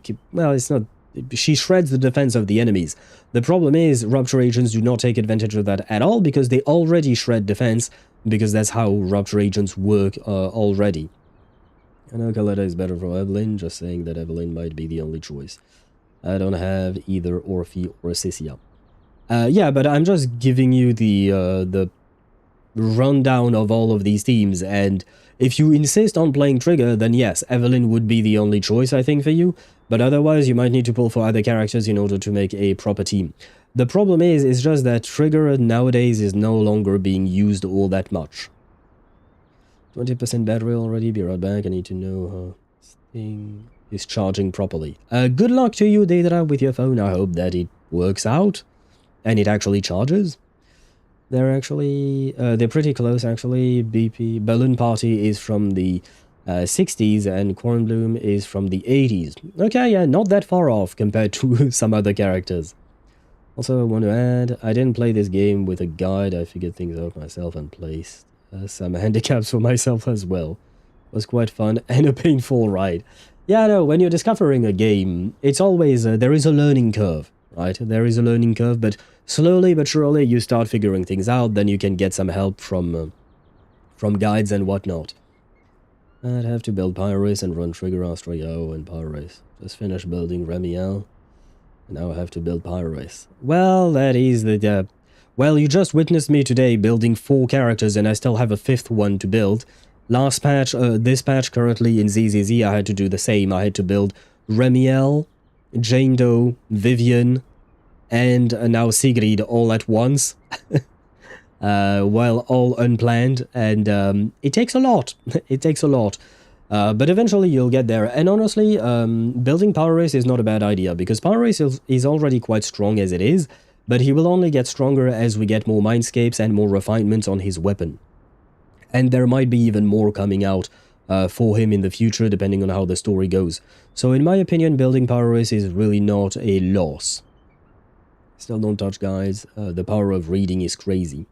Yeah, but for me, for Reverse 1999, I rarely touch guides. I do it in other games. For Reverse, I do try to read the kits myself. Well, to be fair, I do try to do it for every game. But sometimes just having an explanation from someone else, rather than just the text, I do find it easier, personally. Yeah, I wonder if we'll finally get some backstory about the units from the Middle Ages, e.g. Charlie, the Full Moon Licht. Link's tail, her garment actually fits pretty well because she's from the 15th century, when the Hanseatic League was active across the North and Baltic Sea. Yeah, I mean, there are a lot of characters that we know next to nothing about, and they were from really old time periods, I suppose. Like, I guess the only example that... I mean, Charlie appeared in several anecdotes, didn't they? I think. If I recall correctly, maybe? To me, it depends on the archetype.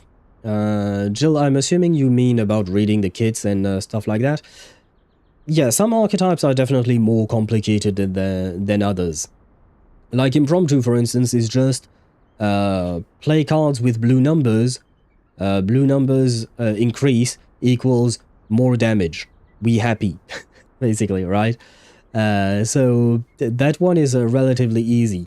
Blood Tithe, on the other hand, I have to admit, I still don't fully understand how it works. I more or less understand it, but there are some details that I need to brush up on.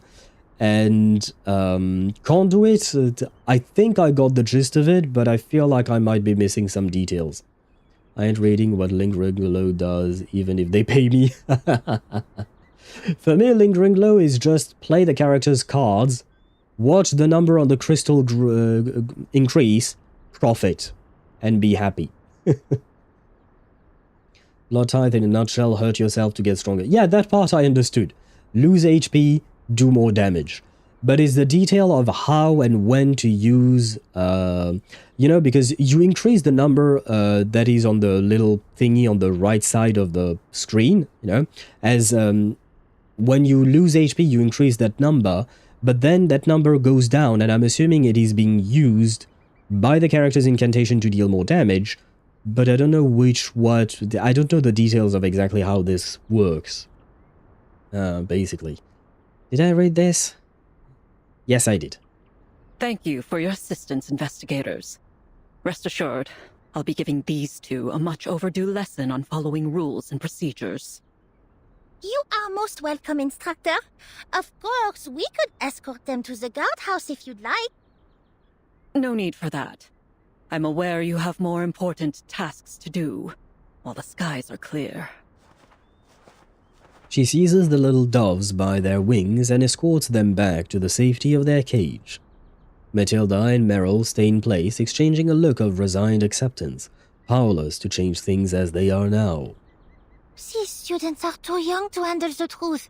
They don't even know they're from different eras. Could you imagine what would happen if we told them about the storm? I do understand. I mean, I know the school's only trying to protect them, but their punishment still seems a bit much. That I definitely agree with. Which is why I, the great Matilda Boanish, will be changing things as soon as I gain power in the Foundation. We believe in you, Matilda. We will vote for you to become president of the SPDM. But for now, let's keep our eyes on the mission, no? There's no time to wait for Soneto and Vertin. The nearest watchtower is the one in the northwest. Let's start from there.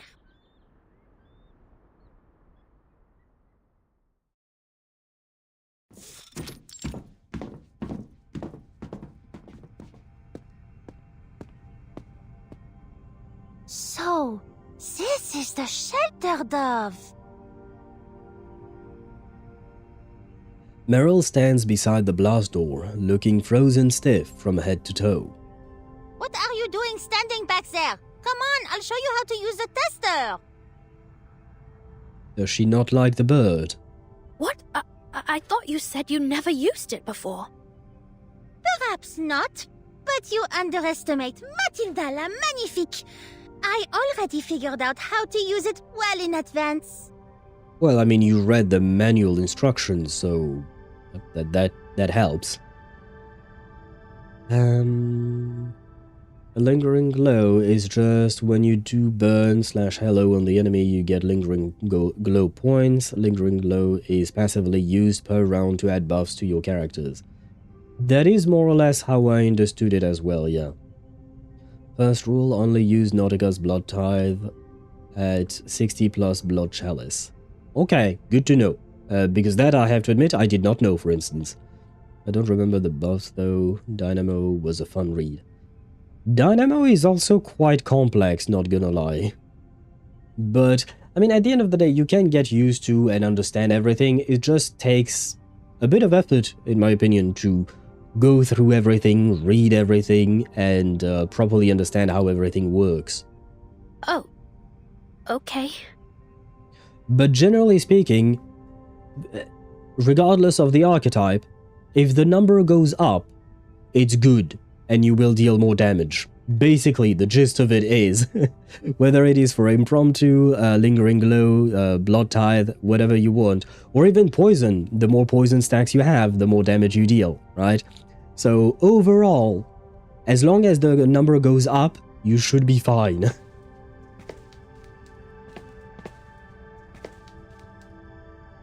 Her stiff posture finally breaks as she walks over to accept the tester from Matilda. Plug the tester in at the panel on the pedestal, turn the safety knob, and press the button on the side.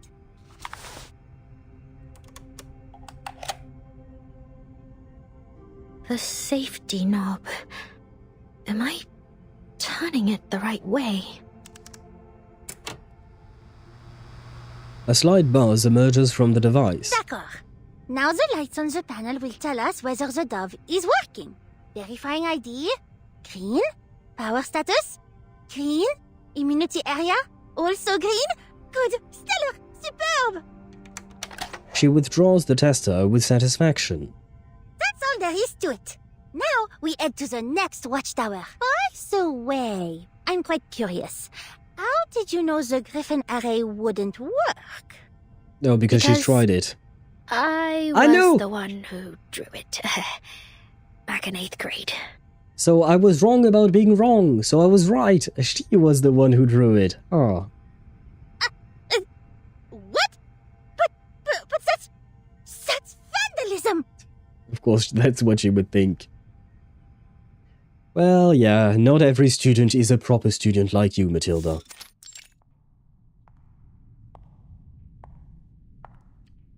Three hours and oh, wait, what? 3 hours and 30 minutes. Okay, we went back in time, I guess. The long corridor is like a riddle whose end connects to its beginning. It loops around the committee building, linking various floors and rooms with meticulously designed stairways. Somewhere within that winding riddle, Sonetto comes to a halt. Is there something wrong, Sonetto? The soft words sound louder and sharper in the empty hallway. The bustle of the Foundation's pre-storm activity hasn't yet reached the corridor. That courtroom we just passed. Mr. Krios is in there answering the committee's questions. It was his information that led us to the Amber Room and to Beograd. I'm just concerned. The Foundation hasn't quizzed me on anything since I submitted my report on the Dawn operation.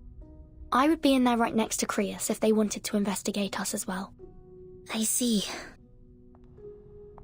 Sonetto suppresses her concerns. Footsteps echo over the marble again.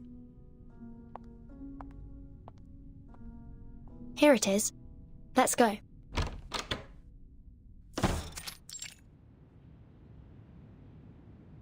The office behind the opening door is barren of any identity, a symptom both of the occupant's recent arrival and her curious nature.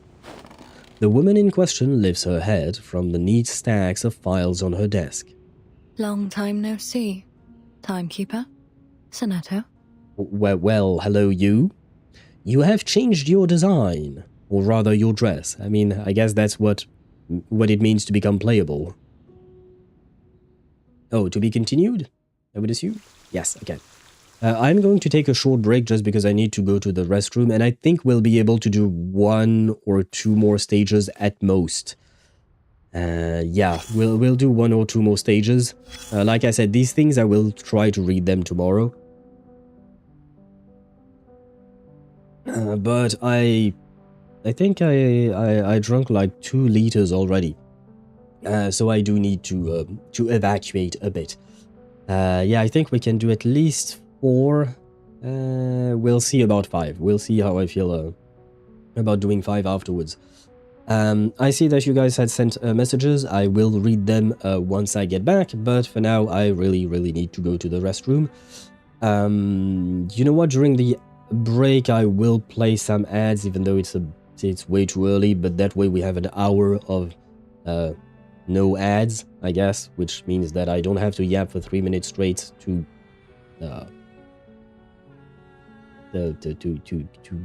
waste time. It's not time wasting, it's just, you know. Anyway, you get my point. I will be right back. Okay, the ads are gone. We have our setup. We have Powerful from Verso. We have Fortune Fury from Ciel. We have a Mark. We have Virtual Stance. And we have 3 Gradient Chargers for the Gommage. Will Roulette finally give me the victory over Simon? Come on. Please believe! No! Roulette! And of course, Kohani cursed us. Kohani, how could you do this to me, man? All this setup, man. But do you want to watch? That sounds wrong. That sounds Anyway. What do you mean? This is what I wanted to show you. Yes, mommy, indeed. This is just what I wanted to show you. Goddamn mother is hot. Oh, by the way, wait. Oh no. No, I want to show. No. No. I wanted to show you guys my progress on building Trigger, but I forgot and now I can't. God damn it. I am just very happy. We got exactly who we wanted. Could it be a double? Would you make me very happy and bring your E1 soon? No fucking way! We're going for E1, guys. We're going for E2 now. Vengeance will be mine. No fucking way. I think this is the first time in Honkai Star Rail that I got a double. Holy shit. I've gotten very early ones, but never a double like this. Oh my god. Man. Okay, we are going for E2. We are going for E2. We always say one 10 pull is all you need. A 10 pull won't hurt, yes, exactly. So, Junyangja, for one 10 pull, will you come home to us? Right away? No, unfortunately not. Sad. Sad indeed. But still. Send it? Very well. The last 10 pull we can do today on Ship's account. Would Junyangja please show yourself to us? Come on. Make us happy. Make us happy. Make us happy. Come on, come on. Show us. Yes. Wait, is that you? Yes, it is you.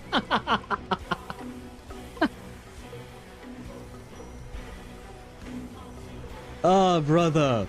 Brother. What more do you want in life? So now we are at 850. Going to 18. Just can we see if we can get an early P1? Because why not?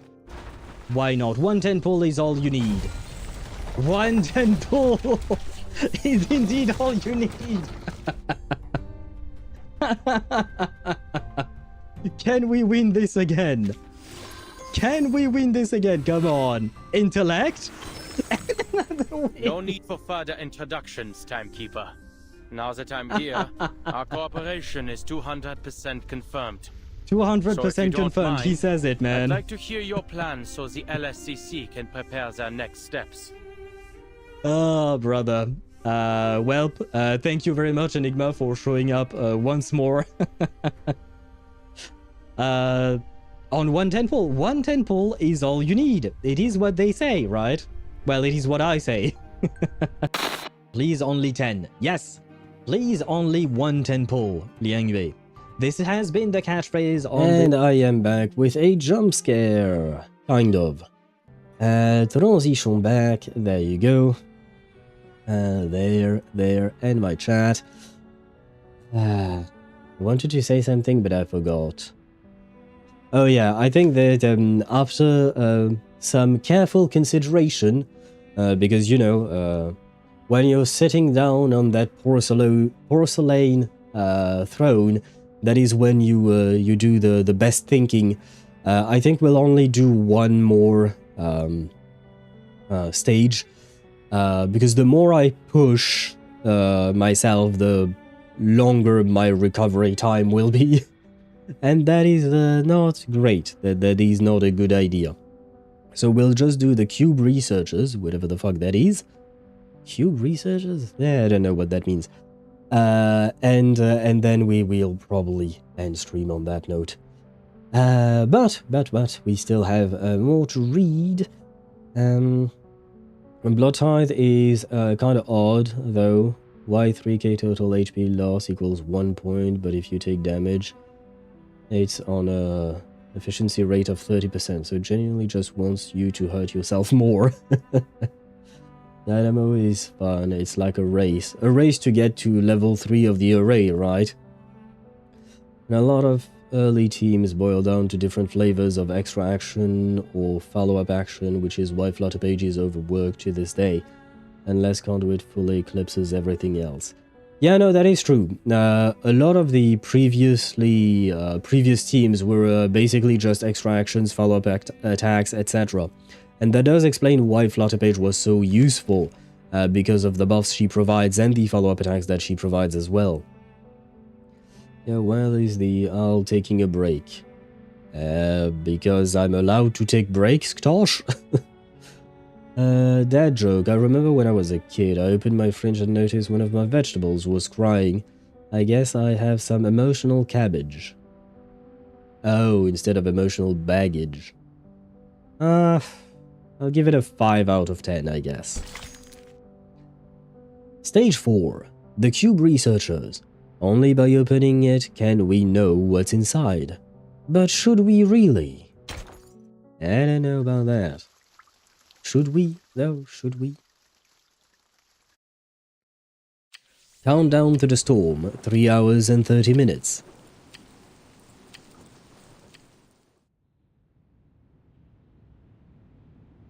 You still look pale, Miss Stranger. Well enough to get back to work. Thank you for your concern. And she's so sparkly. I want to pull for her now, but I no longer have any kind of funds. Though, before we exchange any more pleasantries, shall we allow this researcher to finish her job first? She glances over to the other woman standing in the corner. Hello, timekeeper.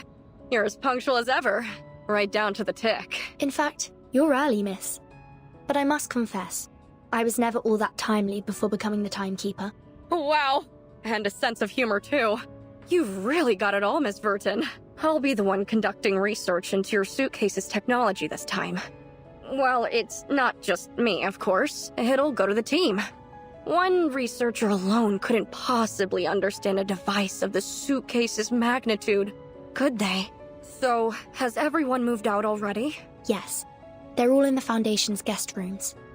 I've checked every nook and cranny to ensure no one was left behind. Oh. Okay, interesting. I don't think this has ever happened before, right? And the fact that everyone in the suitcase got out at the same time? Be right back. After much trial and error, I finally unlocked the last ending of the Syndrome of Silence. Daughter is coming home. Good luck to you, Dan. And I hope you enjoy it. Bro, I got broke. Spent 160 pulls for P2 twins, and I had to dedicate 120 for P0 Rhiannon. I now have none. Fair enough. I decided not to go for further portraits for the twins, specifically because I knew I wanted to pull for Rhiannon, Nautika, and I didn't know about the Rubuska, but you know, I wanted to make sure I could get enough, I would have enough, so I decided not to go for portraits for the twins.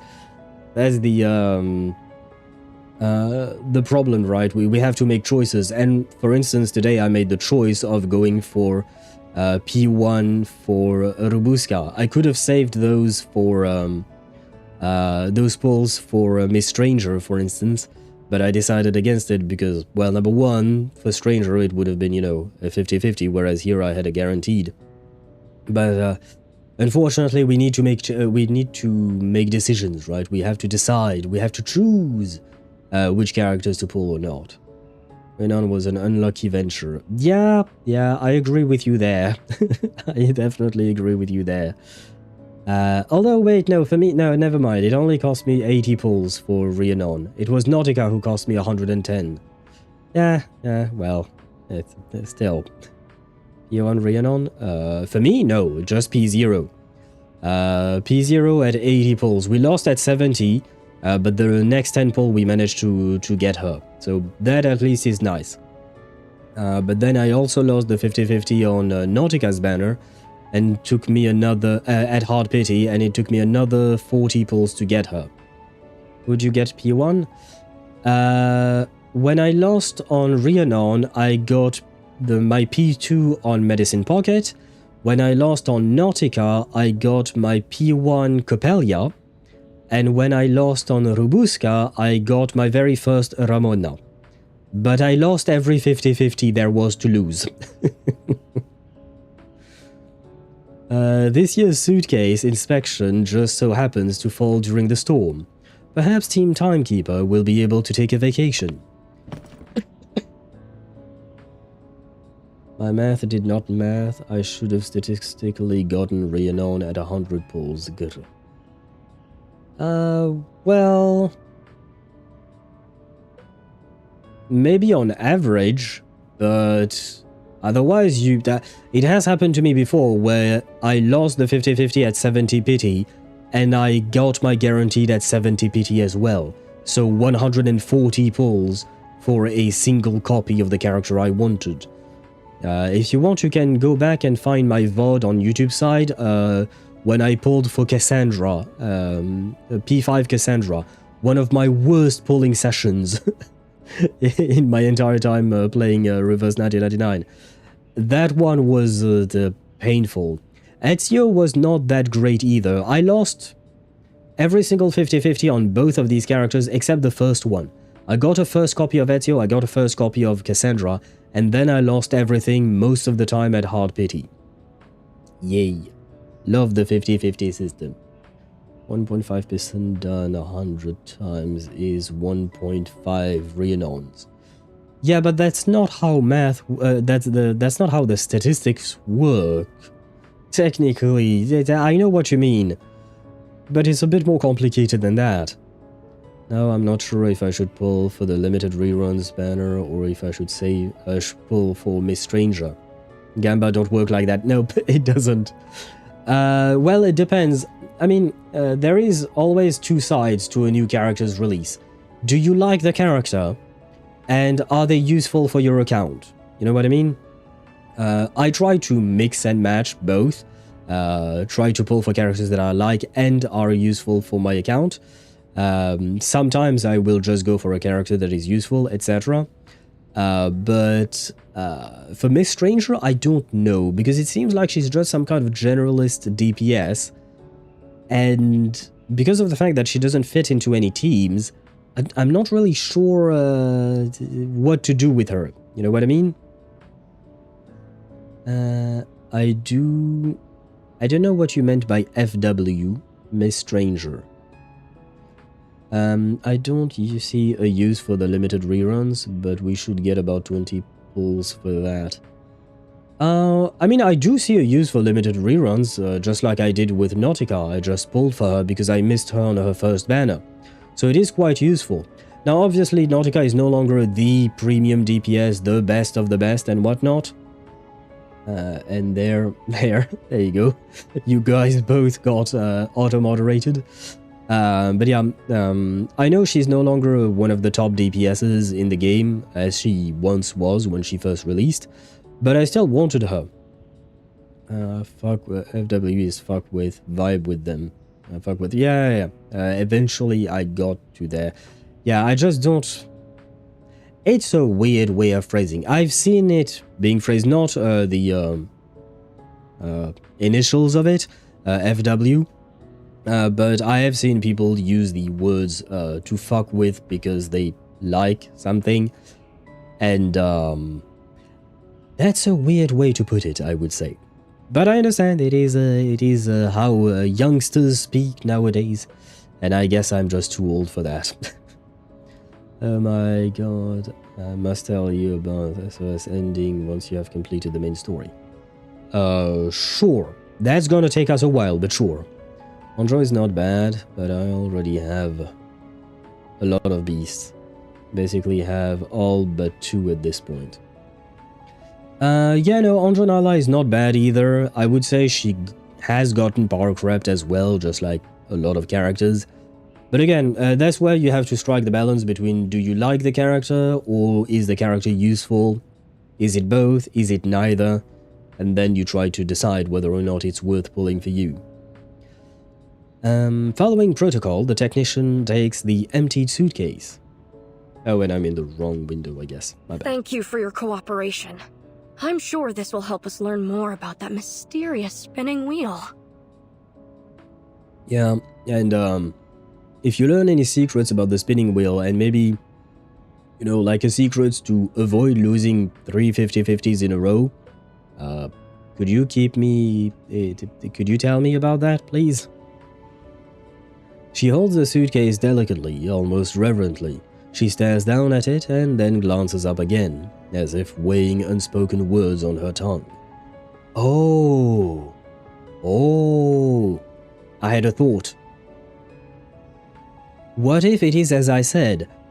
Manus Vindictae attacks the Foundation right as the storm is about to hit, but we can no longer go inside of the suitcase to protect ourselves from the storm because the suitcase has been given to the Foundation for study purposes, and that is why Rhiannon gets us to her place, which I guess means that she has a place that is protected from the storm or something like that.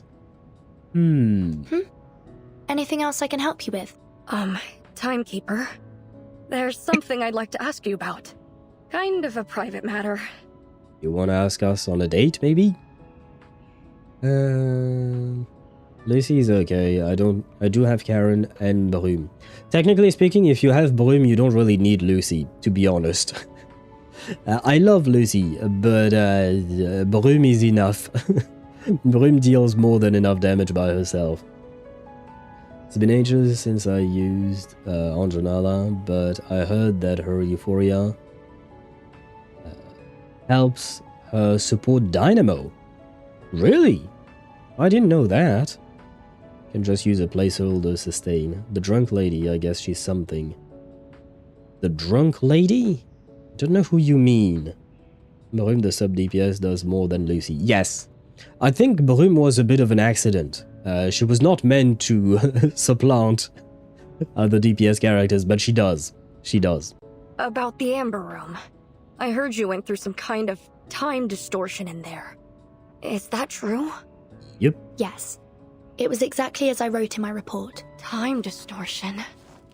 If only I were assigned to research that.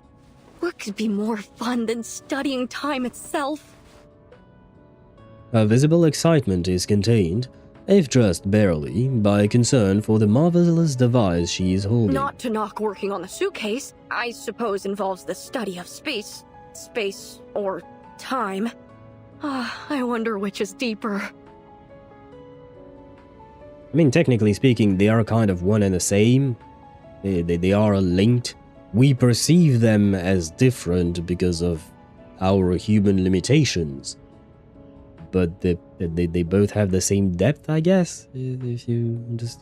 I mean, we don't know the depths of space-time, to be fair. So maybe there is a bit of a difference. Fellow R99 YouTuber made a video about Andronala X Broom in Dynamo. Okay. I have to admit I did not know. Lovely enthusiasm playable in 5.0. Wait, we haven't even reached 4.0, Dan.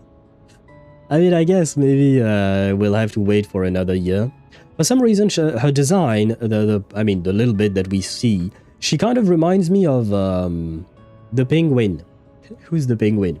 The Arknight's Enfield main character is what I'm referring to. She kind of reminds me of her. Probably Flutterpage. I don't know why you're talking about Flutterpage all of a sudden, Tosh. The one whose alcohol... Oh, themed extra action. That's who I call the drunk lady. Ah. Alcohol. Extra action. Oh, do you mean Junyangzhe? I think. I'm guessing that's the only alcohol-related extra action character that I can think of. Junyangzhe. She's a mineral character, right? The person you're talking about? Got the Chinese name. Okay, but it is a Chinese character, and they are mineral, right? but I don't know why you're talking about her. Because she's not a sustain, if those two comments were connected. Junyangjo is a main DPS for extra actions. Or at least she was, back in the day. The doctor? Not the doctor, Dan. The other doctor, the administrator, that's the word for it in Arknight's Enfield. Although I have to admit I don't quite remember what the doctor looks like. Not sure why extra action seemingly was a mineral specialty early on. Yeah, pretty much. Just like poison was plant related usually. And... well, at some point Star started having some extra actions as well, to be fair. And Beast was kind of forgotten for a time.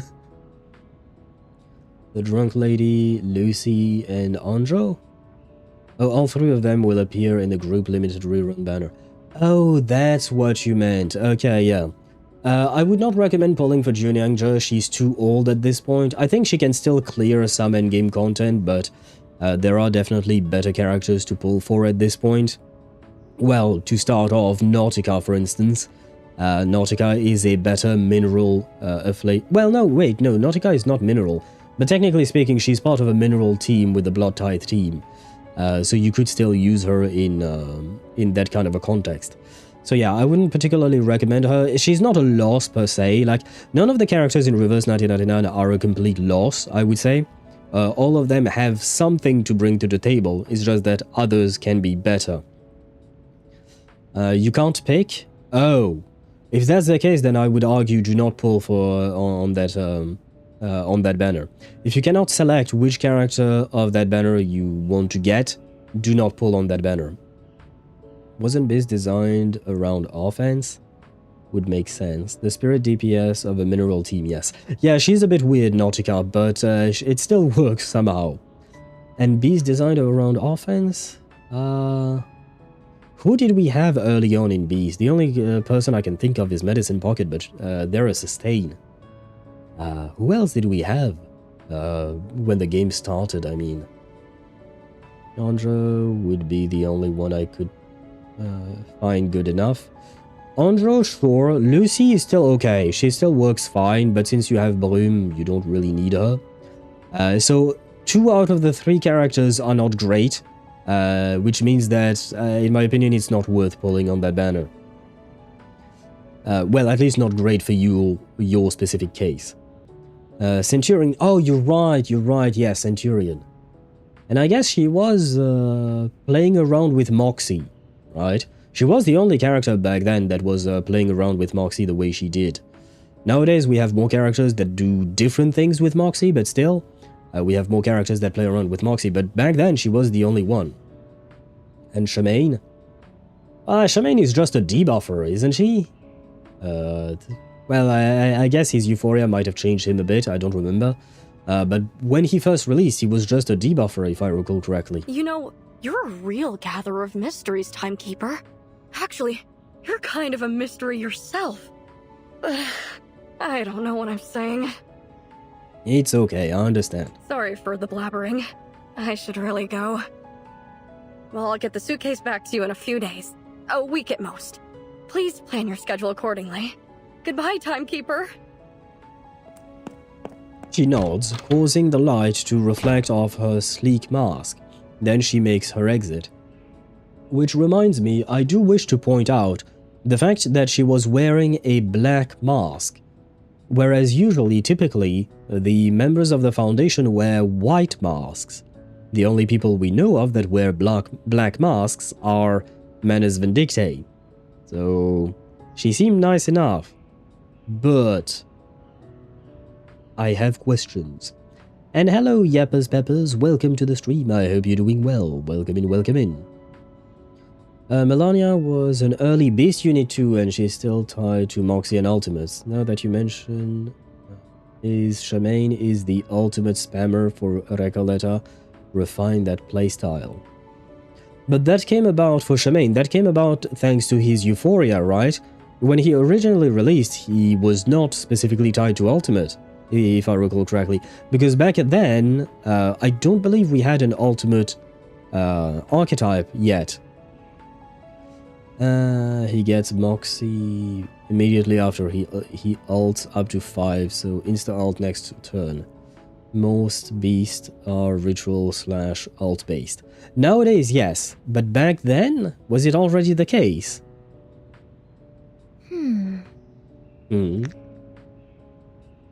Miss Stranger approaches gently. I wonder if she even saw me or Miss Sonetto. Laplace really does excel in finding unique talents. I'm used to it. Has the Foundation assigned you a new job already? I thought you'd want to rest for a while longer. I wish I could.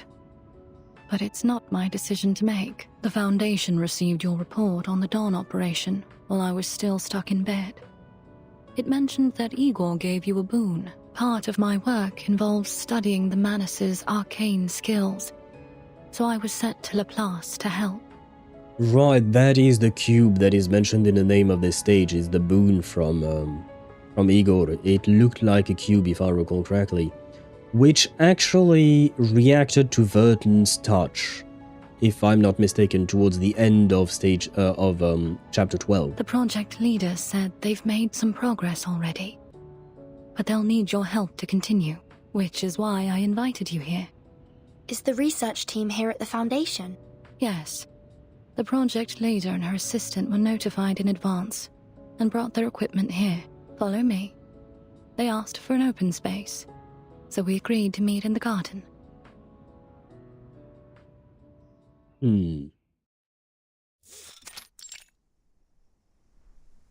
Oh, it is a pretty garden. 3 hours and 15 minutes until the storm. Cold white auxiliary buildings form an uneven enclosure around the pleasant green commons of the Foundation's southern annex. The patterns of shrubbery and lace-like walkways resemble, in a deliberate way, the intricate gardens that surround the Palace of Versailles, albeit tightly compacted. Yeah, I guess kind of. I've been to Versailles, and yeah, I guess kinda. It's a similar style. It's the French style of gardens, I guess. Very controlled, I suppose. I mean, technically he was an ultimate guy because his pre-Euphoria passive was getting full Moxie after ulting once. Okay, so I was wrong about that then. And Melania was about ulting too, I guess. Pre-Euphoria passive is getting her ult. Yeah, Melania definitely. She was all about ults. That I do remember. Which is legit ult upgrades. That Park was a healer sub DPS. I don't know why her heal is ass. Centurion was kind of like a beast. A Knight, if I recall correctly. Don't have her, but yeah, about that. A Knight is not a beast. A Knight is ultimate based, especially after his Euphoria. He was already kind of before that, but he was his spirit. Just, I'm sure you probably know that. That would explain why the boss version of Shamaine kept spamming ultimates when I fought him long before experiencing Journey to Morpunk. Probably. I remember fighting him, but I have to admit I don't remember much of that fight. Centurion was Moxie-based pre-Euphoria, as in, she dealt more damage with basic attacks the higher her Moxie count was. Yep, that I do remember. I used to play Centurion quite a lot back in the day. A Beast, a Knight gang. Yeah, a Beast plus a Knight. We don't know what he's doing there, but he's there. Kind of like Nautika. She's part of a mineral gang, and yet she's also a spirit character. I think they meant that Centurion has a similar playstyle to a Knight. I wouldn't say so, personally. They are more or less based on their ultimate and Moxie, but they use it in very different ways. Centurion gets Moxie when she attacks with higher incantation ranks. Oh wait, is that with her Euphoria? Centurion was indeed meta for a while before the game started going archetype based. Yep. She fell off relatively quickly, I think. Well, relatively, I suppose. No question mark? Really? higher incantation ranks gave her more moxie? Because I have to admit, I don't remember that. I do remember that the more moxie you have, the more damage she dealt with her incantations, but that's about it. I don't remember her getting more moxie. It's been a while, to be fair. It's been like 3 years since I last played her. I don't understand how one can relax while walking through a maze like this. The view was much more enjoyable before the hedges grew into walls like this. At the center of the commons stands a peculiar instrument. That should be them over there. Is that... Eagle? Hi, Miss Timekeeper. Miss Sonetto, Miss Stranger. Hello. The girl nods dutifully, but bounds back with a bright smile. I don't remember the last time we've seen Eagle anywhere. And congrats on the new outfit, and the new version of yourself, I suppose. It's great to see you again. It's been a while, Eagle. I understand you've joined Laplace. Will you be working on this project too? Not exactly. The project leader is my tutor. I'm just here to help with a few things. She's Hello, Timekeeper. It's truly an honor. A woman steps out from behind the device. At a glance, she could be mistaken for any other Laplace researcher, save for the sharp and cunning look in her eyes. I hope you found the time to read Miss Recoletta's novel.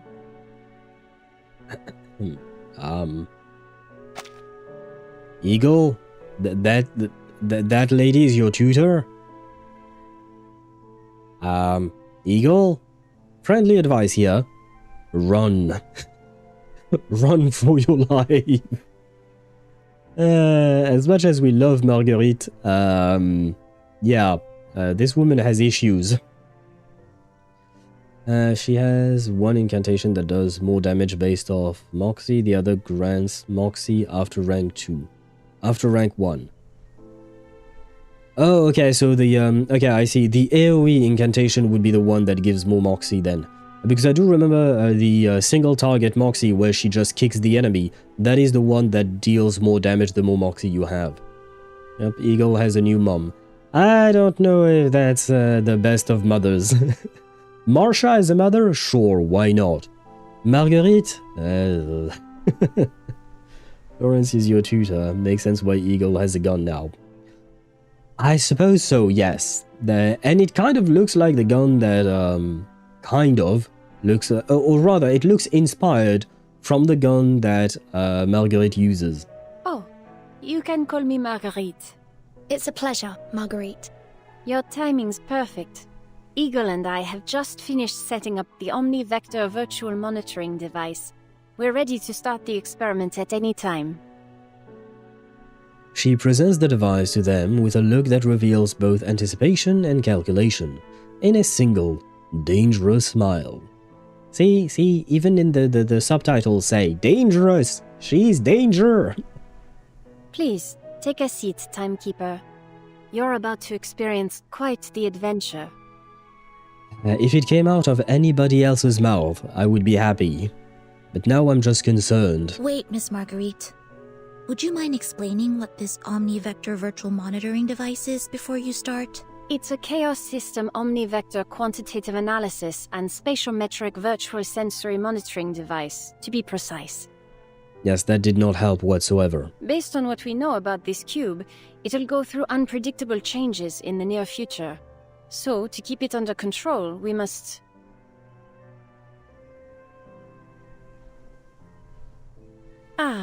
Judging by your faces, I think I haven't been clear enough. Allow me to make things easier for everyone, using the data I provided.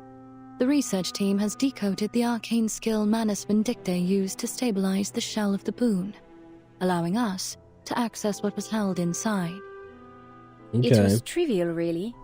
All we needed to do was listen. So you're saying I can use this device to hear what's inside the cube? Exactly. I know it isn't quite correct to call it a monitoring device, but language itself is an exercise in uncertainty, wouldn't you say? given that the cube was created by Arcana. A less direct but safer method of exploration is probably for the best. As it happens, I already attempted to listen to the device while setting up the system. As soon as the first blast of sound reached my ears, I was hit with a wave of dizziness and briefly fell unconscious. Symptoms that closely resemble what I experienced when you secretly invited me to the lake in your suitcase. It's likely, Vertin, that you are the only one able to remain conscious while listening to the device. And don't worry, Eagle has already booked a VIP room for you at the rehab center, just in case. Just in case, right. I see. Well, I suppose there's only one way to find out. This is not going to end well for us, is it? The hat is removed, allowing the head to fit more easily inside the dome. Virtual environmental model constructed. You may begin at any time. Miss Stranger, place the Pandora's box on the tray, if you would. Justice, the cube appears to be a superposition of ever-changing matter. It seems feasible to quantify the system used. The continuity of the aligns well with our simulated. Wait, the timekeeper seems. Oño. Oño.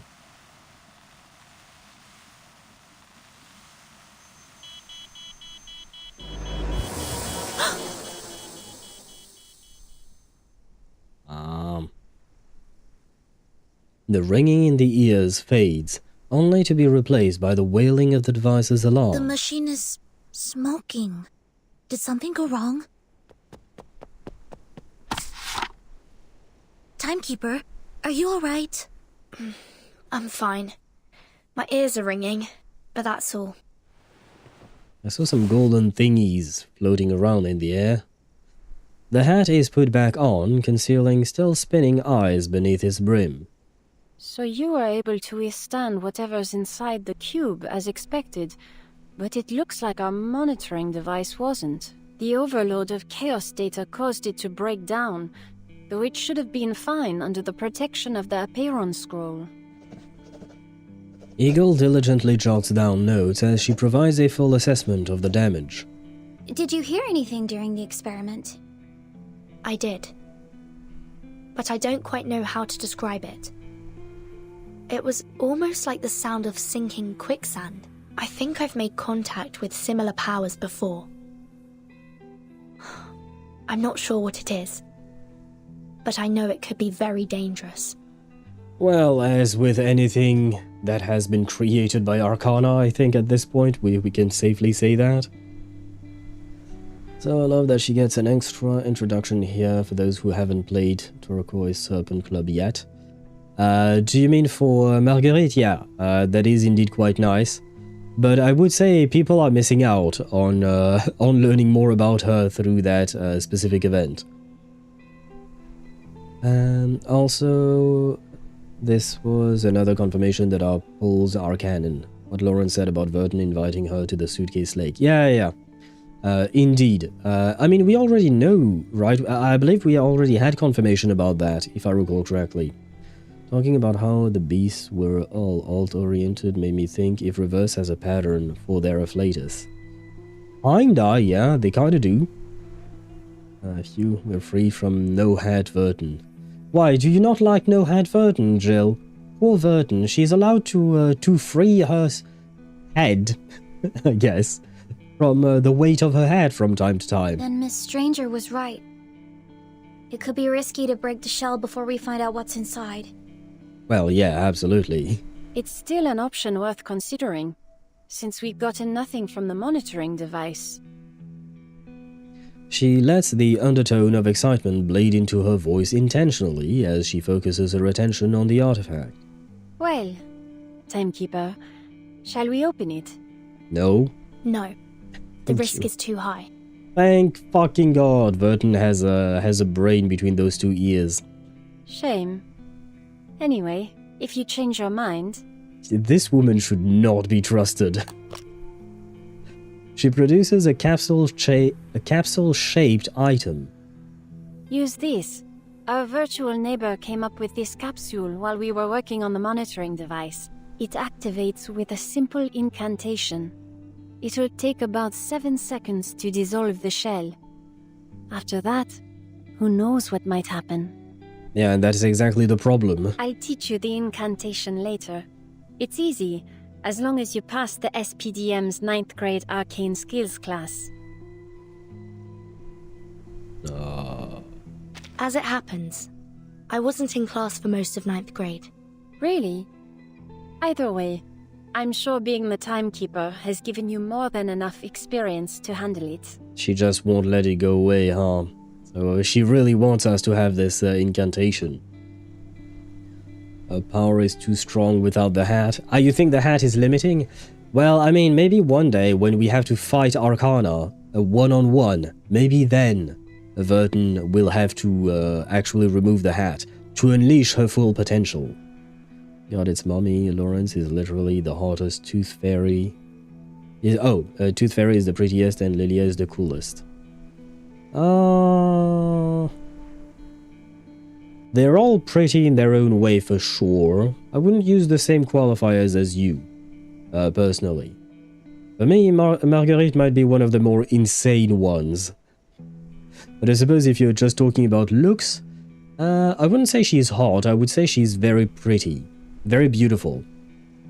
Hot? I mean, she's not hot, you know what I mean? I don't know, the first word for me is more so pretty or beautiful rather than hot, specifically for Lawrence Butterfly. Just like her mom, number 2, Arcana herself limits her power. My method of spike to the head, Vertin limits power by hat. Strangely enough, both are connected to the head, huh? So it seems like the power of an arcanist is stored in their head, somewhat. And either putting something on it, or putting something through it, limits their power. Interesting knowledge we're gathering today. We need to... Yeah, no, we don't need to experiment, because putting a hat on a person is not much of a problem. Drilling a needle-like object into someone's skull, that is a bit more of a problem in terms of performing experiments, because I don't think most people would survive that. Arcana might be a bit of an exception there. Marguerite hands over the capsule with a practiced smile. Of course, it's a fake smile.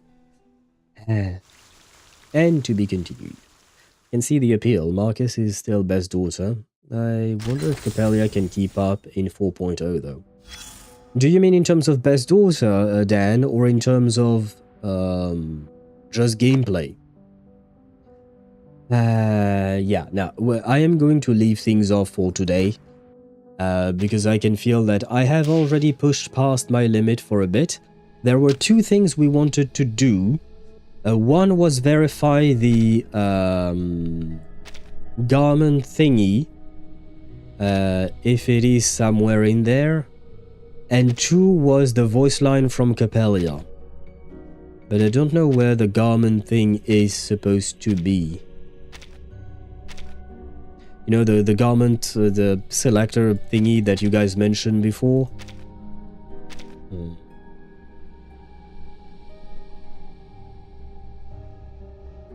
Oh, we are getting 27 free summons starting September 1st, which is nice. New banner of Miss Stranger. Oh wait, Miss Stranger is not this week then. Miss Stranger is on September. Yeah, September 3rd. Okay, so Miss Stranger does not come out tomorrow.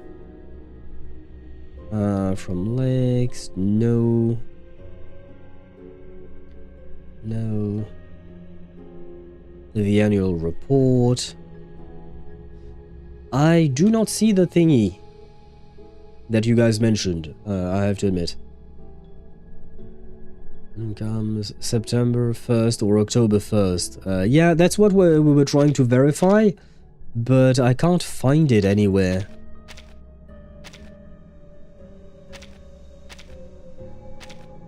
No, this is just a new garment. New garment series, yeah, no. Oh, that's a cute outfit for 37.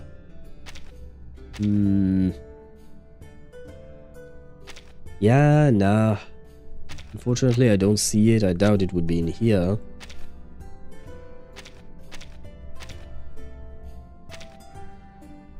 No, it's not. So I don't know where that is, I'm afraid.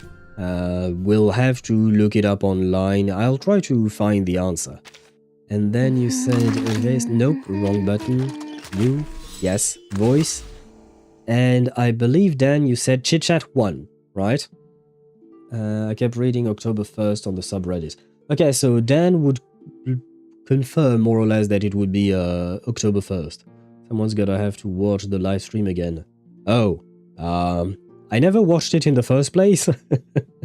And on top of that, I think that live stream lasted for what, an hour and a half or 2 hours maybe? That live stream was long as fuck, man. Both is good. I still try to play Marcus even if she was left behind though.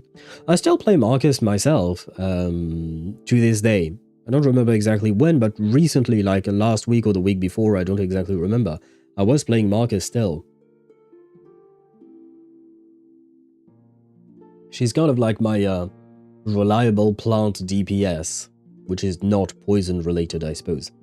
But I believe this is the voice line that Dan wanted us to hear. I met a red-haired lady the other day. She said she was looking for new instruments for her instrument combination experiments. I got scared and ran away. Please, don't let her know I'm here. That's sad, because I don't think Barcarola would actually try to integrate Copélia into her instrument, you know? Because I know that Barcarola built her own instrument thingy. I don't remember if it has a name or not, but I do remember that she built that herself. But I don't think she would be heartless enough to just decide to integrate the poor girl into it. But that just tells you how badly Copélia was treated by Manus Vindictae, to the point where anything related to instruments, I guess she might be a bit afraid of. Marcus rank up is still good enough to pass 1,000 meters plant weak boss at least. I have not been there yet, but I will take your word for it. I like Japanese cute Copélia cast incantation roar. What? I'm assuming that might be the sounds she makes with her JP voice line, maybe? The crackling box, yes, that thing, yeah. Yeah, but I don't think Barcarola would try to...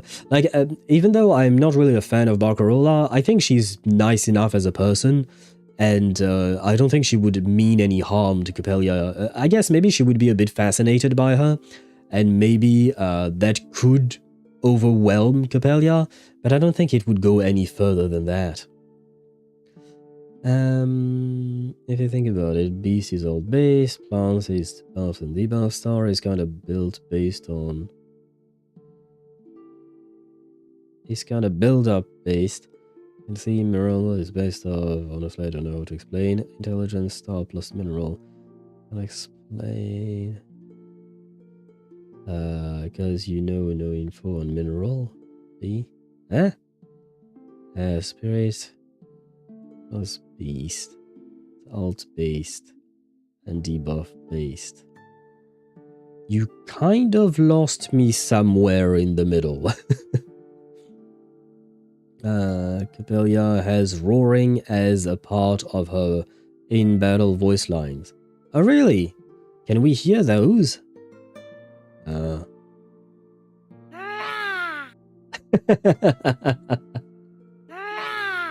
It is very adorable. Clang, clang. Follow the beat of my heart. Raise your hands and start playing. Let it out.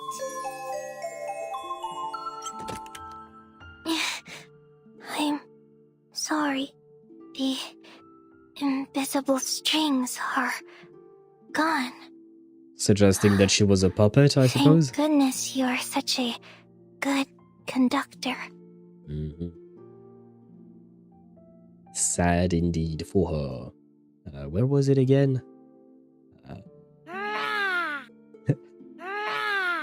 Very cute roar indeed. Headcanon, they become friends and Barcarola can use her strictest arcane skill to give Copélia medical aid. I don't know in what form. I don't know enough about Copélia to know what exactly she might need or not. But I'm sure that Barcarola would try. If she had the thought, or if she thought she could help, I think Barcarola would certainly try to help Copélia. You know, Copélia has been raised by Manus. She might be somewhat biased towards people. Yeah, I know. We talked about it earlier as well. Yeah, I know. She might be scared of people, generally speaking, just because of what has happened to her. Which is really sad for her. Should have deleted the mineral and spirit one. Don't really notice the main style of it. Oh, do you mean for intelligence? I don't know for the style of it, because early on we had 6, but then now we have Beryl and Lawrence Butterfly. They don't, yeah, I'd unsure how to qualify intelligence character. Lucy as well, but yeah, that's the thing. Lucy is Dynamo, Beryl and Lawrence Butterfly are Lingering Glow. 6 is buffs and debuffs. He kind of does it all, and with a nuke built into his ultimate as well, I suppose. So yeah, and Enigma is a shielder. Well, a barrierer? A dude who puts up a barrier, or something like that. She's an excellent example of body horror, just much more artificial than Nautika's rebirth. I mean, I suppose, yes, but also Nautika's rebirth is kind of different.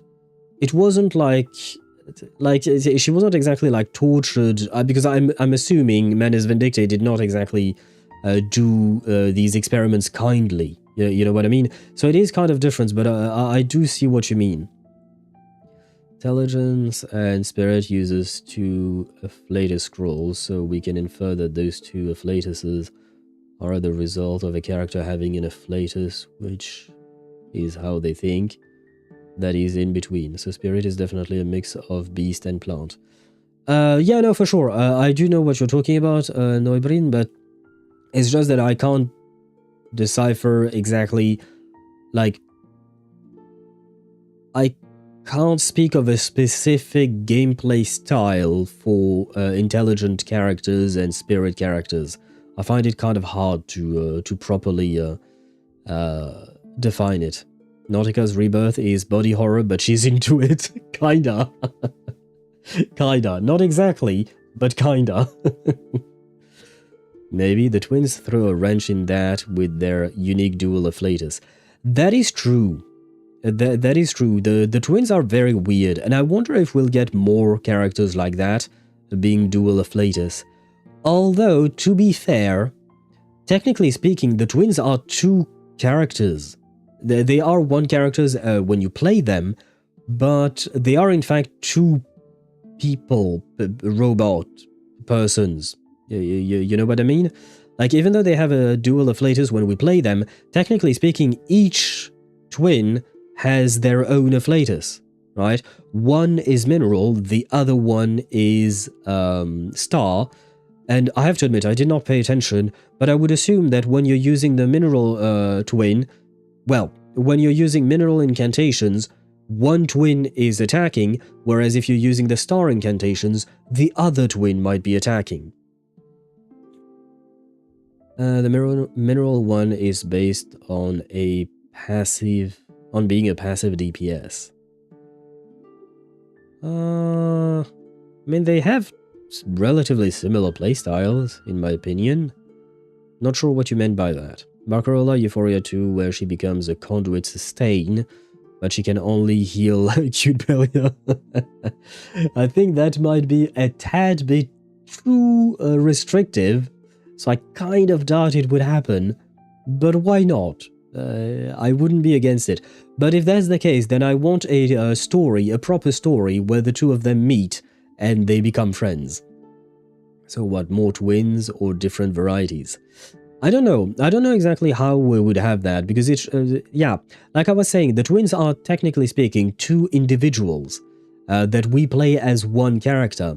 So I don't know exactly how we would get more dual afflatus characters unless we get more twins. I mean, we technically already have twins in the game. We have Twin Peaks, I think is their name. I don't remember. Where are they? Twin Sleep. Twin Peaks is a TV show. My bad. Technically speaking, we have them, although they are a spirit, which is indeed a combination of two afflatuses. Afflati? Afflatus, plural.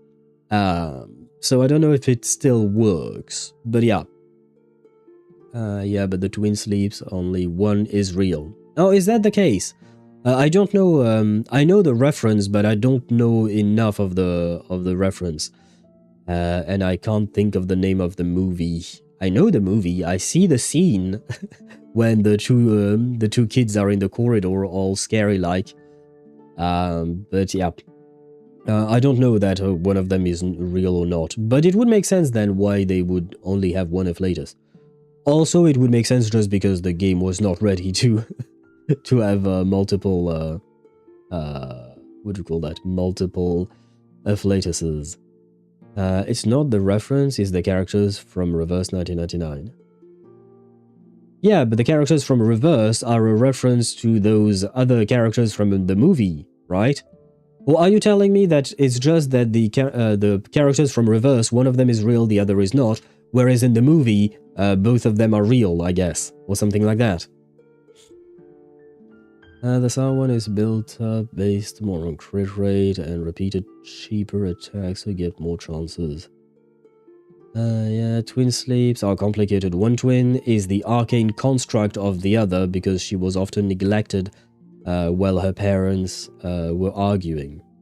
Okay, so basically she built herself a friend, is what you're saying, more or less, if I were to dumb it down for stupid bird brains like myself. Correct. Okay, yeah, I see what you mean, Emmy. I understand.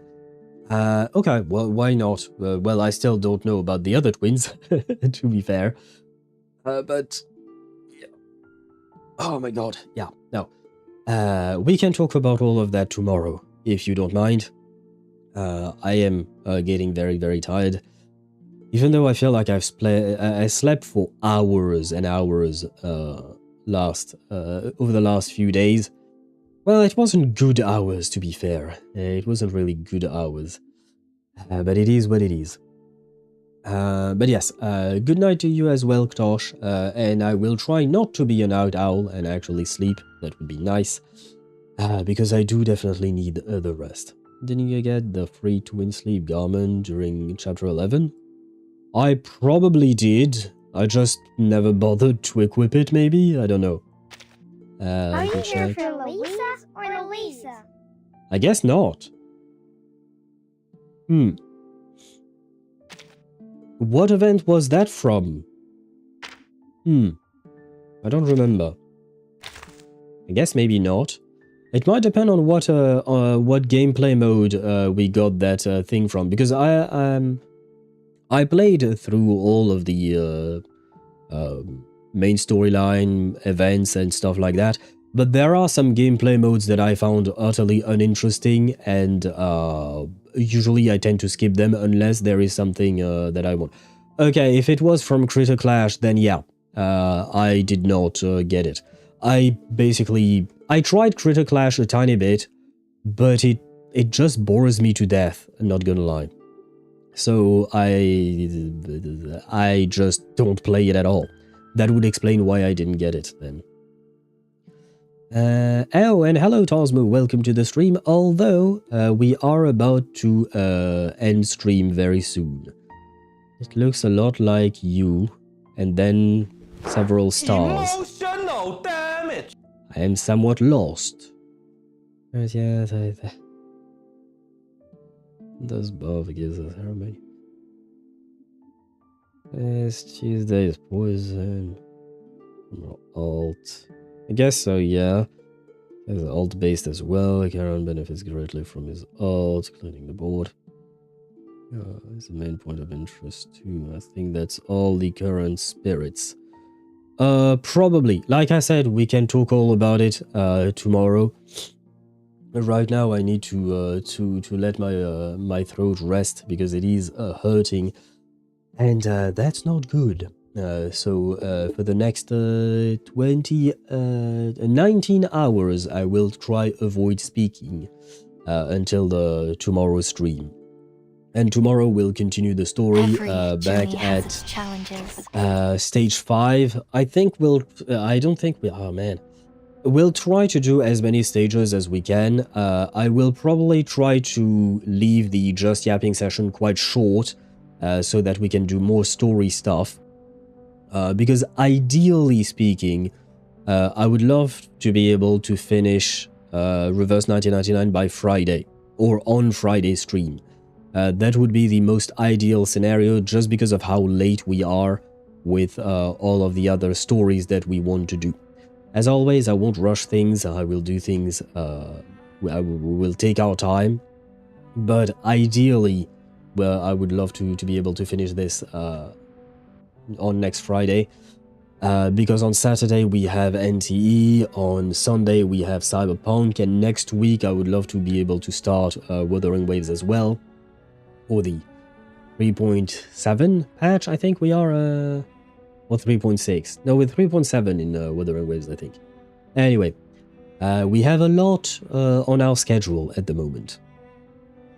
Rest well, mate. I'll keep thinking about it, I guess. It's late. Okay, that's easy. I'll have a good night. Thank you all.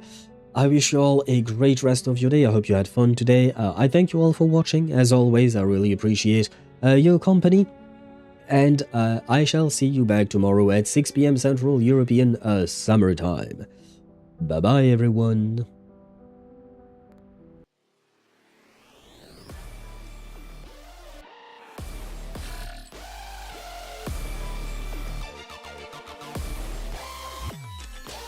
Rock-a-bye, baby, on the treetop.